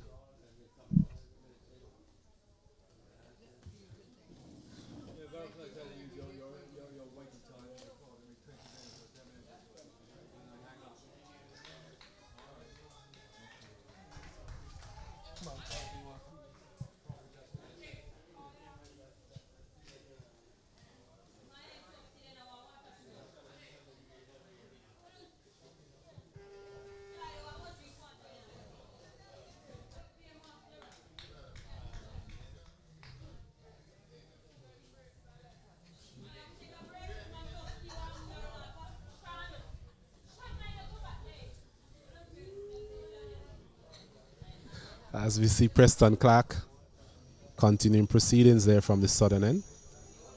He's into his 4th over, none for 13 so far. Just driving this one back past the bowler. It's Joshua Dawn comes around from long on and cleans up for a single. Clark bowled quite a long spell. In fact, I think he bowled his 10 overs on the trot versus the Windward Islands. Such was the level of control that he had. Yes, he did. Today they're knocking him around a little bit better than they did against the Windward Islands. There's also that slug swept 6 in a previous over against him. This time a bit of tone, a bit of hesitancy there. But in the end, getting through for that single was always going to be the call for Matthew Morgan. With the ball a bit reluctant at first. But in the end, well done by the two. Yes, Morgan has been instrumental in really adding to the intensity of the running. You already saw in the partnership between Johnson and Wedderburn that they were taking some quick singles. But since Morgan has been there, he really has ramped it up just a little bit.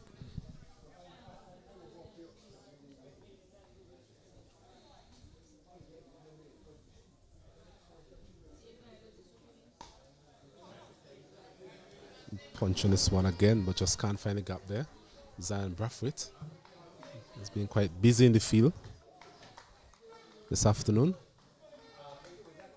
Still in good spirits.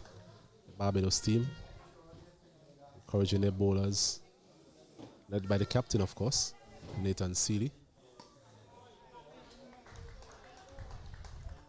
Just trying to exert a bit of pressure on these two Jamaican batters, and hoping that they'll do something out of the ordinary and present some sort of opportunity to effect a breakthrough.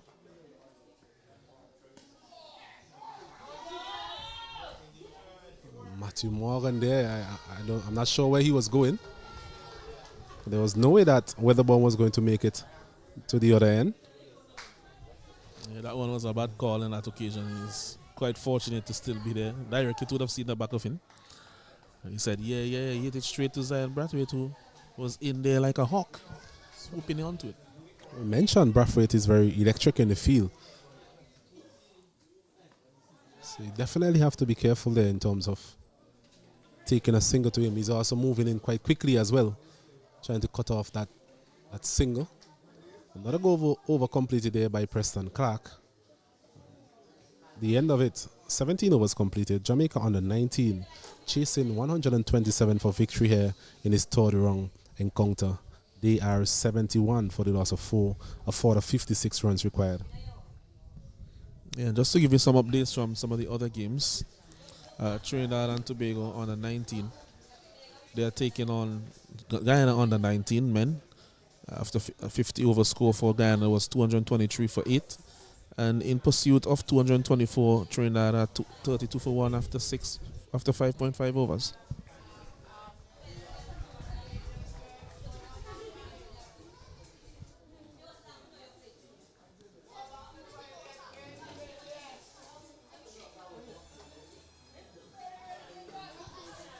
We'll get you some updates from the other game shortly. But I'll still let you know that test match at Stumps, England, they are 38 for 3 in response to West Indies' score of 282. So a wicket for Alzari Joseph and 2 wickets for Jaden Seals.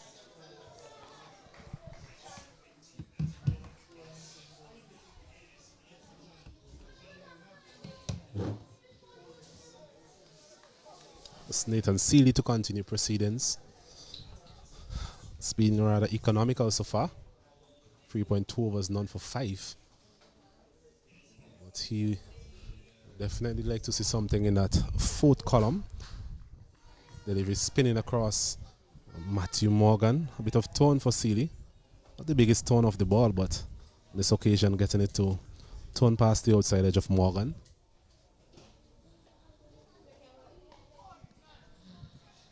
Warrior once again diving to his left, preventing that single. So a bit of pressure here building on Matthew Morgan. Still have a lot of time on his hands. No need to do anything rash. This one is driving again, and Warrior testing his diving skills. On that occasion, not successful in preventing that single. 73 for 4. And that one was a bit slower with more flight from Sealy inviting a drive. Morgan driving down to long on for a single. Looking to buy a wicket probably here, Sealy, from time to time.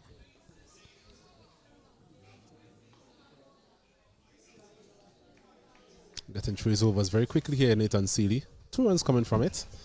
18 overs completed. 73 for 4. Yeah, so they're going at 4.25 and over at this time. The partnership is 35 off 56 deliveries. And so far in the bowling, Smith has 3 for 29 off 5, and Prescott, he has figures of 1 for 22 off his 5. So far, Clark and Sealy have been tight, but haven't taken a wicket as yet.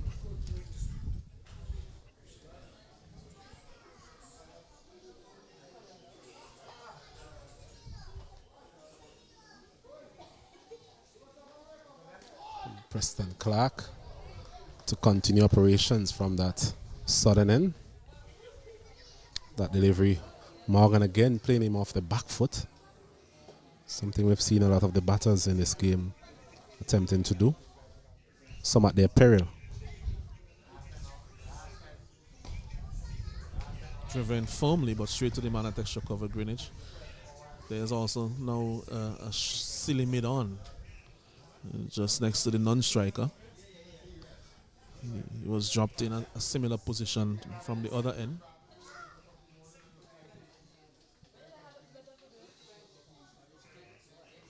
It's a beautiful delivery there.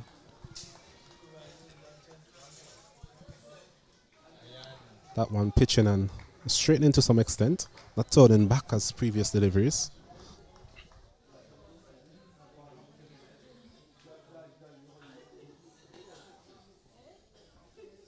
It's again coming forward there, Matthew Morgan. Not with any sort of conviction. Yeah, he's actually had most of the strike in the last 3 overs or so. Barbados team has managed to really exert some pressure on him, allowing him to score freely. It's again in this over 5 dot ball so far. Yeah, but there's no pressure on him. He can safely just bat out the overs. There's no scoreboard pressure on him. So no need for him to do anything rash here.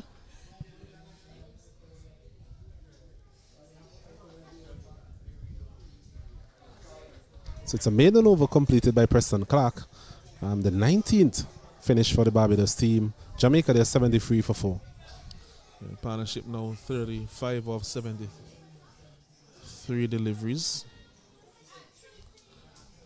And some extremely important partnership, I must say here, because they're not been going at a rapid pace, just under 3 runs and over in the partnership. But given the context of what they have to chase and the time that they have, and also the lack of batting to come, it has been a very important partnership for the Jamaica team. Barbados is going to bring a change now with Mutara. Will be introduced into the attack.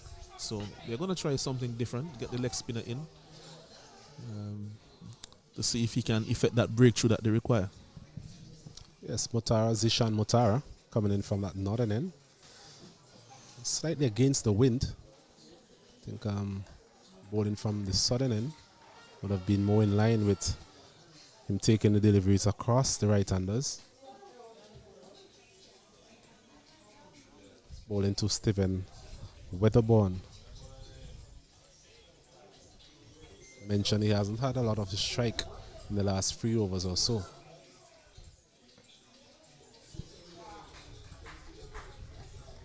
Zishan Mutara. It's been steady throughout the tournament without being overly spectacular. Yeah, something that we'll get back to that. I actually expected him to take a few more wickets in the tournament. It's probably among the leg spinners one of the more consistent ones in terms of his lines and lengths.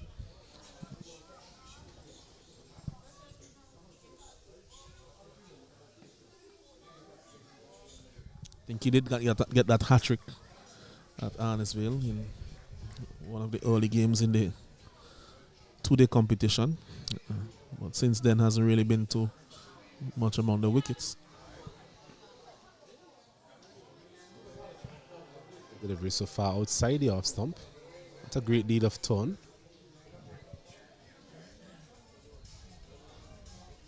Weatherborn being watchful so far in this over. Bit of bounce again, especially from that end. We've seen a lot of bounce being extracted from the northern end. Mutara being a tall man as well.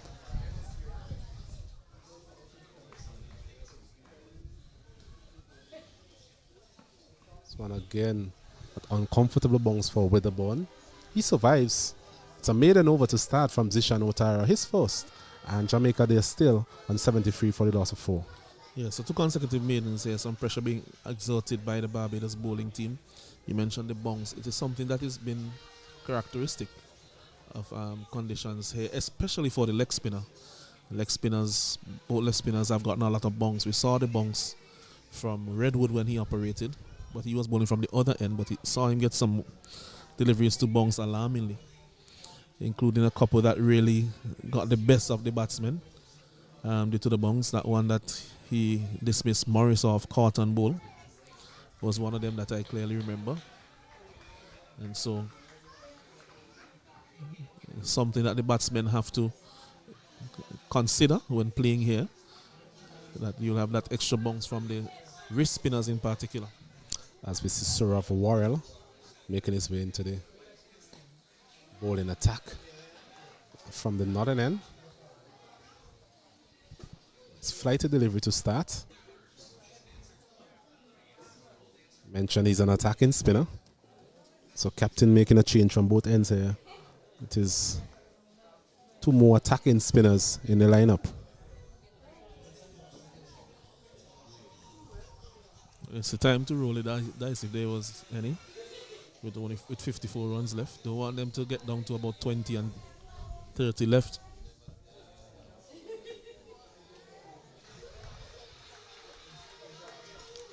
Suraf Warrell was instrumental in that Barbados victory. In the final, that is. Took 3 wickets on that final day. Really dented the progress of the Jamaican team. So it's an opposition that he knows very well. That delivery going past the outside edge there of Matthew Morgan. Was lost a bit of momentum, a bit of fluency in the last few overs.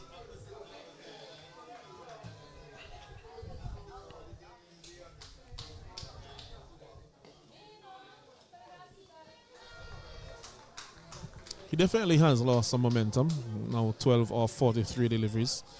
I think he was 6 off 11 or 6 off 12. So his next 6 have taken about 30 deliveries.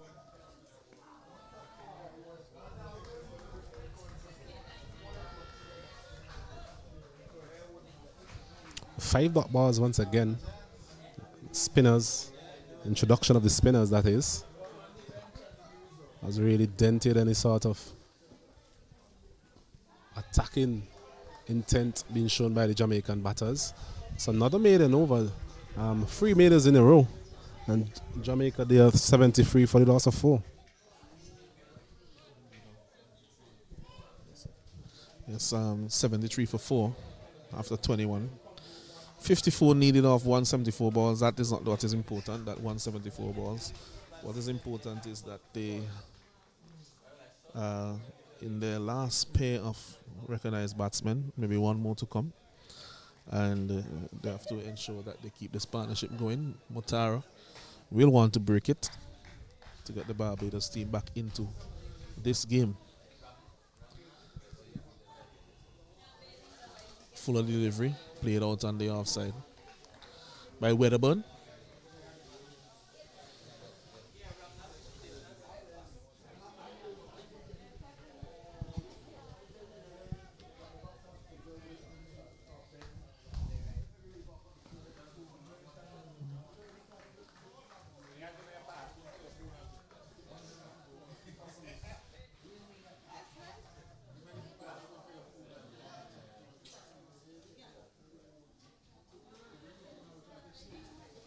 Using his feet on that occasion was Weatherburn.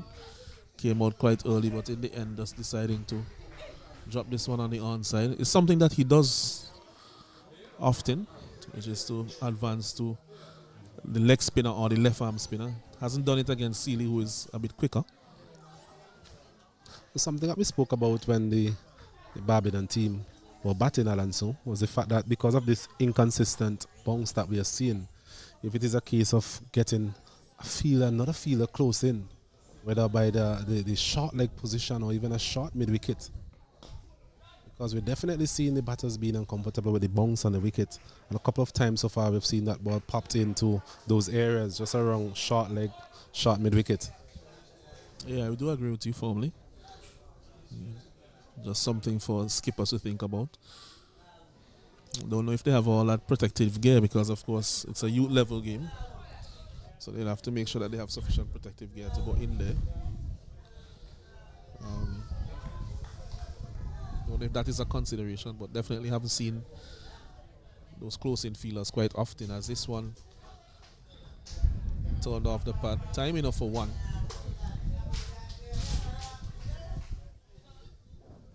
It's a shot that has been attempted on a couple of occasions by Wedderburn. This time getting it into that gap between Kyle Jordan and Jotaro Prescott. Gets a single.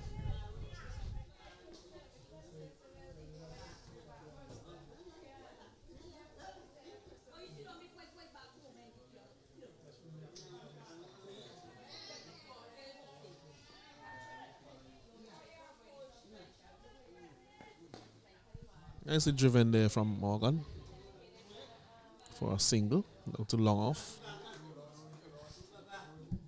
So far in this over 3 singles. Actually, that's the end of the over, so 4 singles in this over. At the end of 22 overs, 77 for 4 Jamaica. Yes, after 3 consecutive maidens, Jamaican team managing to get 4 singles from that over, which is in line with what they really require at that stage. Not a lot of scoreboard pressure on them, these two.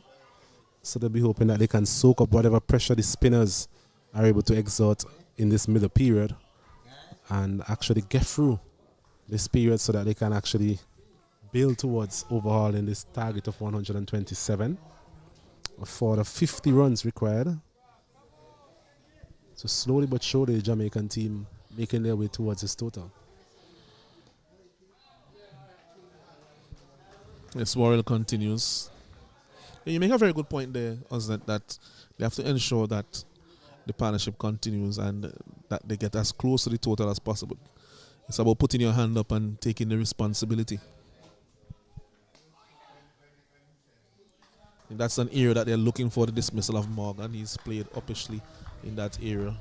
That's silly mid-on, straightish mid-wicket, short, straightish mid-wicket era.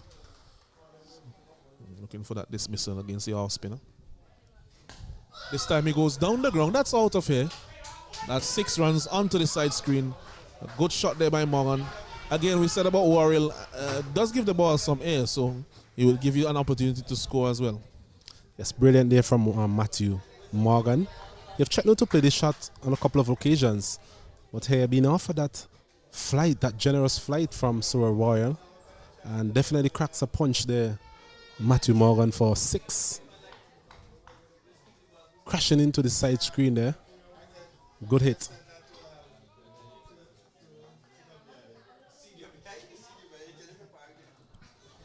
He's beaten off the next delivery, so a good comeback there from Warrell.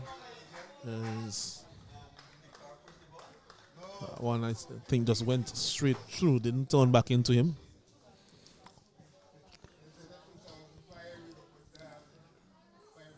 A flighty delivery to which he is well forward and smothers that. Definitely not afraid to give the ball some air, Warrior. Despite being hit for 6 earlier in the over, still managing to give that last delivery some generous flight once again. Trying to lure Matthew Morgan to go over the top again. Yeah, I like him as a bowler. I like his mindset as a bowler, an attacking bowler, looking to get wickets, which is good. Because he has that mindset, when he starts getting wickets, he really does get on a roll and takes a lot of them. As we saw in the competition last year, one of those games, I think he took about 6 wickets. And so at the end of 23 overs, the score is 83 for 4. Jamaica need another 44 runs. Matthew Morgan is on 20 off 52. Wedderburn is on 32 off 60. Wedderburn will be on strike to Zishan Mutara. Flighted delivery, nicely driven there from Wedderburn. It's in the gap and it goes all the way for 4 runs. That was a wonderful shot. Exquisite timing and placement. Yes, classy day from Stephen Wedderburn. We mentioned his competence in terms of driving the ball. That occasion given a bit of air once again by Mutara. Coming on to his front foot there, Wedderburn, and stroking it nicely in that gap. The man there out at long off, Raniko Smith came around, tried to make a valiant effort, but just couldn't stop it in the end. So a very welcome boundary by Wedderburn and the Jamaican team. Takes them now to needing 40 runs to win. A bit flatter. Looking for the single on the offside, but it's not there. The longer the partnership goes on, Alanson, the more Worrell and the Barbadian team will be ruining that chance. Or for a few overs ago, seems like decades ago. Yes, it will. It will seem like decades ago. 40 runs left to score. You know, as the overs go by, that gets down to 20 and 25 and then 15 and then 10. You know, you're really gonna be feeling the pressure there, Barbados.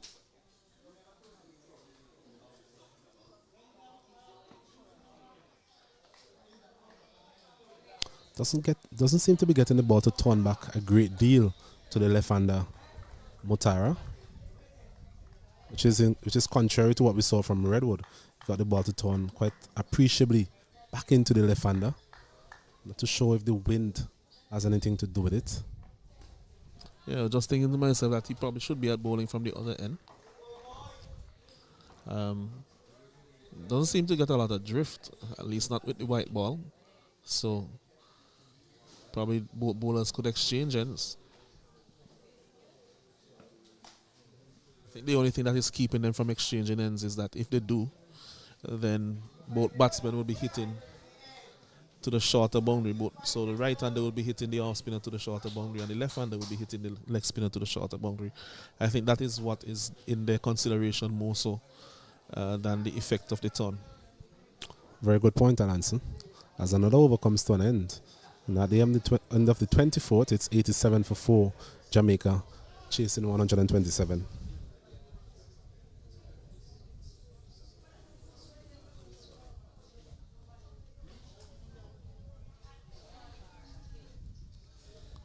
A few weeks ago, St. Vincent and the Grenadines, along with Grenada, the southern Grenadine Islands for St. Vincent, and the northern ones, well, the Grenadine Islands for Grenada, Carriacou, Petit Martinique, for St. Vincent, Petit St. Vincent, Palm Island, Union Island, Myro, Canouan, severely hit by Hurricane Beryl, northern Grenada as well, and also to some extent some of our northern Grenadine Islands as well.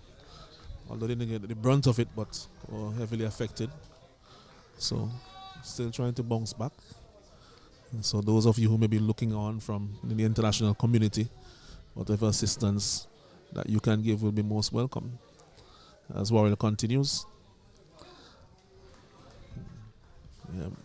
most persons in those islands that I have named have lost their roofs, at least. Some have lost everything.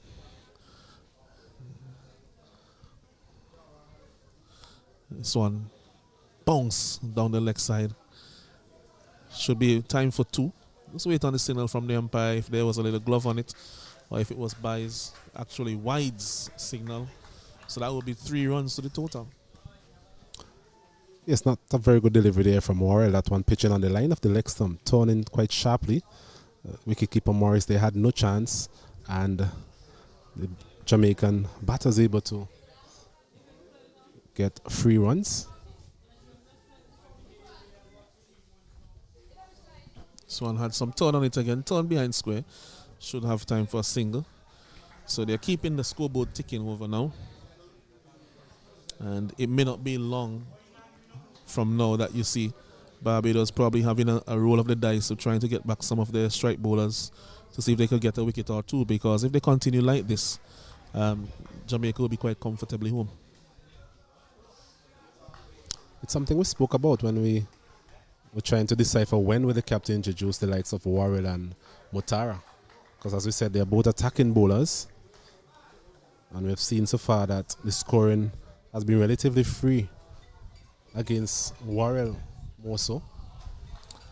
I think the issue is that when the batsmen were new to the crease, and the partnership was quite young, the more defensive bowlers were operating. I think that was a perfect opportunity to attack more with the more attacking bowlers while the batsmen were fresh and most likely would not put as much pressure on your leg spinner and your conventional off spinner.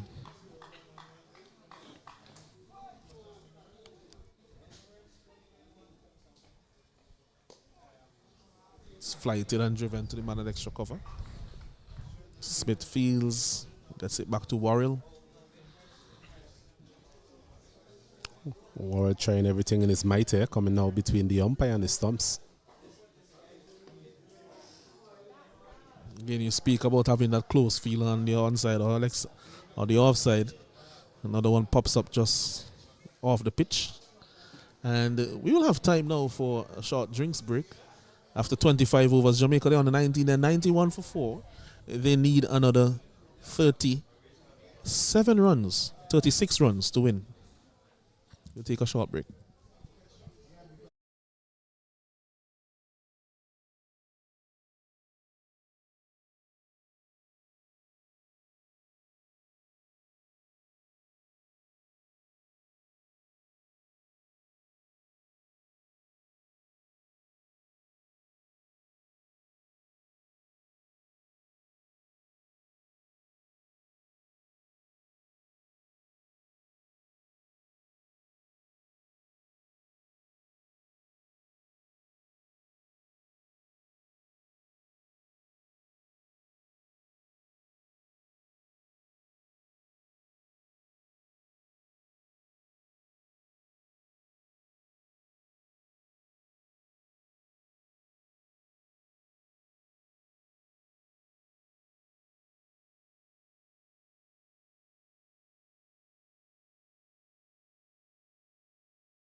Yes, welcome back to the Park Hill playing field. Matara continues to Morgan. That's wicked. That one had some extraordinary bungs. One passing him across the chest area, almost as if a fast bowler was bowling to him, wasn't it? Yes, for a moment there, I thought it was Courtly actually into the attack. That one zipped past him, torn and bounced. So you could see based on the conditions there, it wouldn't be the easiest of pitches for the new batsman to get started and the easiest of bowling to get started too as well. So these two have even more reason to continue along this partnership. Fuller delivery, played back to the bowler. Another 36 needed for the Jamaican, 6 wickets required for the Barbados team. At the moment, Jamaica probably slightly ahead, but with a few wickets, you never know. This one is driven out to the man on the sweeper boundary. Cover. He just gets it back in now. There's time for a single. After he fires in the return. Well, Alan, it's for that reason that I think this game is still evenly poised, because a wicket here for the Barbadian team would really open the doors for them in terms of, you mentioned how difficult it might be for a new batter to start on this wicket, considering what we've seen in terms of some deliveries lifting after a good length and a bit of tone as well on offer. It's a fuller delivery, turned to the onside, single taken. I think the key man is really Weatherburn. He has the experience. I think he knows it as well, that he has to really stay there until they get to 127, or else they may end up not winning this game. Yeah, we mentioned that earlier at the start of his innings. We mentioned how important it is that he stays there. He has the temperament, he has the experience, and Jamaica will be hoping that he can bring those qualities into play here this afternoon and take them to victory. This one is quite high, loud appeal but high. So deemed not out by umpire Byam. That's the end of the over. At the end of the over, the score is 93 for 4. It's a bit of a slider there from Mutara coming back into the right-handed Morgan. It's a bit high, as we mentioned, and umpire Byam agreeing with that. So 93 for 4, 34 runs needed. So Jamaica here just ticking off these runs slowly but surely. No rush really. Yeah, and again, that point that you made about that one being a little bit high, again, that bounce from Mutara is going to be a key thing. And that's why I think that, you know, they have the opportunity to dismiss a few of them with some catches around the bat. Maybe something that they are not prepared to take the risk with, but it's what a chance. What a try, sorry. So Warrell, he continues to bowl from the, what we'll call the road end for now, to Weatherburn. But that one had some bounce on it again. There you go. Every time you might think that you're in and set, there's one that just spits at you from the pitch. And we've seen now in consecutive overs 2 of those deliveries, and I don't think that it will get less and less from here, but it will increase in occurrence as the ball gets older, as the pitch gets more worn. The sun is baking down on the pitch now. Yes, Warren, not the tallest of men, on that occasion getting some bounce and turn really. Weatherburn will be glad that he got nowhere close to that one.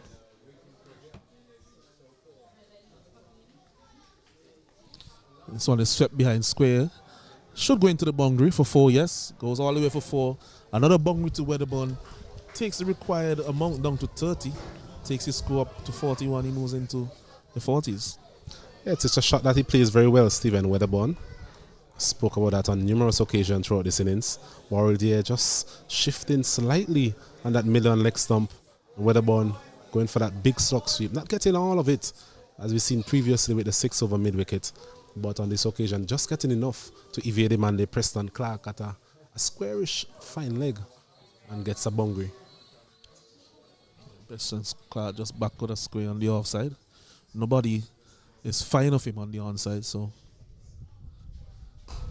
This one he's caught. That's a fabulous catch there from Greenwich. And that just maybe the opening that Barbados is looking for. Another wicket to Warrell. Said that he usually takes wickets. And there you go, that one was a flighty delivery. Tempted him into the shot. And hit it straight to Greenwich, who took a sharp catch. It's a good piece of bowling there from Warrell, and it's something we spoke about him. He's not afraid to give the ball a bit of air. Despite being hit for a boundary on his previous delivery, he has another flighty delivery there on and about the off stump this time around. I think that was the difference between the two deliveries. The previous delivery on the line of the mid on leg stump. This one was a bit outside off, turning away, where the ball didn't get the elevation. And in the end, presenting an opportunity there for Micah Greenwich at a short mid wicket, which he accepted gleefully, diving to his left. Well taken there by the young man. So a breakthrough for the Barbados team. Jamaica, they're now 97 for the loss of 5. And I tell you, with that wicket, everything changes.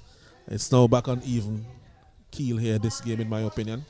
If they're able to take another one, then Barbados will be in the ascendancy. If they're able to take another wicket before the score gets to about 107, 110 or so. As Michael Clark comes out now to do battle. I'll tell you what, with the introduction of Michael Clark here, we know what he's going to do. He plays one way, so it's a matter of whether or not he can curtail his natural instincts, or he'll feel that he just needs to be positive, especially against Warrior. We know Warrior will give the ball a bit of air. So it will be interesting to see, interesting cricket from now on, really, with Michael Clark at the wicket.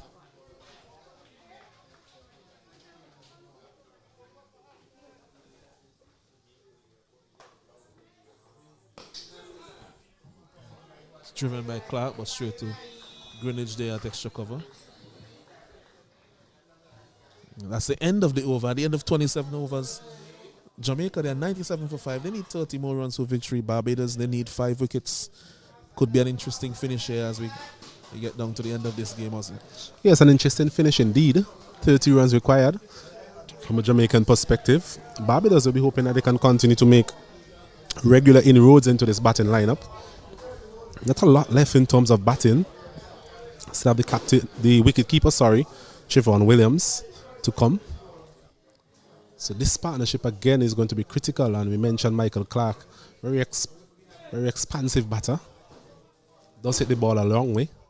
But on this wicket, he might find it a bit difficult given the inconsistencies in pace and bounce that we have seen so far. So a lot to play for here this afternoon at the Park of the playing field.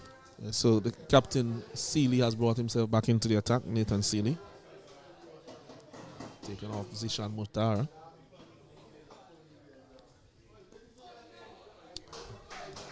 Morgan is forward, just plays it out into the offside, calmly.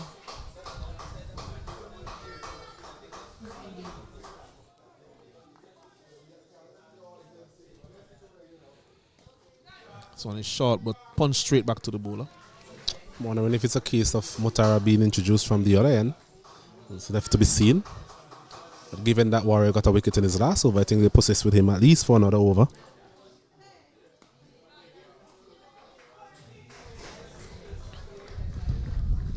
A bit too short from Nathan Seeley so far in this over, allowing Morgan to really play comfortably off the back foot. I think they're looking for that dismissal to Greenwich. Those shorter deliveries, and Greenwich at a straightish short mid wicket.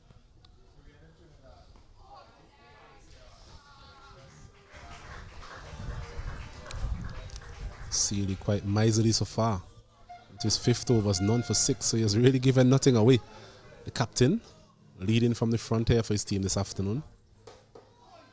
Well, I tell you what, if he bowls 10 overs and he goes for 10 runs, but he doesn't take a wicket, Jamaica will still be happy with that because the run rate is about 1 run per over. The required run rate, that is. The wickets are what are important here.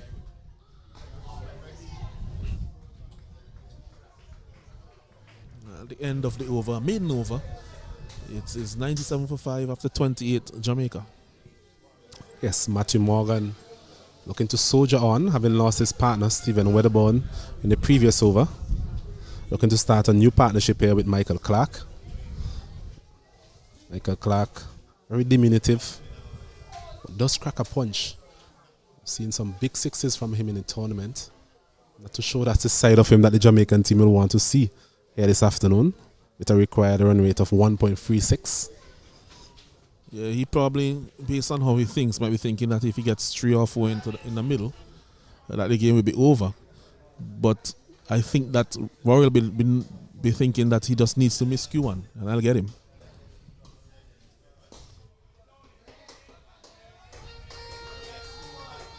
Look, if you look at the field, they tend to suggest that they know quite a bit about Michael Clark. There's a man there at deep mid wicket, a straightish mid wicket as well, and a man at long on the leg side.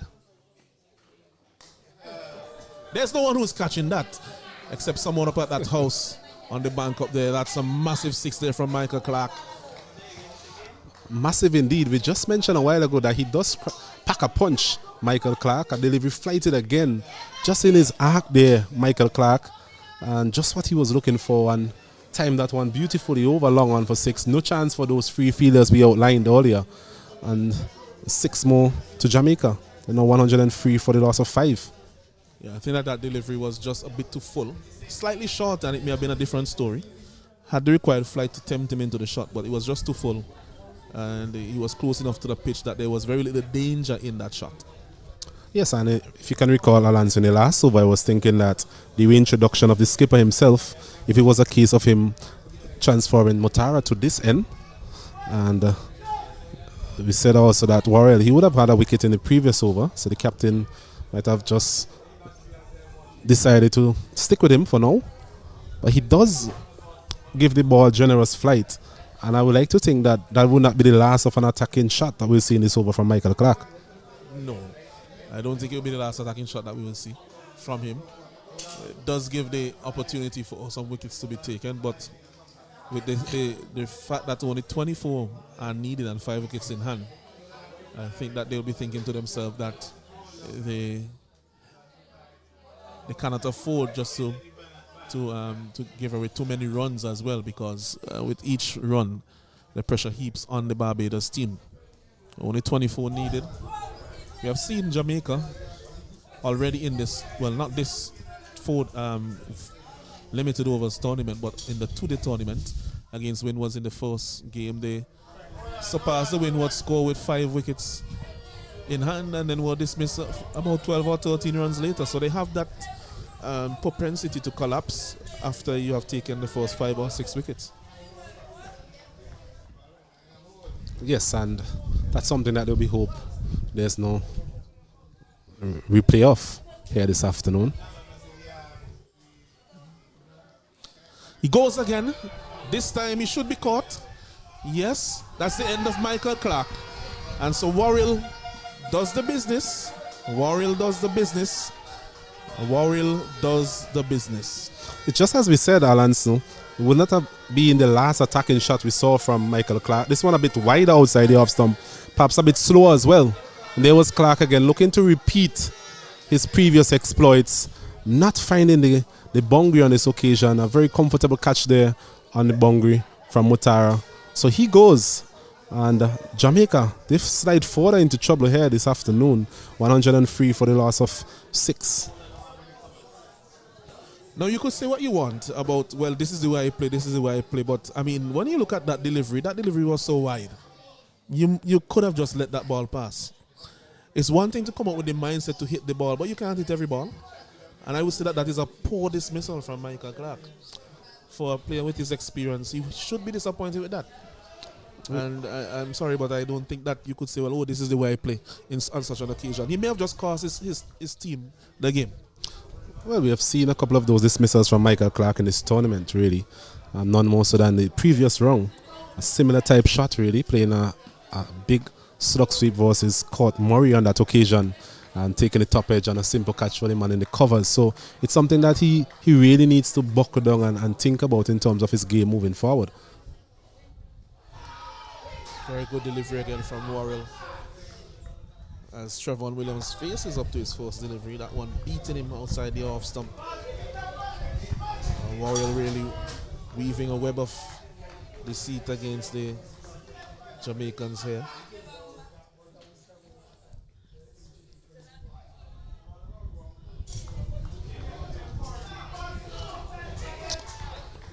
This will say is the last recognized batting pair.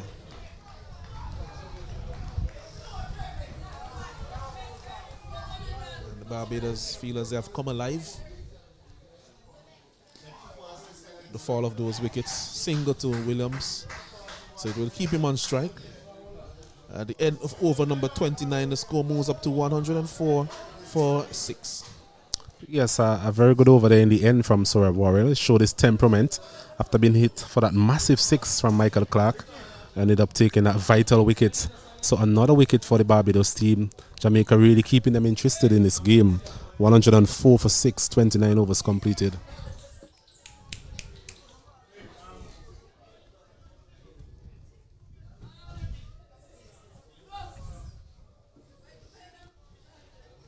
Not to prolong the conversation about Michael Clarke, Alanson, but it's really poor cricket to see at this level. We mentioned his all-round abilities. We saw the best of him in terms of his bowling throughout the tournament, both the two-day format and in the 50-over format. But it must be said that his batting really needs to come up to par in terms of international standards at this level. Just keeps giving it away, Michael Clarke. We've seen his power, seen his timing, but at times his decision-making is really poor. Yes, two things. It's about playing according to the merit of the delivery and also playing according to the situation. And I think that shot, even if he said, well, he had the opportunity to go and continue attacking in the over, that delivery was nowhere near in any way in a position that he could attack it. It was extremely wide. In fact, it was so wide that really he just stretched to get the bat on it in the end. And if he had left it, he would have gotten an extra, he would have gotten a wide.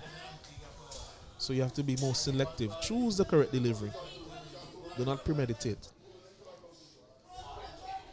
This one, single to Williams. We'll wait on the umpire to see if there's any signal. No signal there from umpire Byam. So 22 runs needed now for Jamaica. 4 wickets for Barbados for victory. Definitely a close one here this afternoon at the Parkway playing field.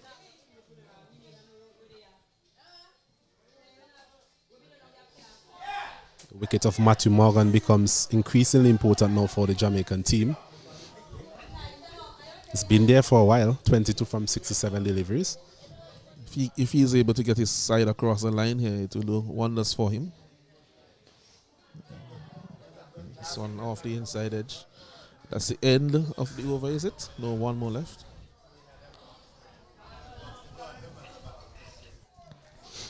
Sealy, that man Sealy again continues to be economical. Just a delivery from 6 overs, none for 7 so far.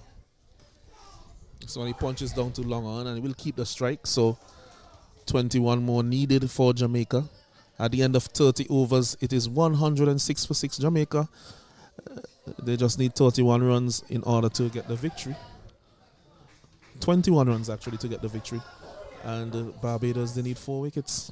Who will win? It's a close one to call, really. We mentioned that this partnership is going to be crucial to the outcome of this game, being the last recognized pair at the crease, and we see Worrell continue. So definitely has a lot of confidence, the captain and the Barbados management in terms of Worrell. Yes, he's likely to be hit at some point in time because of the fact that he gives the ball generous flight. But one thing we have said from the start of his spell is that he's a wicket taker, and he has proven that so far. Quick single again taken. A clean pickup would have been interesting because Williams was quite a way out of his crease as Preston Clarke approached that delivery. It was a risky single, as you said. Trevon Williams wasn't totally in agreement with coming for that single. And in the end, thankfully for him, took a misfield from Preston Clarke to allow him to comfortably make it. Sonny comes forward and plays in front of him.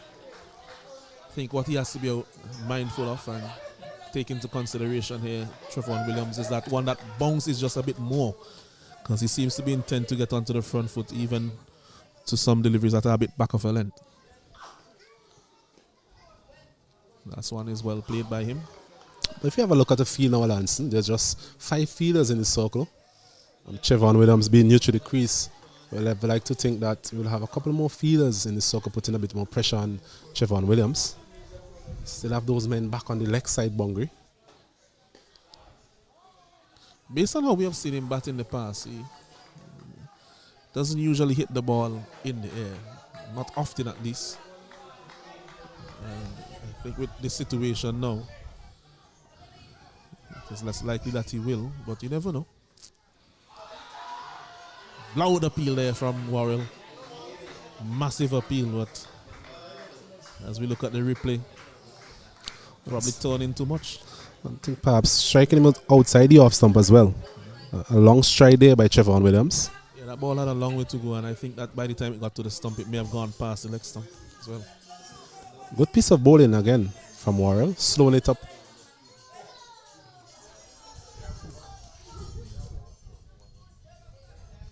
That's the end of the over. At the end of 31 overs, 107 for 6. The score here. Jamaica in pursuit of 127 for victory. They need another 20 runs. Barbados, they need 4 wickets. Slow progress here made by the Jamaican under 19 team. A lot of action so far in this encounter.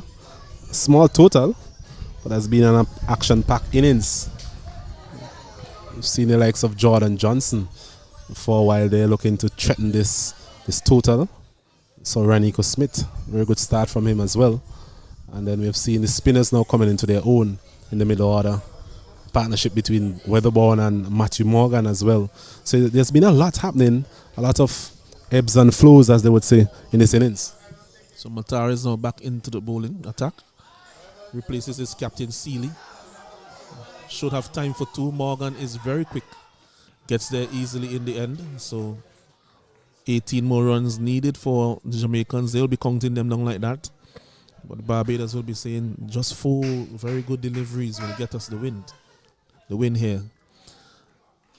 Start delivery taking the inner portion of the bat from Morgan and beating the man here. Greenwich was being good in the field in a live wire along with Zion Brathwaite. Can't prevent that second run on that occasion though. Giving that one some more flight, probably trying to tempt Morgan into something injudicious. Morgan so far has kept his cool.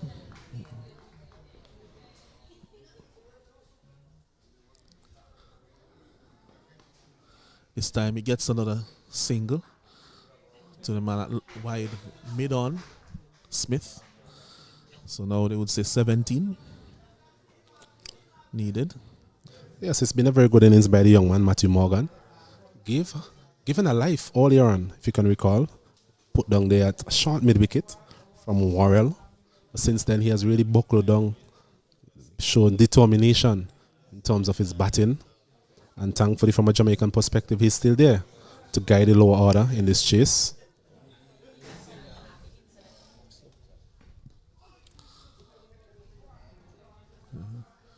This one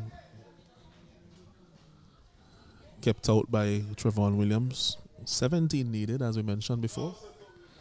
4 wickets needed for Barbados, 17 needed for Jamaica. The run rate is really irrelevant. The required run rate is actually below 1 run per over.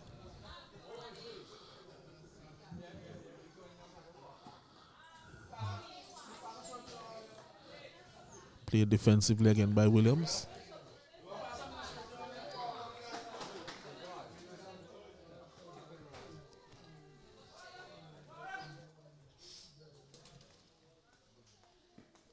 This time he looks to drive and he's gone. Williams is dismissed. Looking to drive. And that's one of the 4 wickets that Barbados needs.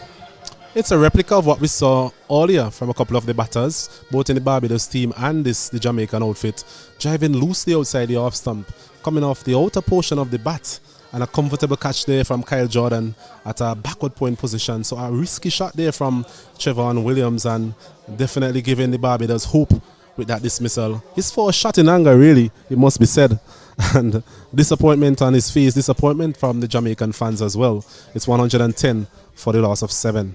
So this game is far from over. Another 17 runs needed. 3 wickets in hand.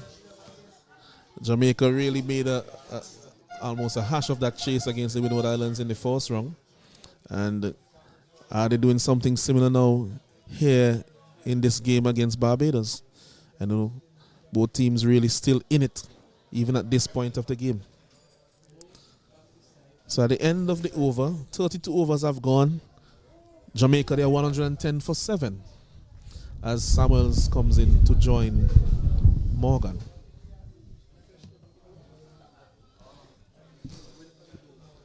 Smith will be reintroduced to the bowling attack. Raniko Smith.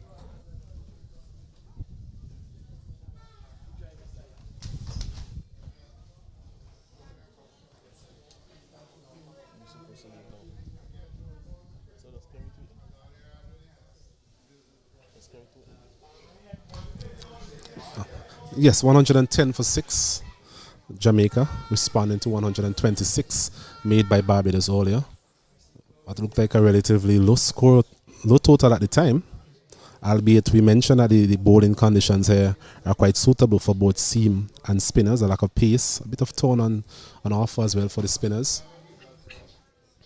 But what the Jamaican under 19 has done is that they've given hope to the Barbadians of toil that we had this afternoon.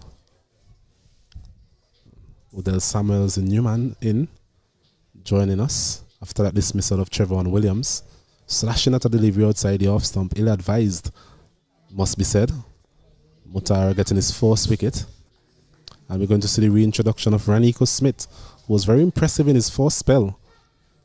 For a while, Jordan Johnson took a liking to him, but in the end, he got his revenge with the big wicket of Jordan Johnson, who looked like a man on a mission earlier on this afternoon. 5 overs, 3 for 29, Raniko Smith. Yes, very good bowling by Smith.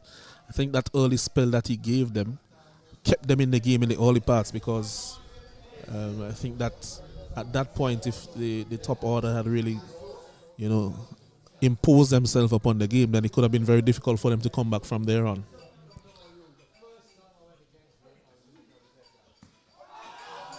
This one on the line of the leg stump. Umpire Mukan out of Guyana judging that one to be missing the leg stump. Rightfully so. So you're going to have a lot of appeals now. It's at that point in the game, so pressure increases on the umpires. Umpire Mukan from Guyana, umpire Bayam from St. Vincent and the Grenadines. Just having a look at the field, Alanson. There's a man there at mid-off. There's a long on. There's a man at deep square leg, a man at short mid-wicket, short cover, point, extra cover, a man at short fine leg, and a man at third man. Sorry. This one is driven nicely there by Matthew Morgan. Out to this man, Greenwich, on the deep extra cover boundary. Brings Odell Samuels into strike. It all depends on Morgan right now. The others, they really just need to stay with him, which I think Williams really didn't have to play that shot that he played. Considering what is required at this time, just really needed to ensure that he was not dismissed. But these are things that, you hope that the youngsters will learn as they continue to play cricket. Sometimes not out of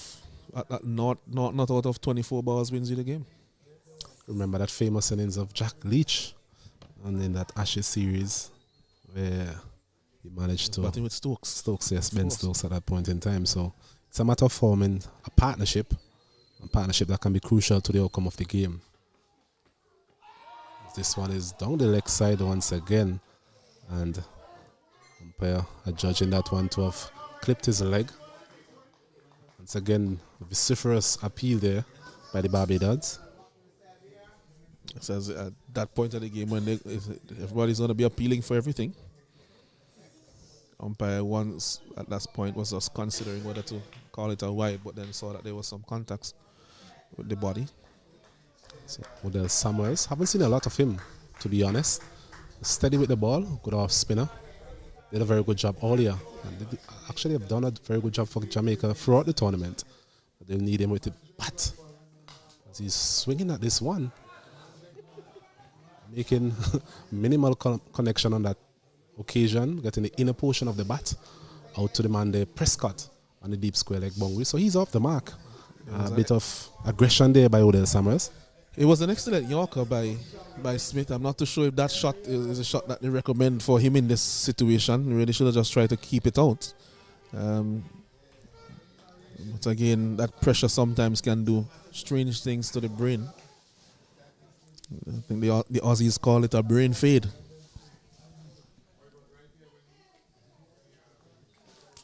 Most important graphic you're seeing there, 15 runs required by Jamaica.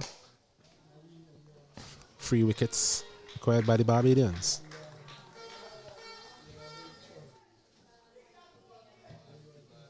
Crowd has built up nicely throughout the day. Equal support for both the Jamaican and the Barbadians here. A couple of locals as well. Yeah, supporting either side quite vociferously. I was tempted to say quite neutral in their support. No, I don't think so. I've heard some of them shouting for either side. Definitely. That's a very good Yorker. Wow. He's actually bowled a couple of those today, Alanson. One to Jordan Johnson earlier. And he managed to keep it out on this occasion again. There was Matthew Morgan just getting his bat down in time. And well bowled and equally well played there by Matthew Morgan. Yeah, so it's 112 for 7 as you mentioned. All of 15 still needed. 15 runs, it doesn't sound like a lot, but in a game like this, it can almost sound like 100 runs. Especially when you have only 3 wickets left.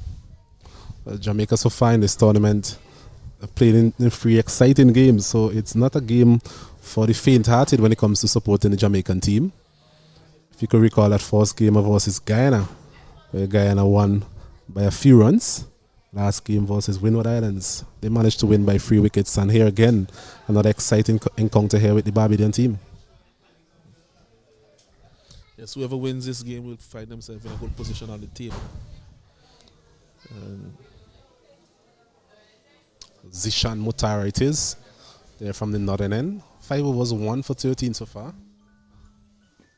This one is hit straight back to the home. My goodness. I think for a while there, Mutara actually stopped. If he had actually followed through, I think he would have effected that catch quite easily in the end. Yeah, I think so. I think he was... I don't know. I don't know if he was looking in another direction or something, but he really could have followed through just a little bit more. It's that second or so that he resisted the urge to come forward. Really cost him in the end, because it just dropped a few meters away from him. Coming forward there, Mutara and Odell Samuels. Not looking in the best of shape so far as it relates to facing the leg spinner. This one is hit uppishly out to deep cover and just falling short of Prescott.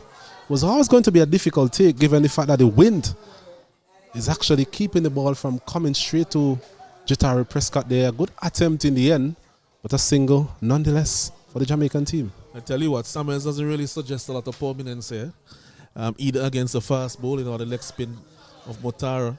And I think that he may be giving some hard palpitations to Matthew Morgan at the other end. Interesting to see what will happen later on in this over. If it is that Matthew Morgan can trust Odell Samuels to the extent that he can allow him to face up to Renico Smith at the start of the next over. I think he'll be looking for the single as soon as possible. It's a good delivery coming forward. Matthew Morgan. Vociferous, as we mentioned, from the Barbadian team. Delivery perhaps striking him just outside the off stump. Good stride in there, Matthew Morgan, which perhaps was what saved him in the end. Yeah, umpire D-Big to be going over the top. See some activity from the ground staff now. This one again is played uppishly, something that we have seen on numerous occasions this afternoon as another over comes to an end. And at the end of it, Jamaica under 19, 113 for the loss of 7, as we see a bit of a weather coming in from that side, Alanson. Not a good time, really, given the heat of the moment in terms of this game.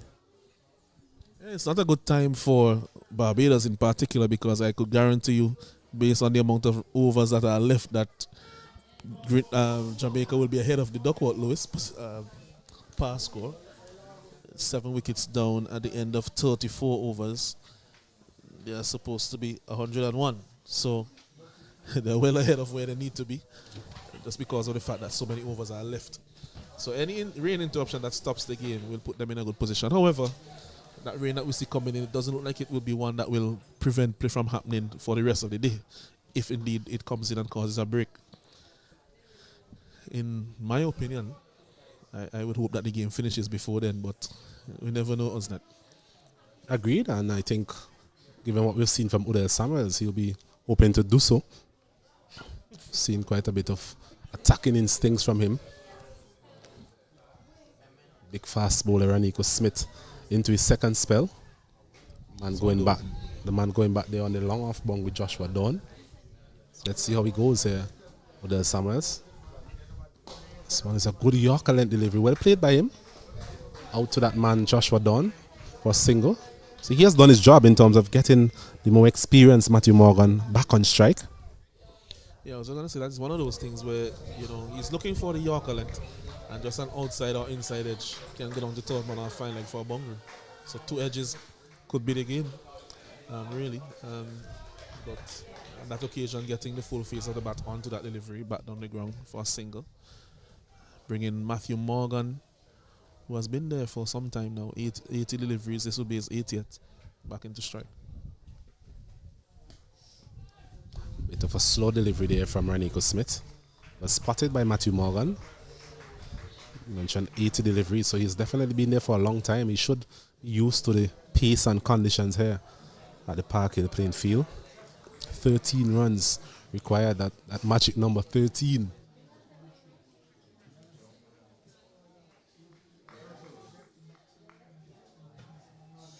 There's 3 wickets needed for Barbados as well.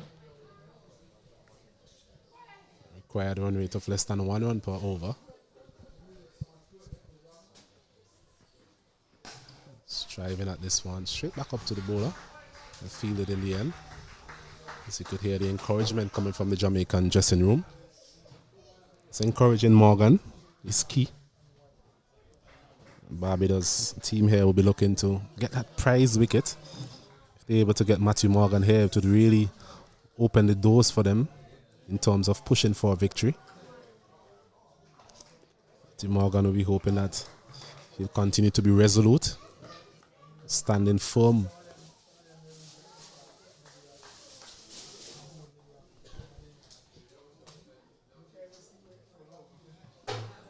This one is keeping a bit low. Well played from him. Gets it out to the man there, Mutara at cover.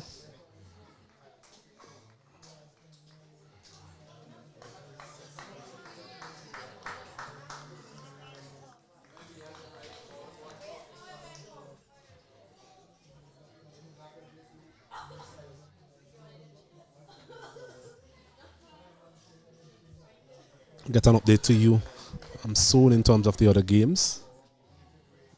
Despite the exceeding interest here at the Park Hill playing field, there's another Yorker again, Ranico Smith.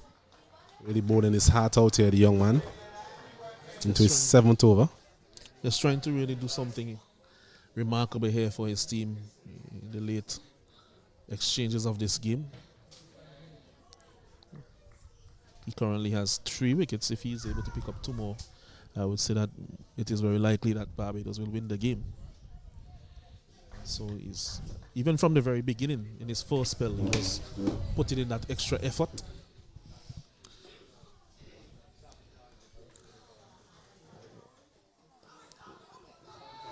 This time, beaten outside the off stump is Morgan. So just a single of that over. And at the end of the over, the score is 114 for 7. 13 more runs required here for Jamaica. 3 wickets needed for Barbados.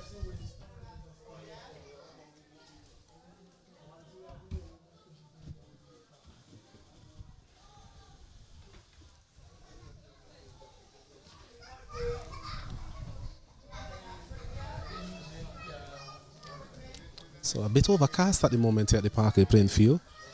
A threat of rain, especially coming from that end. He looking straight into that area. As I think it's actually coming down at this point in time. So I think we'll have a short interruption at some point in time. The groundsmen getting prepared. This over is caught. So Mutara doing the job there for his captain, Umpire Bayam signals out, and Jamaica they lose their 8th wicket here. It's 8 down for 114. As the covers come on at this point in time again, and a very good breakthrough there for the Barbados team. Yes, and at this point they would need to be 113, so they're still ahead of Duckworth Lewis. However, the rain is with us at this point, so it will be a break in play. And we'll come back to you when we have some live action here, because I mean it's really all happening here at the Parkville playing field.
towards Barbados, especially with Mutara bowling now so well at this point.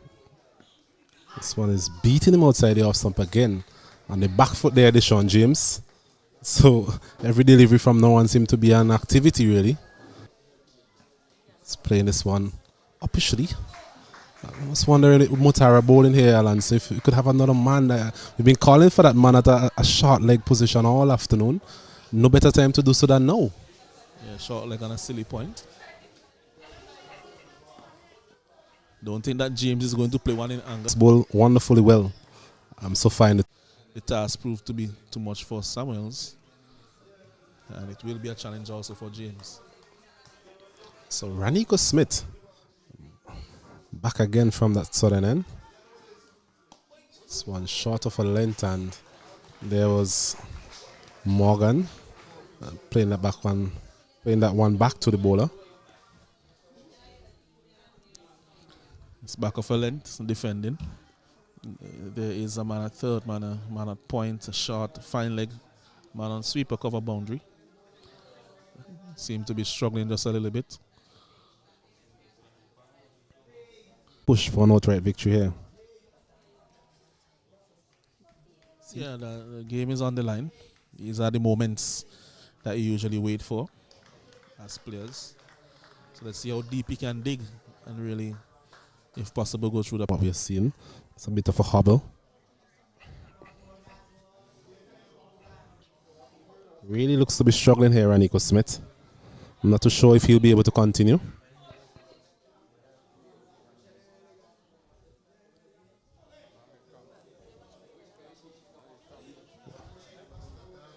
Yes, a slight break in proceedings here as we are seeing Raniko Smith after bowling one delivery in this over for the Barbadian team. So I think Jamaica will be glad to see the back of him. Wish the young man a speedy recovery as we see Nathan Seeley coming into the attack. Do you think that Morgan will take this opportunity now to try to bring down the target of the spinners now that he's on strike? It's going to be difficult. We mentioned Nathan Seeley, very canny in his approach. It'll be interesting to see if Matthew Morgan will take any sort of risk against him. Still has to be selective here, Matthew Morgan.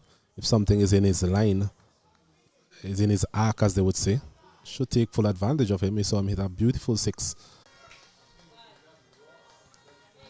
Yeah, short, wide, not much bounce. That's good wicket keeping there from Morris. And if that indeed touched anything, it had to be the bat. Nothing else was nearby. Yes, a bit of tone as well.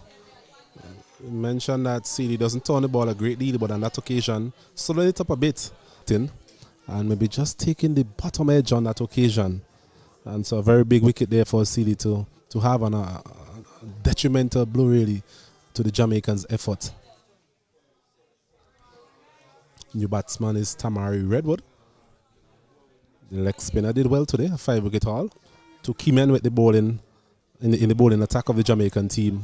They are now two very key men in this batting effort.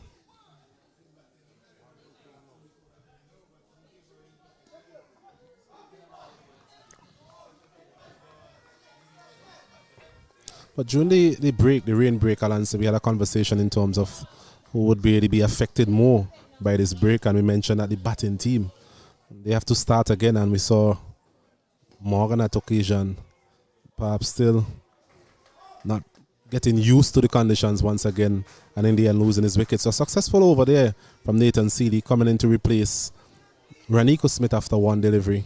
That was a good replacement indeed, as Jamaica, they are now 114 for the loss of 9. Such is the position that they find themselves.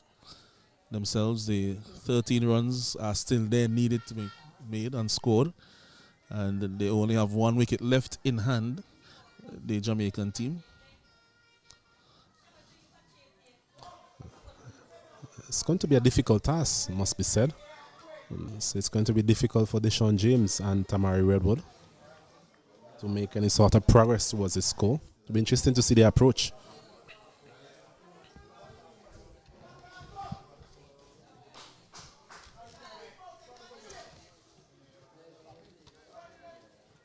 we look at the field, there's a man at slip. Backward point, cover point, mid-off. A man at long on, not all the way back. And there's Warrior there at mid-wicket, a man at square leg. And a man out at the deep mid-wicket region. So an in-out sort of feel. I think it's a good feel by Captain Seeley.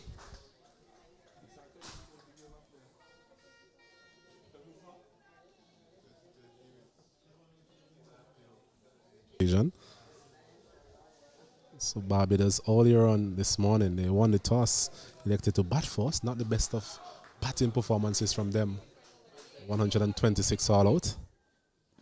This one is hit high, in the air, could be caught. It's dropped. In this encounter, it was a flighted delivery. There goes Deshaun James trying to hit that one in the vicinity of those coconut trees, getting it outer portion of the bat. And Jatari Prescott there, not the best of efforts, it must be said. The other fielder there at long on. Seeley, captain himself, coming across. Seeley may have actually gotten to it. In the end, Prescott ended up having to try to take it over his shoulder. Just judging the flight just a little bit. So 10 runs needed.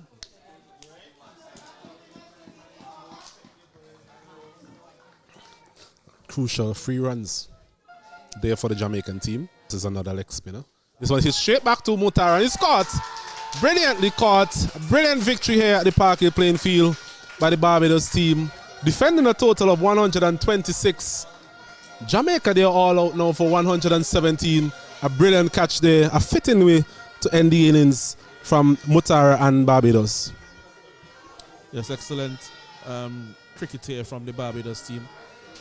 Don't think after the fall of the wicket of Wedderburn, if it was the smartest cricket from the Jamaica side in terms of the way that they went about trying to get the runs. And I want to say as well that it was something that we mentioned quite a lot during the partnership of Wedderburn and this pitch. It has bounced, it has turned for the spinners, and also with the disciplined bowling that we have seen from the Barbados Pacers, in particular Smith. It would have been a very difficult task. And so said, so done, especially with the wicket of Morgan falling earlier in the previous over. Really, that basically signaled the end for Jamaica, who have lost this game by 9 runs. Coming up trumps in what was a low-scoring affair. They showed determination, they showed grit, they showed heart here at the Parkway playing field. They seem to have wanted this one more than the Jamaican team. The Jamaican team, you mentioned the approach after losing the wicket of Wedderburn, but I think the performance in the last